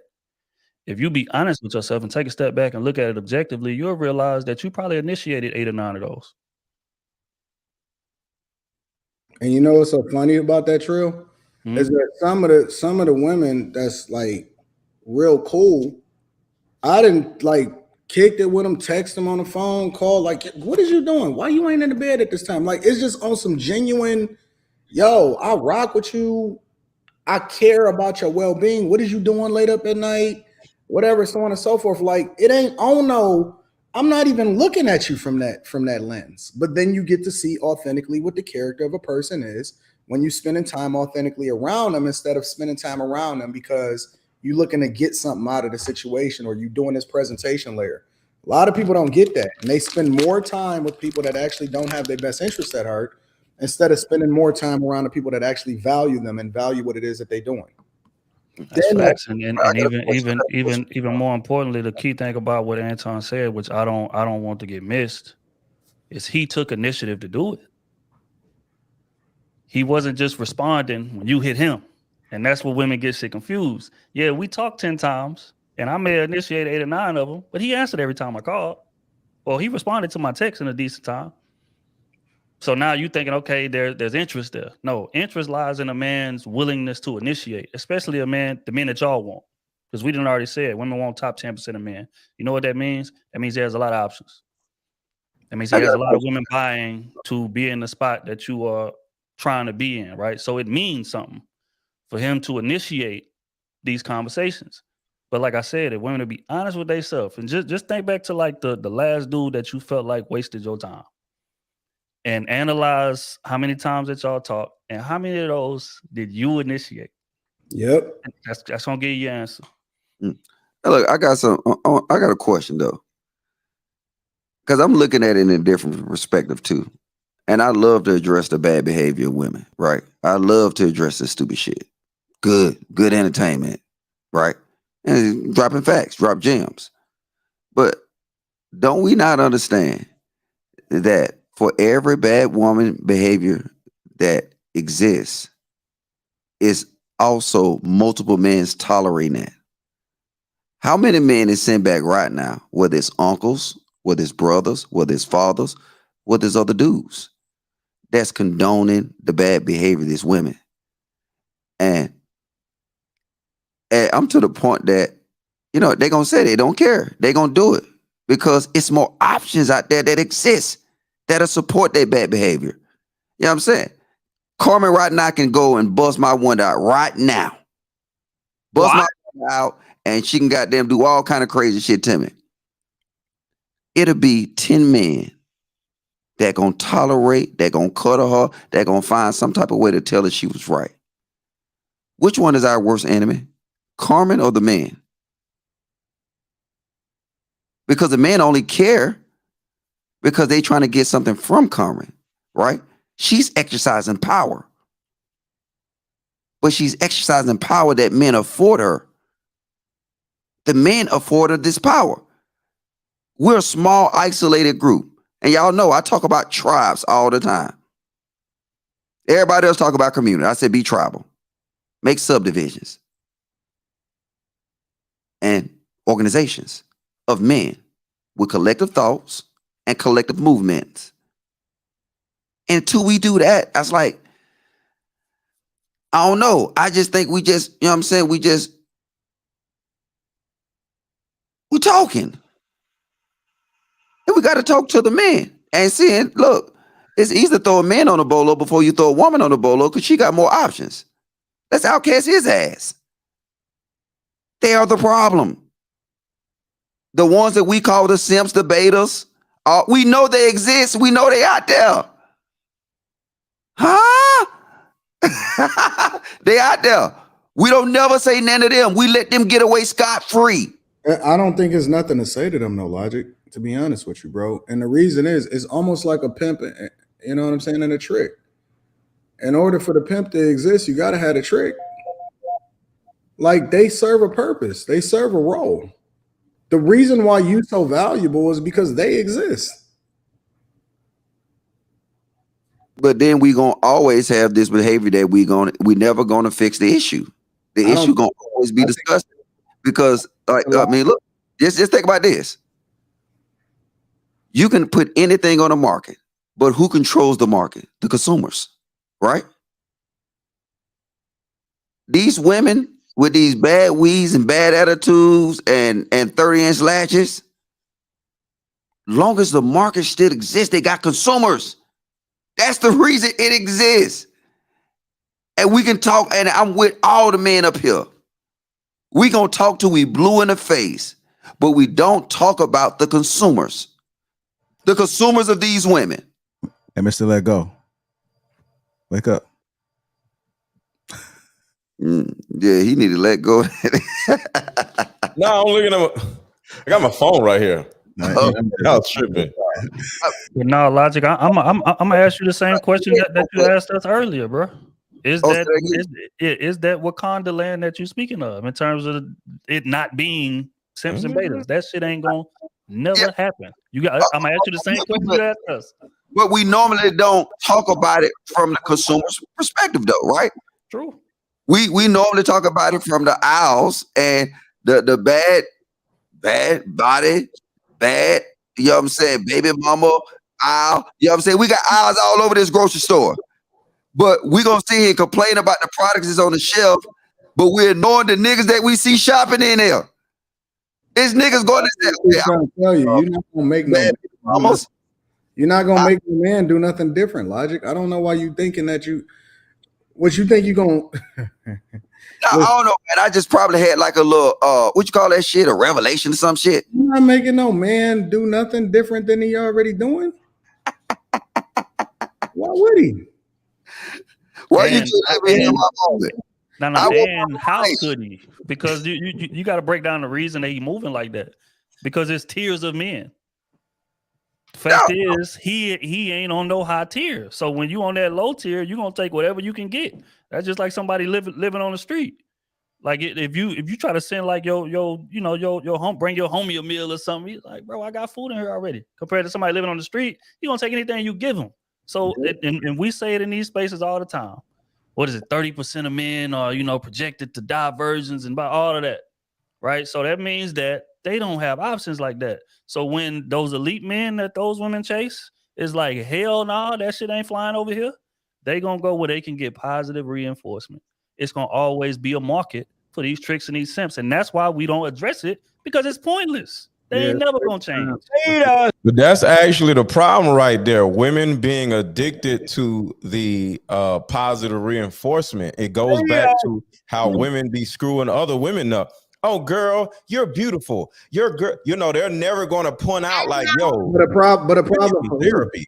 A problem. So for you're going to go to a man who thinks you're beautiful to confirm what your homegirl said. But now you back good. Who At was it- first you were who was it distraught, a but now you're back good because some idiot said you're beautiful. Who But was he it? don't want your ass either. Who is it a problem for though? Huh? Who is it a problem for? For women. No, not all of There will them. be no rolling eyes on the panel.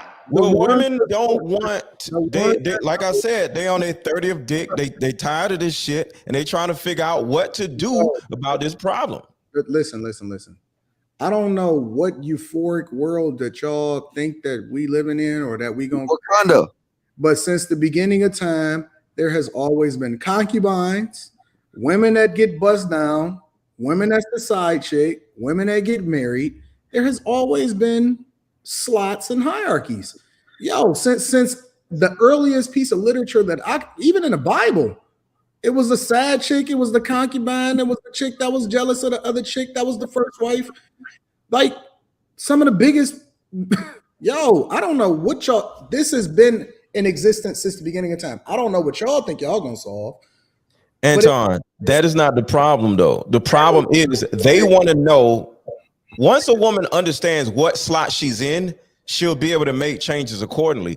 Due to her delusion, she doesn't know what slot she's in. She's designed to be a side chick. That is what her purpose on this earth is. I don't know what world y'all living in. Which woman? Which woman though? Side chick's purpose is to be a side chick. She doesn't know she's a side chick though because she's does. delusional. She does. She know it. She know it. I agree with Anton. Certain women don't know what slot they're in, and that is the actual issue. What I don't know what world you living in, Mr. Lego, but every woman know exactly what slot she in, bro. They don't want to look. I get what you're saying. I keep saying the word delusional. Watch this. Carmen, do you know what slot you in? You don't have to say what slot it is. Do you know what slot you in? I would say so. I don't know what that was. Okay. Coach K, you know what slot you in? You don't have to say the slot. Mm-hmm. Siobhan, do you know what slot you in? Yeah. Curves for Life, do you know what slot you in? For sure. How don't they know what slot they in? Okay, what is the problem, ladies? Is it the fact that you don't like your slot? Hold on. Is it that you don't like your slot, ladies? Yes or no? I love my slot. You're married. The other ladies. Do you have an issue with the slot you're in? Times like what can you directly ask which question? Like what do you mean? Can you clarify? Like are you not satisfied? Well, go ahead, Anton. Whether they like it or not, it don't matter. They know. No, what I'm saying is if they know what slot they're in, what's the actual problem? Because you trying to save them from the slot that they rest in their feminine energy in. No, it's more than that, Anton. It's not that simple. Because the thing is, right? Look, Carmen, Curse of Life, Siobhan, and Coach K all can think they're in a certain slot, right? They got faith that slot exists. But do you know who give them who control that dynamic? The nigga on the other end. Look, and I ain't saying that I don't know these women from a goddamn box of rocks, but just keep it funky. That's what I'm talking about. The consumers. So look, and you can Anton love try to remix it back to we can remix it back to the women, right? They know. I know. Who tells the woman what slot she's in? Who give them slots? The consumer. The consumer do. But they know what slot they're in. They're not surprised. First, it's a slot. I'm gonna put them in, Anton. That they don't. But logic at the same time, they gotta willingly sign up for the slot.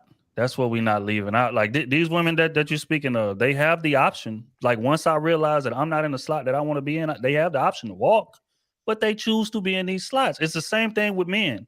We get on here and we say this shit all the time, especially with a man dating and shit. Oh, she got you listed as food man in her phone and all type of shit. You think these niggas don't know that they the food man? They know.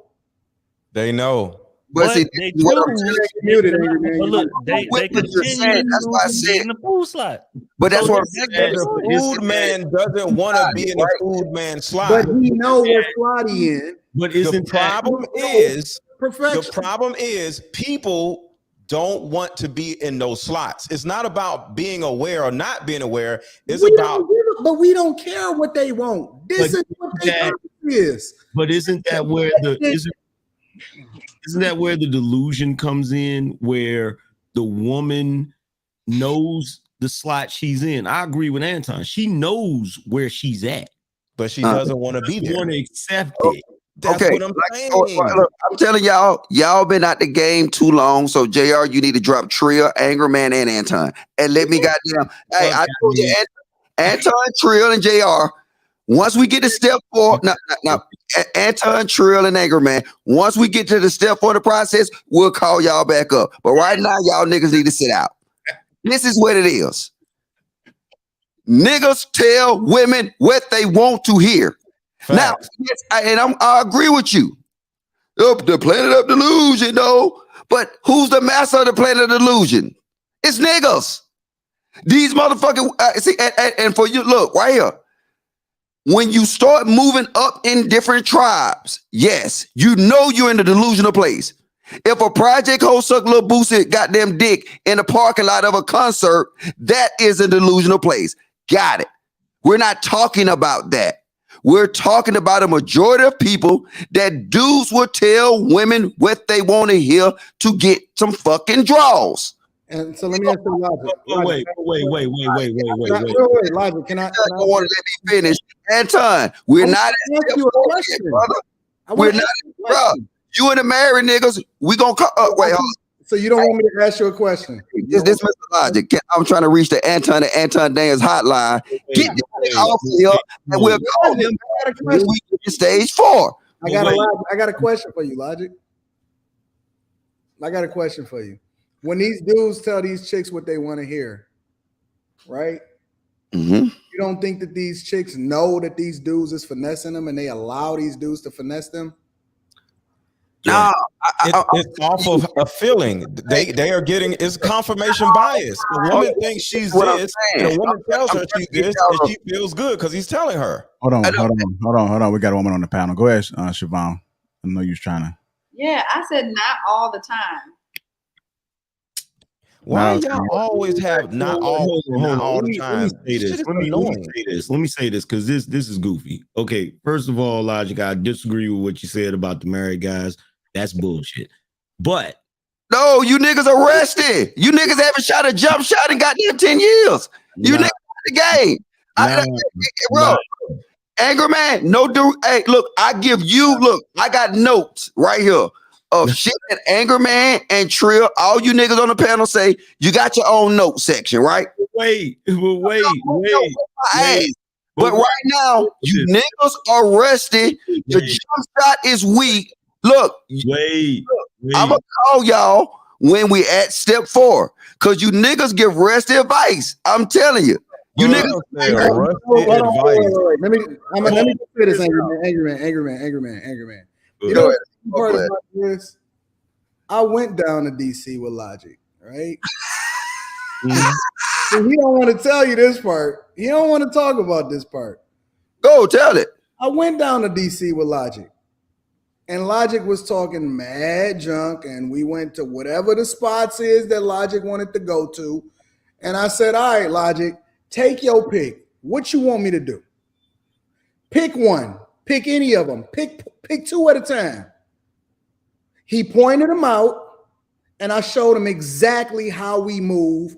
And both of them hoes was ready to throw the draws at that moment, right in front of him, in front of my chick, in front of all of the women that we was with. Both of them hoes was coming with me that night.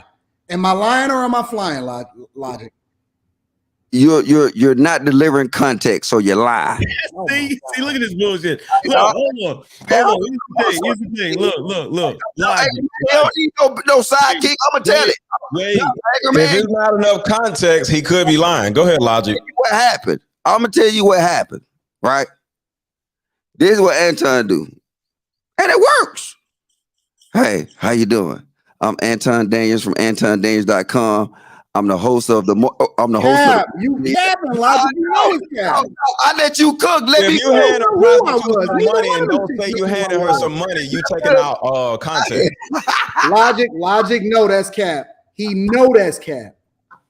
And you know what I'm glad of? I'm so glad we had more than one witness. We had about 10 people with us. But how do you tell a retired Michael Jordan that his game is trash? Logic know what's up. Do that. You know what's up. How do you do that, bro? Look, and you know what the funny part about it is, Angry Man? You know what the funny part about it, Angry Man? His ass. You know what the funny part about it, Angry Man? All the other niggas that was single that was with us, zip lip. Nothing, right? Had nothing to say. No game, no shot, no nothing. Ain't had nothing to say. Yo, if you heard us, I already talked about this. I'm not disagreeing with Anton, but what I'm trying to say is you're still talking from you in a special predicament. And if you don't understand that you're in a special predicament from the majority of the men, then like I said, you might got your jump shot still, it's ugly as fuck though. And you know what I'm saying? Your crossover is slow as a bitch. You know what I'm saying? But it still work. I give you that. It still work. Logic. Every single chick that night that you met, fucking Rolex, $7. We was at the Silver Diner. He walking around that bitch in a Rolex. And plus, you know what? We ain't gonna even go there. I'm gonna keep it on the point. Yeah, go ahead. Hey, Logic. I'm saying, Logic. How many women did I introduce you to that night? Bro, Anton, zero. None. Wait, Logic, really? Logic. Let me ask you a question, Logic. Right now at this moment, Iron Mike Tyson old as shit. Mm-hmm. You gonna walk up to him and challenge him to a fight? No, because I'm not a professional boxer. But put him in a ring with Deontay Wilder. Here, fucked Mike Tyson up. But fuck Mike Tyson up, bro. Mike Tyson ain't got no smoke for no boxer, bro. But that's not a good equivalent, and I'm gonna tell you why. You're talking about boxers. Why would you compare a boxer to a regular nigga? That don't make no sense. Hold on, it isn't, because I'm not spitting game at another dude, man. Dude, you use. Look, your analogy just fell on his face. Listen, bro. Okay. Look. Let's cut the cap for a second. First of all, spitting at women back in the day was harder than it is today, bruh. Y'all need to stop the cap, man. Y'all niggas nowadays got it easy when it comes to spitting to women. So stop that. That's number one. Number two, about the thing with the consumer, okay? A chick knows if she's spam. All right? The nigga that comes in the store and buys the spam, he can pretend like it's the best thing in the world. That's just his coping mechanism. But if the spam starts thinking that it's filet mignon, that's on the spam, nigga. That ain't on the dude just trying to pretend like it's filet mignon to cope with the shit. You feel what I'm saying? Ladies, so that means y'all, that's the slot y'all in. Y'all are spam. All right, so we got to start bringing this home. Excuse me, Logic, did you block that dude or did you collect my money yet? I was just trying to figure out because we'll get I ask you a question. Put your cash app. We'll get your money from him. He gonna be around these YouTube streets. Curse for life. Are you spam? Are you spam? Is that the slot you're in? I got carried away for so long, like I don't even know where. The slot you're in. Remember, everybody knew what slot they were in, right? Yep. What I was trying to let y'all know is you, just like men, can get out of your slot if you go fix your shit and go get some therapy and stop because you That's have a lot facts. of emotional Like to be issues. put in a No, box. hold on. I'm just saying, just understand the slot you're in is not because of your beauty, it's because of your emotional intelligence or where you are emotionally. If you know how to deal with conflict with a man or with women, because some of y'all, well, most of y'all can't even get along with other women at work, understand your level of conflict resolution. Do you feel like a victim all the time? Do you withdraw for conflict? Do you run from a confrontation? You know, or do you spaz out and do you engage too much and do you like make the other man feel like he ain't shit or whatever? If you have those issues, fix those issues and you can actually change your slot, and you will no longer be spam in the supermarket. That is the issue. Stop That's putting what I stupid did. ass wigs on your head and make yourself feel beautiful and fix your goddamn mental issues, and then you'll change your spot because a lot of you are spam. Okay. All right, y'all. We gotta get to these super chats. You wanna get them, Siobhan? Yeah, I could do it. All right. That will $4.99 curves. I'm good for it. I just know how to call a bluff. Oh, I read that already. Little murder side piece, aka Angry Man 99. These niggas trolling. To go $5. Tell the unmarried women to write a book about men changing the smoke alarm. Miss S. Parker, $1.99. You're a beautiful curse for life. Your eyes. Rebellious videos, $2. Curse for life. Roses. Dub Will, $1.99. And curves, you are cuter without them. Catherine Forbes, $2.99. At Curls for Life. Looking good, lady. Selena Poindexter, $1.99. Them low vibration lashes. Love you. See how everybody telling you to take that bullshit off? Shelton Ward, $5. Curse for life. You look 3 times better, sweetheart. And you know it too. Siobhan, the lashes and weave is fake, and doing that ain't showing us anything real. Yeah. AL, $10. ATL Homecoming, the house runs everything.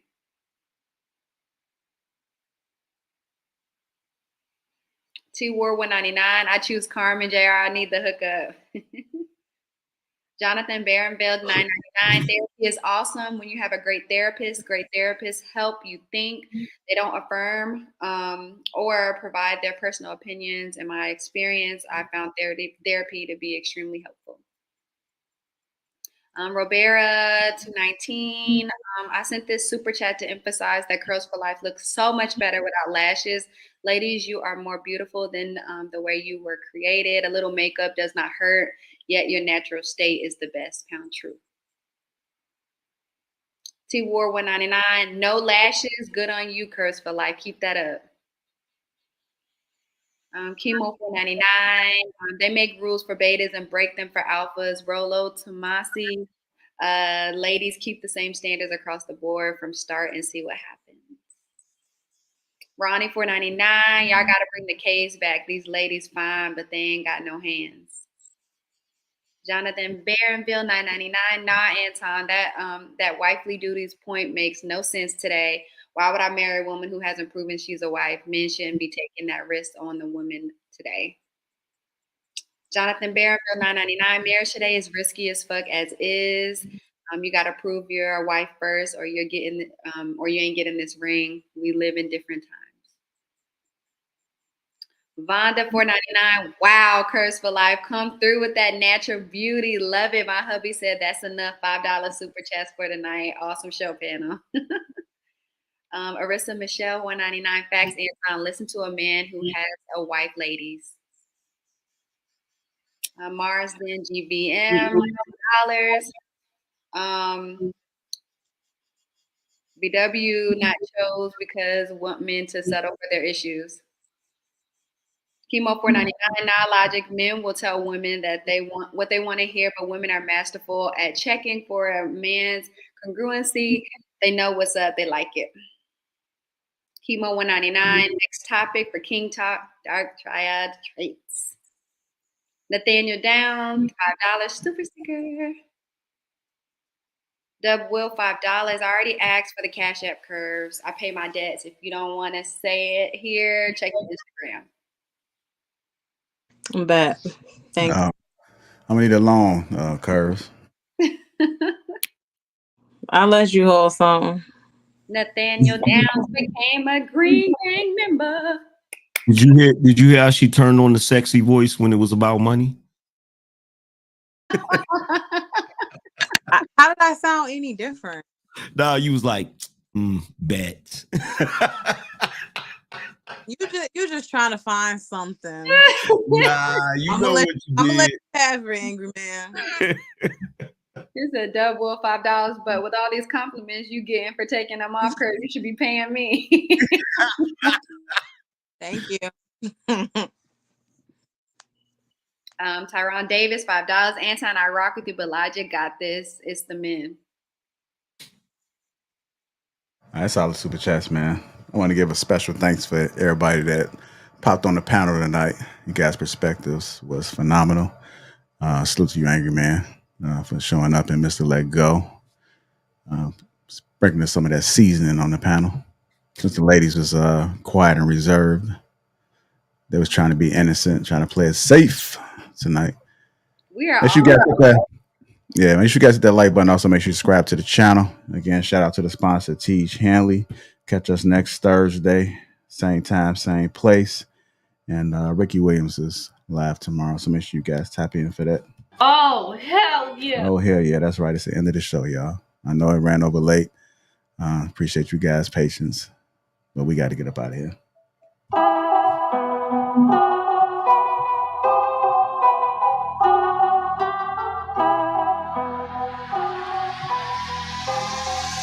Jack Frost.